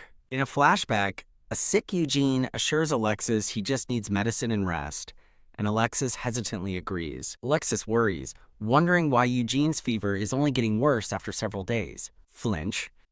He remembers the moment Eugene fainted, and his temperature began to rise. TSK. Conflicted, he thinks he expected fury but got only tears, leaving him unsure how to react. Alexis covers his face in frustration, sighing that fighting monsters would be easier. He watches the sleeping Eugene, torn between hating and liking him. His turmoil continues as he debates whether to abandon Eugene or again keep him confined. Grit. With grim certainty, he concludes that Eugene will never forgive him. Sitting by the bed, Alexis quietly tells himself that nothing is going to happen. Tap tap. Dressed in a formal suit, Alexis adjusts his cravat, preparing to leave. Hiss! A white-haired woman fumes that Alexis didn't even say hello, while Dagona recalls he left abruptly 4 days ago after she treated Eugene's fever. The white-haired woman accepts his silence, deciding to skip the small talk. She smiles brightly, announcing that the date for their plan has been set. With the preparations finished, she tells the stoic Alexis there's no reason to delay. Over a snowy city, it's revealed their plan will commence on December 1st. In a quiet room, she repeats to Alexis that the date has been set. She confirms again that the plan begins December 1st, as Alexis listens intently. Alexis narrows his eyes, thinking it's bold of them to act so soon after recruiting the 7th-rank knights. He tells a kneeling knight surrounded by red energy that he is aware and will provide details later. The knight declares they will need Alexis's support on the chosen day. Alexis assures the white-haired woman that he'll arrive in time, as the trains will be running again soon. She smiles, stating he met her condition of winning over the knights, leaving no room for deliberation. When she asks about Eugene, Alexis coldly rebuffs her, saying it's none of her business. Alexis explains he had to borrow His Highness's wisdom, as even the greatest sage can't know everything. Hearing this, Alexis realizes her words can only mean one thing. He understands Eugene and the Viscountess aren't using each other, but simply share an objective, just as Eugene once helped him. Memory flashes of a blonde man bathed in a holy golden light. The vision continues, showing hands gently resting on the blonde man's shoulders. Alexis admits he despises prophets, but she argues it's better for a prophet to be misunderstood. Clack. Announcing her departure, she promises to get in touch when the time is right. Alone, the white-haired woman lets out a sigh of relief. Her expression hardens with resolve as she thinks that Christopher needs powerful allies. She reaffirms her goal to make Christopher king in order to save the world. Holding a crown, she declares that Christopher possesses the qualities of a good ruler. She reflects that his anger over the king's injustice is genuine, not just for survival, as a blood-soaked cape billows. Her eyes shine with conviction, certain this is why Christopher must be king. A vision of a crowned Christopher appears, hailed as a heroic king for a peaceful world. She steels herself, willing to endure a little hostility to achieve her grand ambition. Slap! She slaps her cheeks, renewing her determination. A warm bowl of yellow soup is presented. Eugene awakens, looking weary but lucid. Despite the soup, he finds himself craving a hearty piece of meat. Reaching for the bowl, he notices a new ring on his finger, realizing Alexis even took Caitian's ring. Squawk! He sarcastically imagines turning into a bird to escape, giving a thumbs up to an unseen Alexis. Clack. Relieved to be out of a dungeon, he picks up his spoon, though something still feels off. A quest window materializes, finally revealing his mission's terms: save the world, with the reward being the choice to go home or stay, and the penalty being a forced return home. He reflects that while not what he expected, his request was heard. Even the complaints he filed were taken care of. He remembers asking to see his reward, which triggered the quest's second update. Seeing the updated quest details, he feels they really want him to stay. Clench. He grips the sheets, determined to return home after completing his quest. Remembering his family, he realizes leaving means everyone he saved will die. He questions how he could abandon the 10,000 people he saved. A phone displays the novel's title, as he accepts this world is its own reality. He knows he could never live with himself if he left them to die. Overwhelmed by the weight of his choice, he breaks down in tears. Wiping his eyes on a balcony, he calls out, "Is someone here?" He's stunned to see Alexis standing by a carriage below. Burst. As Eugene calls his name, his spirits lift, admitting he's now glad to see him.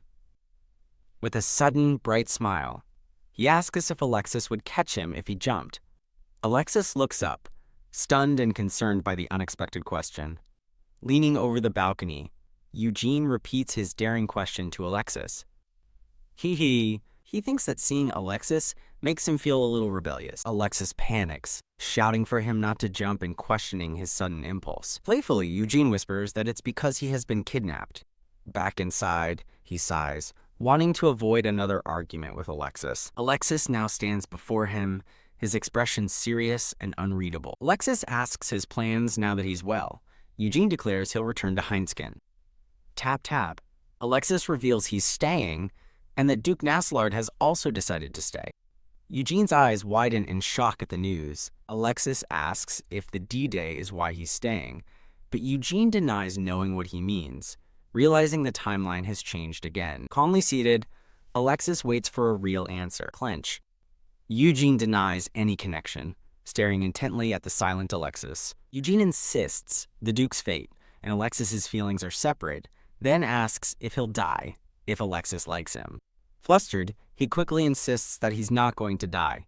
Spark. An electric tension fills the air as Alexis asks again. Eugene tells him to think what he wants. He blushes with embarrassment over the awkward exchange. He laments that telling Alexis not to like him now feels like empty words. Wince.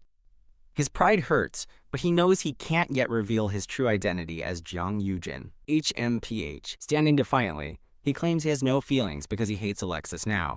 A tiny, chibi Eugene is thrown into a state of utter confusion. Alexis admits that as much as he hates Eugene for being a worker of God, he still likes him and tells him he cannot hate him back. Tremble. Eugene trembles, shaken by the raw, conflicting confession. Alexis remembers being out of his mind in Daiwan, unable to see Eugene's face and just denying his words. He realizes it's possible to both love and hate someone simultaneously. Submerged in a metaphorical sea, he admits he's drowning in these two emotions. Alexis recalls realizing Eugene had a secret and was always flustered, concluding he was a fool. He then approaches Eugene, asking why he's looking away. Hug.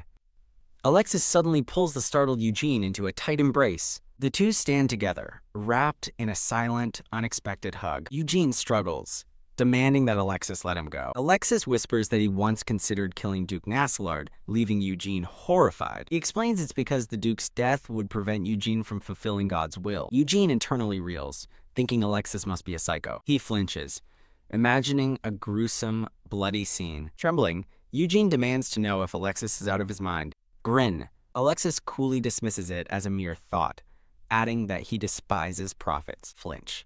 Blushing, Eugene flinches away from Alexis's words. He squeezes his eyes shut, defensively thinking, so what? Held tightly in Alexis's embrace, he gasps that he can't breathe. Pat, pat. Alexis gently pats his back, asking him not to cry. Eugene denies crying, tells Alexis not to be so cold, and demands to be released. Droop.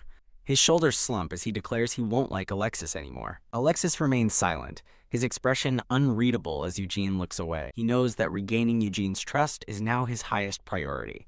A painful memory surfaces of him telling Eugene he'd never see him again. Eugene recalls the moment with a jolt, thinking he'd take those words back if he could. Overcome with regret, Alexis places a hand over his heart. Twitch. The memory still hurts Eugene, even after all this time. In a flashback, he recalls never intending to accept an apology, but now things are different. He looks on with a complicated expression, his resolve wavering. Alexis offers a sincere apology for knocking him out before. He admits that even if he could go back, he'd do it again so Eugene could hate him. Surprised, Eugene insists he doesn't hate him and apologizes for knocking him out in Daiwen too. Declaring them even, he asks for a favor regarding Dagona, making Alexis twitch with irritation. Irked, Alexis snaps that he should call her by her formal title, Viscountess Vallerden.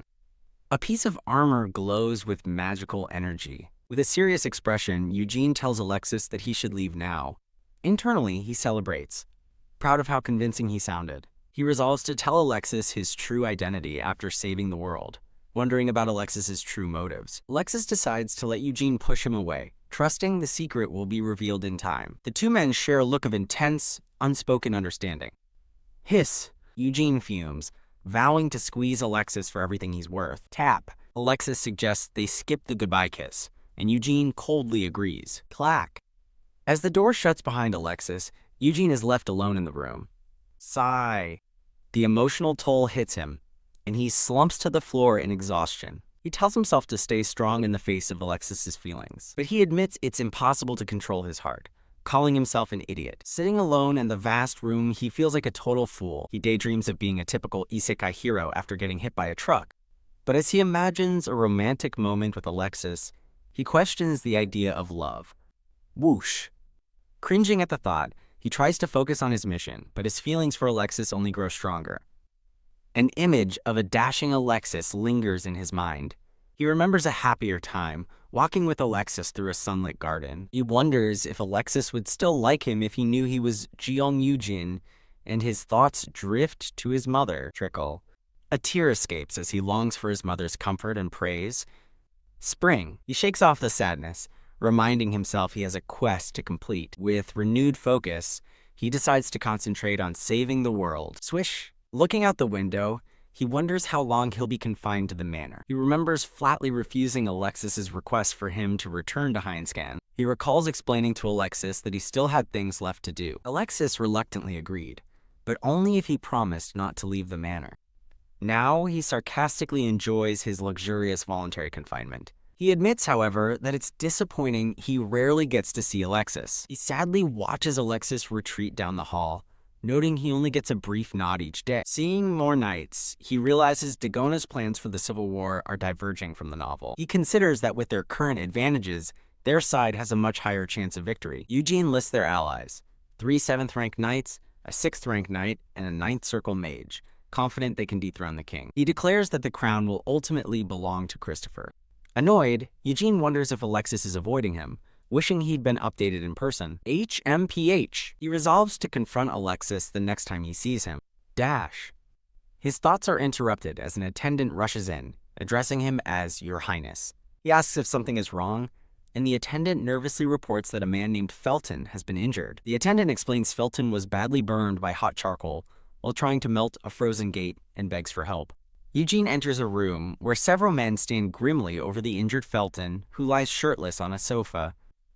Gasp! Eugene sees the severe burns covering Felton's body, while Felton insists through pained breaths that he's okay. Beam Eugene smiles warmly, telling him it's important to be healed as soon as possible. Sha! A brilliant holy light envelops Felton's arm and torso as Eugene's healing power mends the burns. Felton stares at his completely healed skin in disbelief, letting out a quiet "whoa." The onlookers erupt in a collective shout of wow at the miraculous sight. The men gather around, thanking Eugene and remarking how lucky Felton was. The group decides to celebrate with drinks, and a chibi Eugene beams with excitement at the idea. Wag! Eugene eagerly anticipates having a drink, feeling it's been forever. He looks around happily, noting that everyone has gathered. Alexis suddenly appears, asking what's happening, and an attendant explains how Eugene healed Felton. Alexis cancels the celebration, stating his husband is on medication and instead calls everyone to a strategy meeting. Trudge. As the disappointed men head out, Eugene sadly mourns his lost wine, and Alexis calls his name. Surprised, Eugene asks, "Me too?" when Alexis tells him he's needed at the meeting. Alexis reveals he plans to lure Commander Eslant into a trap and asks if Eugene wants to hear about it. Pointing to a map, Alexis explains their plan. They'll use Duke Nassalard's actions to draw out Eslant, which is when they'll make their move. Eugene approves of the plan, adding that with Eslant gone and many knights already siding with Christopher, they'll have no one else to worry about. A hand grips an ornate, blood-drenched sword. An old man cries out in despair as coins fall around him, a special tax having been levied. A flashback shows a bandaged and injured knight, highlighting the severe abuse they suffered. After Count Rito was dealt with, the king's wickedness was exposed, and many turned against him, calling him crazy. Throb. A strange, powerful energy pulses within Eugene's chest. During the meeting, Eugene expresses concern that their tall, buff knights will stand out too much if disguised as civilians. Alexis reassures him they'll retreat if necessary, while Eugene privately notes how big the northern men are. Reach. The meeting concludes, and Alexis offers to escort him back. Stare. Eugene simply stares at Alexis's outstretched hand, feeling confused. Pout. He feels a pang of disappointment, wondering why he's upset when the meeting went well and he got to see Alexis. Scratch. He struggles with his feelings, realizing he can't be mean to Alexis because he doesn't actually hate him. Steeling himself, he decides he has a question. With his hand over his heart, he prepares to speak. He looks at Alexis and asks, what happened to Count Rito? A dark vision reveals a cloaked figure performing a chaotic ritual, spreading fear to empower their master. Flinch. Eugene visibly recoils from the implication. Alexis explains he must ask Viscountess Valerdon for the details and will give him an answer soon. Eugene smiles, thanking him and thinking how glad he is that Alexis is so quick and smart. Twitch. Before leaving, Alexis sternly tells Eugene not to follow him. Step. Halt. Eugene stops in his tracks, feeling a surge of annoyance. Argai. He clenches his fists in frustration, angered by Alexis's calm demeanor and the gods who prevent him from revealing his true identity. Gra! He lets out a primal scream of frustration in the empty, ornate hallway. Elsewhere, Alexis thoughtfully wonders if Eugene is angry enough to grab him by the collar. Knock knock. Just as Eugene decides to wash up, an attendant announces that the Grand Duke wishes to see him about a message from the Viscountess. Fidgeting with his collar, Eugene tells his attendant he needs a moment to get dressed again. His attendant tearfully tells him his happiness is what matters most, and urges him to get divorced, but Eugene calmly reassures him. Alexis stands with his arms crossed, his expression unreadable. Eugene asks what Dagona's message is, but Alexis tells him to come closer. Noticing a wine bottle, Eugene wonders why Alexis is drinking, a habit he usually avoids. The Viscountess's message warns that with Count Rito gone, their defenses might be compromised, especially at sea. Eugene realizes with concern that something bad is about to happen in the sea. Alexis asks if he has a reply for the Viscountess, but Eugene simply says no. A faint, knowing smile appears on Alexis's face. A flashback shows a holy basin that no priest has ever managed to fill completely. It's explained that even powerful priests can only channel a small jar's worth of holy power, but Eugene's capacity is like a massive urn, standing before a waterfall of divine energy. He holds a glowing, ornate chalice filled with holy power. Swirls of pure energy emanate from the powerful artifact. Looking at the chalice, Eugene remarks that it seems pretty useful. Alexis clarifies that Viscountess Valerdon is lending him the artifact, and Eugene agrees to put it to good use. Alexis offers him a bottle of rare whiskey from the Knights, telling him he can drink it after his medicine. Gasp! Stunned, Eugene rejects the offer, reminding Alexis they aren't on good terms. He admits to himself that Alexis is a good person, and his harsh words were likely a warning. Eugene gently places his hand over Alexis's heart. The tender gesture seems to surprise Alexis. Eugene declares that Alexis will just have to endure his one-sided crush, leaving him utterly confused. Kneel. Eugene gasps in shock as Alexis suddenly drops to one knee before him. A soft, rosy light surrounds them as Alexis looks up at him. Clench! Alexis's fist tightens as he wonders why Eugene is kneeling again after their last apology. Awkward. Eugene awkwardly tells him to get up, but Alexis only says his name. He reminds Alexis that kneeling will only make things worse, since he already said forgiveness wasn't necessary. Alexis looks up at him, his expression earnest and unwavering. Flustered by the gesture, Eugene wonders to himself why Alexis is being so cute.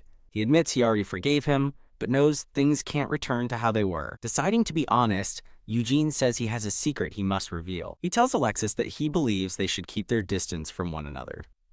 Tap tap. He walks away, thinking Alexis would call him crazy if he knew his soul was swapped. Afraid of being hurt again, he asks if Alexis has a secret mission that prevents him from being honest. He asks if Alexis wants distance, because he's unsure how he'll react to the truth. Beam. Eugene smiles with understanding, while Alexis's expression turns glum. Alexis covers his face, realizing with despair that he's lost Eugene's trust more deeply than he imagined. Eugene watches with concern, thinking he would accept Alexis even if he confessed to a terrible crime. Alexis reflects on his own insensitive words, believing Eugene must have his reasons for this. Sigh. He wishes he could return to the past, but Eugene bluntly says it wouldn't change anything.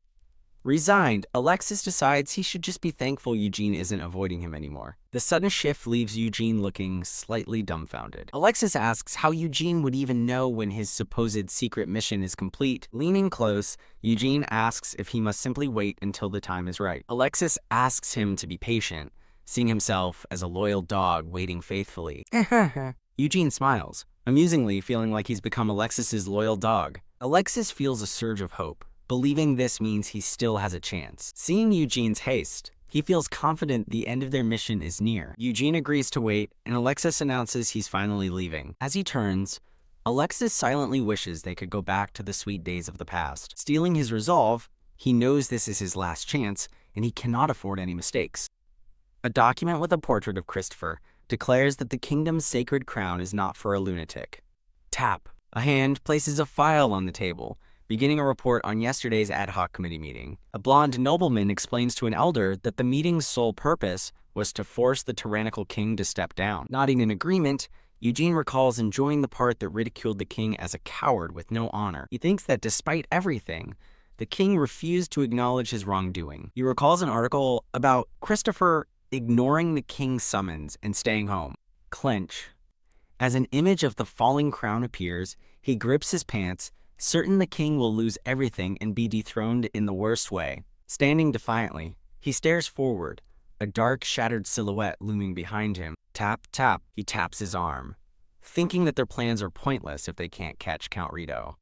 With his arms crossed, he maintains a serious and thoughtful expression. He remembers from the novel that after the king's death, the dead were resurrected, causing absolute mayhem across the capital. He knows the previous battle was merely a taste of the horror to come. Standing with Dagona, he considers that even with the information he gave her, there's a bigger problem. The true threat, he knows, is the dead that will rise from the ocean.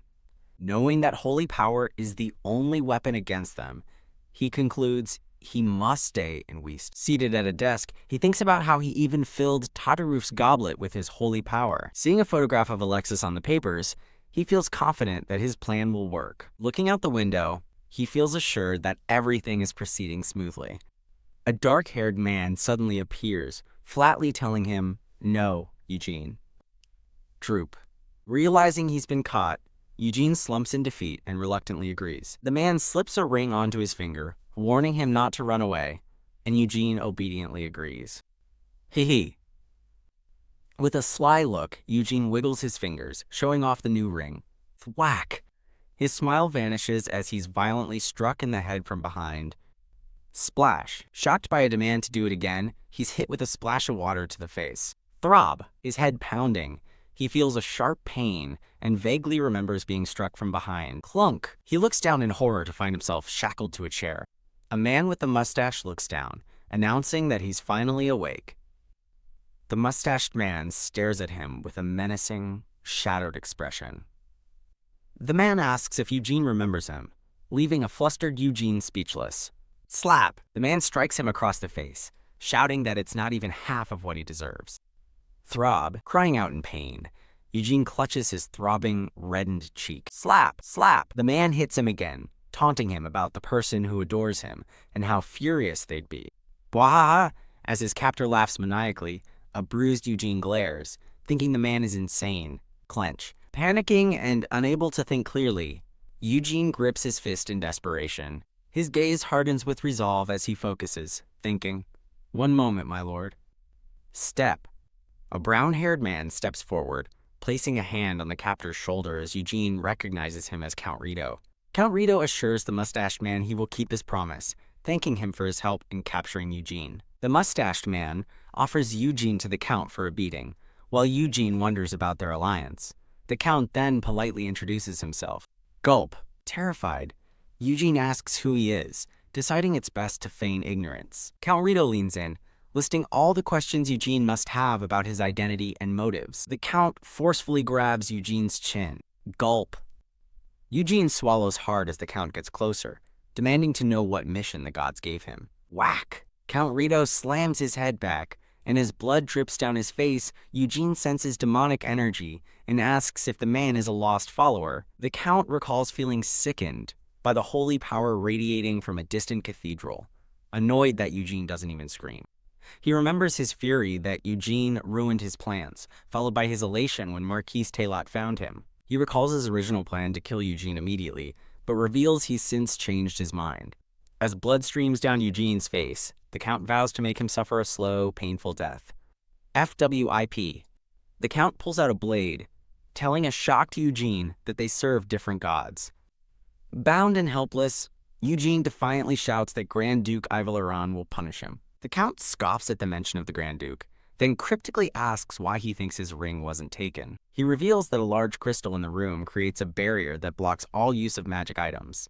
Holding an ornate sword, Alexis stands resolute. Flinch a voice warns that by the time Christopher learns the truth, it will be too late, as a vision of a hanged man appears. The voice taunts that he can at least rejoice in dying a martyr. A brown-haired man leans menacingly close to a bruised and bleeding Eugene. The man smirks, telling Eugene everything will be over soon as a thorny aura surrounds them. Eugene stares in wide-eyed terror, his face bruised and bloody. A flashback shows a young boy holding a teddy bear, standing before a shadow that looks like a pool of blood. It's revealed the boy lacked empathy, loved no one, and was chosen by a nameless demon god. Reflected in his terrified eye, Eugene realizes this man will kill him without a second thought. Back in the present, Eugene peeks out of a cell, thinking he can't be too far away since it's still daylight. Gulp. He nervously considers transforming into a bird and flying away. He finds hope, believing he can escape once he finds Alexis and Christopher. Ha ha ha. His captor laughs maniacally, vowing to resurrect the knights in the royal mausoleum, causing Eugene to flinch in horror at the desecration of a sacred place. Doom. The man proclaims the 1,000-year-old capital will crumble to dust as a red demonic energy envelops Eugene. Elsewhere, a long-haired woman with silver hair doubts even Dagona has prepared to defend the royal mausoleum. A powerful, glowing, sacred relic is revealed to be protecting the mausoleum already. Sweat. Eugene realizes with horror that if the dead rise, Alexis won't be able to stop them, just before his captor pins him down, declaring he is destined to die there. Held down, Eugene calls out for Marquis to come back. Phew! Stealing his resolve, Eugene thinks to himself that he can't screw this up. Swoosh! A white bird escapes the room as someone shouts to get him. Swing! The captor curses and orders the bird shot down as it flies out a window. Twing! Wobble! Twing! Arrows barrage the bird as it struggles to fly. After losing the bird, the captor, Count Rito, is enraged and vows that Grand Duke Ivaleron won't get away with this before calling for Marquis Taylot. Count Rito asks Marquis Taylot if he's scared, and the Marquis admits he is, as his knights are no match for the Grand Dukes. Tap. Count Rito leans in close and menacingly suggests the Marquis go to his bedroom and drink poison. Meanwhile, a man reports to Alexis that Eugene was last seen 3 hours ago, giving him more than enough time to have left Weist. Alexis calmly orders his men to go after them immediately. In a memory, a smiling Eugene worries about what he would do if he lost Alexis. An aide tells Alexis that the one with the biggest grudge against him and his consort is Marquise Taylor. Alexis resolves to find the Marquis, and his aide reports his last known location. Tap tap. The white bird lands carefully on a branch. The bird rests for a moment among white flowers. Swoosh Alexis catches the bird as it flies to him, noticing a bloody wound. Shocked, Alexis asks what happened, then quickly rephrases his question to find out what led to this. Whoosh. The bird transforms back into a cloaked Eugene, who shivers with chills as he clutches his chest, asking for a moment. Alexis calls out his name, his expression tense, as Eugene feels dizzy, wanting a hug but needing to report his findings first. Tap. Eugene reveals that Marquise Taylor and Count Rito are the culprits, causing Alexis to react with fury in a trashed room. He warns that the dead will rise from the mausoleum, and they must stop them. Alexis insists Eugene rest, explaining the adrenaline is masking his pain and that the mausoleum can wait until he drinks holy water. Wipe. After drinking, Eugene reports Rito's plan to raise the dead, and Alexis pulls him into a sudden, tight hug. A surprised Eugene calls his name, but Alexis just wants to hold him, though Eugene insists they have no time. Teary. Eugene doesn't understand Alexis's apology, blaming his own secret for the situation. Alexis blames himself for not providing more guards, but Eugene insists that's not it. Eugene tells Alexis to worry later, then gasps, realizing he left his wedding ring behind and smacking himself in frustration. Swish, he pulls away, stressing that they must hurry because Rito claimed the sacred relic is useless and they need to warn Dagona. Smile. A small, confident smile appears on Alexis's face. A flashback shows the king erupting in a rage, summoning Commander Esland after seeing Christopher's public post. Two faceless noblemen smirk, unaware that they are being abetted by Dagona. Dagona watches the schemers through a magical vision, revealing her manipulation. Alexis and his knights stand prepared before a large stone building. A cloaked figure mocked Christopher's last stand with his knights. Three determined noblemen stand united before a glowing magical sigil. Clench. Trapped by dark thorns, a man desperately screams for his enemy to die. Slash, a brutal strike echoes through the air. From a balcony, a horrified Eugene groans as he witnesses the bloody aftermath below. Tap. A man gently covers his eyes, telling him not to look. Flinch. The surrounding soldiers recoil in horror from the mangled corpse, knowing it's finally over. Before a divine backdrop, the blonde nobleman looks on in stunned silence. The soldiers step forward, affirming their loyalty. Bow. In perfect unison, the soldiers bow deeply to their commander. Beam. A radiant smile brightens Eugene's face. He cautiously inches closer to the fallen commander's body. Flinch. The brown-haired man's words make Eugene flinch, admitting that killing the commander first was indeed easier. Tap. He touches Eugene's shoulder, then squeezes his arm to get his attention. He softly asks Eugene to call him by his old name, causing him to blush. In a flashback, a battered Eugene remembers how escaping was his only thought during his kidnapping. Now safe, he realizes how close he came to dying without ever telling Alexis his true identity and feelings. Fidget! He nervously fidgets with his hands, lost in thought. He reaffirms his goals: survive, save the world, and confess his secret to Alexis. Standing amidst a field of roses, his resolve is clear. He adds another, equally important goal to his list: making everyone love fried chicken. Blush. He leans in close, and a deep blush spreads across Alexis's face. Boom. As he asks to see Dagona, a sudden explosion cuts him off. Rumble. The ground continues to shake violently from the impact. Alexis holds him tight, both watching the sky turn an ominous red. Rumble. Amidst crackling red lightning, a royal flag waves defiantly. Done. Three imposing figures make a dramatic entrance. Done. Mounted on a horse, a blonde commander leads his army forward. Below, his soldiers stand assembled in perfect formation. The commander looks down upon his kneeling troops, a silent promise passing between them. Done. The wind catches his magnificent purple cape. The blonde commander's gaze is sharp and unwavering.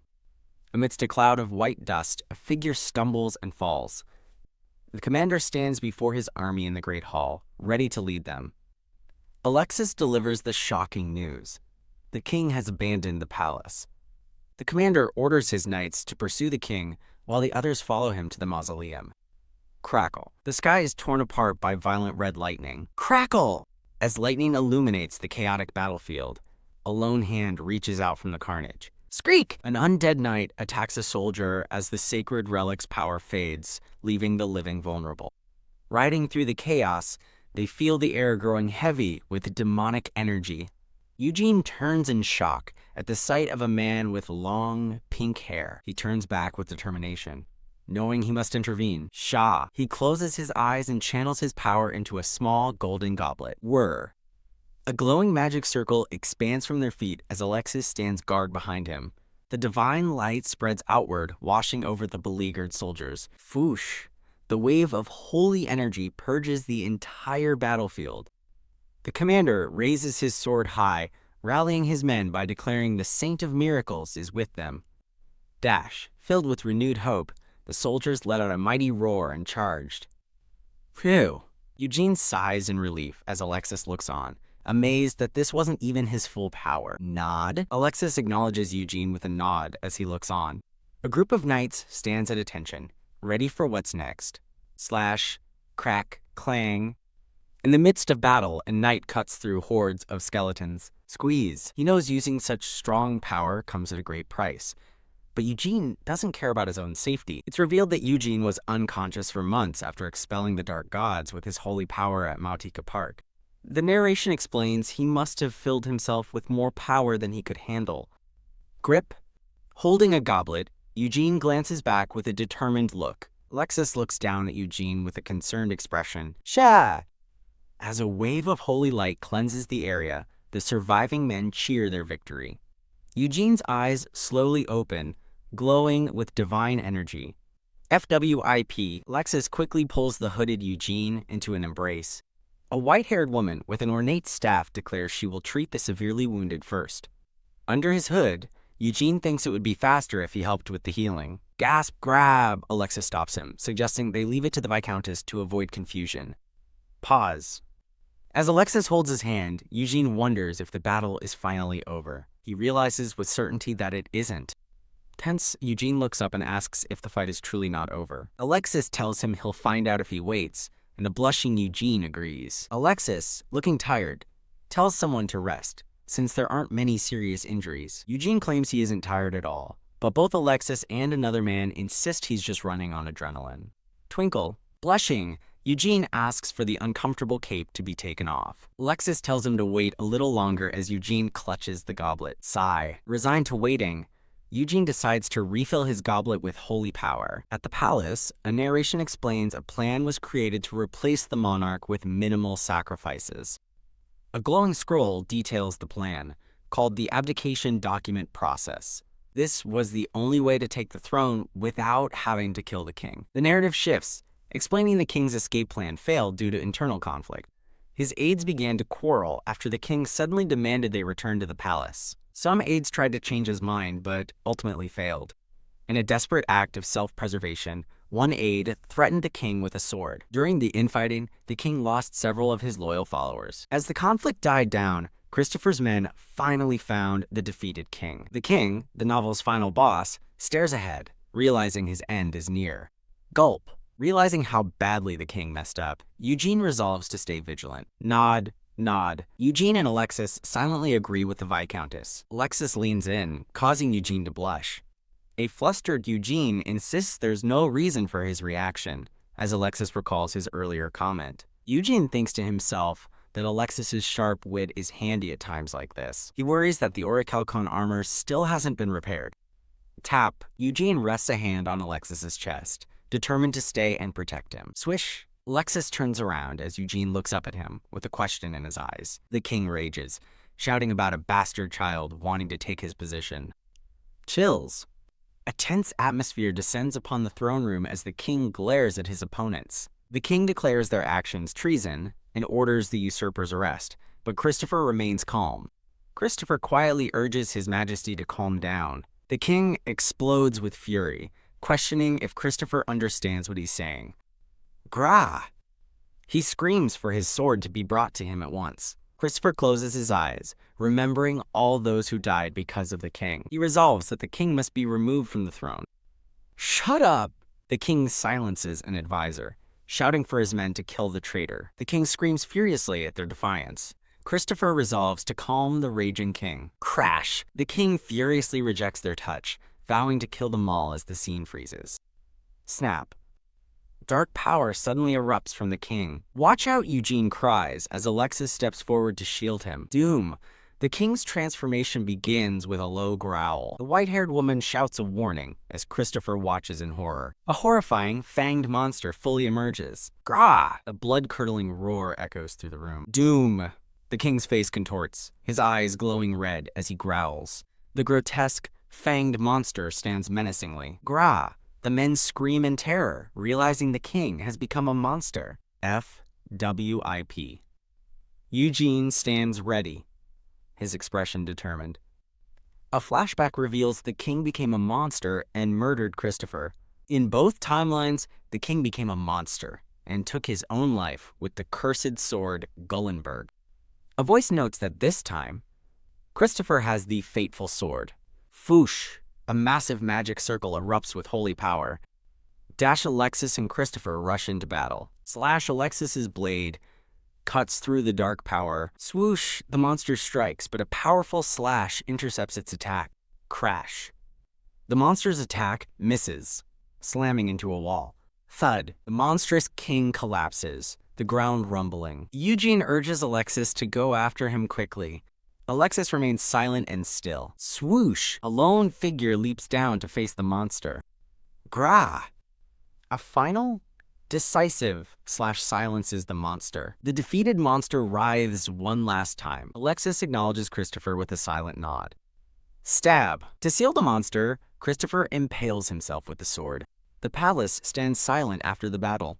Christopher admits the plan went awry. Stifling Eugene decides to help manage the chaotic aftermath. "Dagona!" Eugene calls out as the white-haired woman arrives. The three men meet with Dagona in the hall. Dagona smiles, looking immensely relieved. Alexis glares as Dagona mentions the old misunderstanding. Eugene notes the tension has eased, and Dagona praises the Grand Duke's understanding. The awkward dynamic is shown in a chibi flashback. Eugene asks Dagona for a moment to explain everything. He recalls the moment he finally told Dagona his secret. He revealed everything, and Dagona's first instinct was to demand an execution. Clench. Dagona is visibly shaken by Eugene's confession. He explains that a special ring helped him survive, offering his thanks. Alexis asks Dagona to retrieve Eugene's wedding ring. A moment of stillness passes between them. Flop. Eugene relaxes, feeling like the story is finally over. He happily admires the view of his friends. He muses on the perfect trio of hair colors. Alexis offers to prepare a room for Dagona. Lift. Alexis sweeps the exhausted Eugene into his arms. Alexis, carrying Eugene, asks Dagona if this is the room she's chosen. Dagona smiles and agrees, saying she'll inform the head butler. As Alexis walks away thinking their talk is over, Dagona notes they were saved by Eugene's intervention at Mystique Park. She muses aloud about the legend of God's messenger visiting in human form, hinting at Eugene. The mood darkens as a tense silence falls between them. Gulp. Dagona swallows nervously under Alexis's unseen gaze. Alexis coolly asks if she intends to continue speaking such nonsense. Dagona points out that even mages are wondering about the consort, but Alexis dismisses it, looking toward the peacefully sleeping Eugene. Eugene slumbers soundly, unaware of the conversation about him. Dagona quietly concedes to his highness. Alexis watches over the sleeping Eugene, lost in thought. He recalls Lion once calling Eugene an angel, a comment which now holds a completely new meaning. Alexis gazes down at Eugene, his expression filled with a dawning understanding. His thoughts drift to the holy sword, Infurtian, that Eugene found. He ponders the power of the blade and the weight of the crown. Alexis questions what Eugene truly wants after working so hard to crown a new king and stop the undead. A divine hand appears as the narrative explains that capricious gods often meddle in human affairs. Sometimes their interference is for the benefit of humanity, while Alexis doesn't understand why the gods chose Eugene as their messenger. He decides that for now, he only wants to focus on him. Brush. He gently caresses Eugene's cheek, accepting him as the baron from a fallen family, and, most importantly, his husband. Eugene awakens and asks what time it is, finding Alexis watching him. Groggily, he asks if Alexis was there the entire time he slept. Alexis calmly recounts the recent chaos, the dead rising, the king becoming a monster, and new ruler taking the throne. Poorer. As Alexis gets him a drink, Eugene cheerfully claims he's fine and was just sleepy. Taking the cup, he suddenly remembers and asks about his ring. Alexis reports that Viscountess Valerdin found a fire at Marquis Taylor's townhouse. He continues, explaining the Marquis was discovered dead, having ingested poison amidst the flames. While Count Rito remains missing, Alexis presents the ring, much to Eugene's delight. Clack. Alexis sets a cup down, explaining the Viscountess found the ring in a secret room filled with magic items. Kneel. To Eugene's utter shock, Alexis suddenly kneels before him. He holds out his gloved hand and asks Eugene to give him his. Stunned, Eugene realizes what is happening. A memory of their wedding flashes by as Alexis gently slides the ring onto his finger, just like before.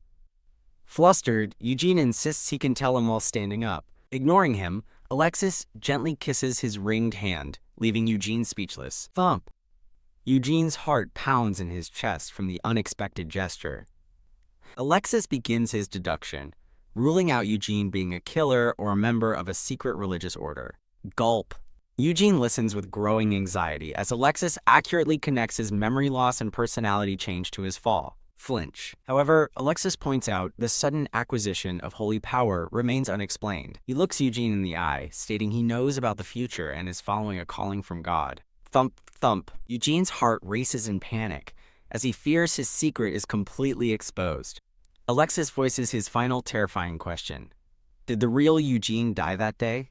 Done. The question hits Eugene like a physical blow, leaving him frozen in dread. Seeing his reaction, Alexis smiles faintly, concluding his theory must be correct. He asks if Eugene is a banished angel or one sent by the gods, a celestial being appearing behind him. Quiet. Eugene remains silent, unable to answer the impossible question. Alexis decides it doesn't matter, as long as he isn't a true angel. He reasons that if Eugene were an angel, he would eventually be called back to the heavens, a thought that startles Eugene. Kneeling once more, Alexis declares that he doesn't care who or what Eugene is. He is his husband and his only love. A silent emotional understanding passes between Alexis and Eugene. Alexis hopes to one day learn Eugene's true name, causing Eugene to blush. A chibi memory shows a flustered Eugene being comforted by Alexis. Still kneeling, Eugene wonders if this moment is just a dream. Slip. He asks Alexis to let go of his hand for a second. Hug. Eugene suddenly embraces a startled Alexis from behind. Squeeze. He promises to do whatever Alexis wants once this is all over. Blush. Alexis is visibly flustered by Eugene's heartfelt promise. Spring. Alexis pulls away, chiding him for making such promises, but Eugene insists he's serious. To prove his point, Eugene enthusiastically offers 100 kisses, leaving Alexis speechless. He decides now isn't the right time, vowing to follow through when everything is resolved. Alexis gently cups his face, asking him to forgive him for now. Admitting he was furious but is now okay, Alexis forgives him for everything. He begins to confess something he's been wanting to tell him. Eugene's eyes widen in nervous anticipation. Alexis explains he finally realized why he couldn't say it before, recalling a memory of the original soul. Overjoyed, Eugene insists there's nothing for Alexis to apologize for. Left to his complete shock, Alexis suddenly sweeps him up into his arms, snug. Alexis embraces the flustered Eugene, telling him not to apologize. He accepts that Eugene had a secret he couldn't tell anyone. Ding, ding, ding. A sudden alarm bell interrupts their tender moment. As Eugene asks what's happening, Alexis identifies the temple's warning bell, signifying an invasion of the capital. Dagona bursts through the door, calling out Eugene's name. She frantically reports that the dead are rising from the sea and must be stopped immediately. A flashback reveals that bodies from past epidemics were buried on a nearby deserted island. The narrative explains Count Rito discovered this and resurrected the dead to attack Wieste. Glint. From atop Michelle's steeple, Alexis and Eugene survey the royal palace. Whoosh! Eugene clutches his cloak, realizing he can see the entire city from this vantage point. Ah! Gah! He curses Count Rito as the horrifying sight of undead swarming the streets comes into view. Alexis gauges the distance at 8 kilometers and asks Eugene for his plan. Swish, Eugene turns, presenting the small, ornate cup. Phew. He notes he has some of the goblet's holy power left, and his own, besides. Glimmer. Below, a man in a red coat looks up, noticing a strange light. Dagonis stands among the undead, now bathed in a protective, sparkling light. She looks up with a relieved smile, recognizing the source of the holy power. Flash! A massive barrier of light erupts over the entire city. Whoa! Alexis breathes, completely stunned by the scale of the magic. He thinks that, while he knew Eugene was chosen by God, he never expected a barrier this large. Squeeze! Alexis clenches his fist, realizing Eugene is greater than he ever imagined. He muses that until now, the temple had shown little interest in Eugene. They likely held back because he was the Grand Duke's consort. But this miracle changes everything. In a dark chamber, a priest senses the event, knowing the temple can no longer remain silent. Alexis believes he has seized a critical opportunity, feeling his plans are falling into place. Standing behind Eugene, he silently vows that he won't let anyone take him away. Flash, the brilliant holy light continues to protect the city. In a darkened reflection, Alexis reiterates his resolve. His plans are coming together, and he will protect Eugene. Slam. Elsewhere, the red-haired Count Rito furiously pounds a railing, gritting his teeth in frustration. He resolves to create a new opportunity, fearing Eugene's power will thwart his master's plans. Rito grimly recounts his failures, not killing the hero Christopher, not sealing the cursed sword, and his plan to use Whist failing. A sinister, hooded figure smiles, channeling dark power through an intricate, skull-adorned magic circle. Count Rito fumes that his goal to present Whist to his master has failed because of Eugene, resolving to use whatever means necessary to succeed. As a new day dawns, the scene shifts to the now peaceful capital city of Whist.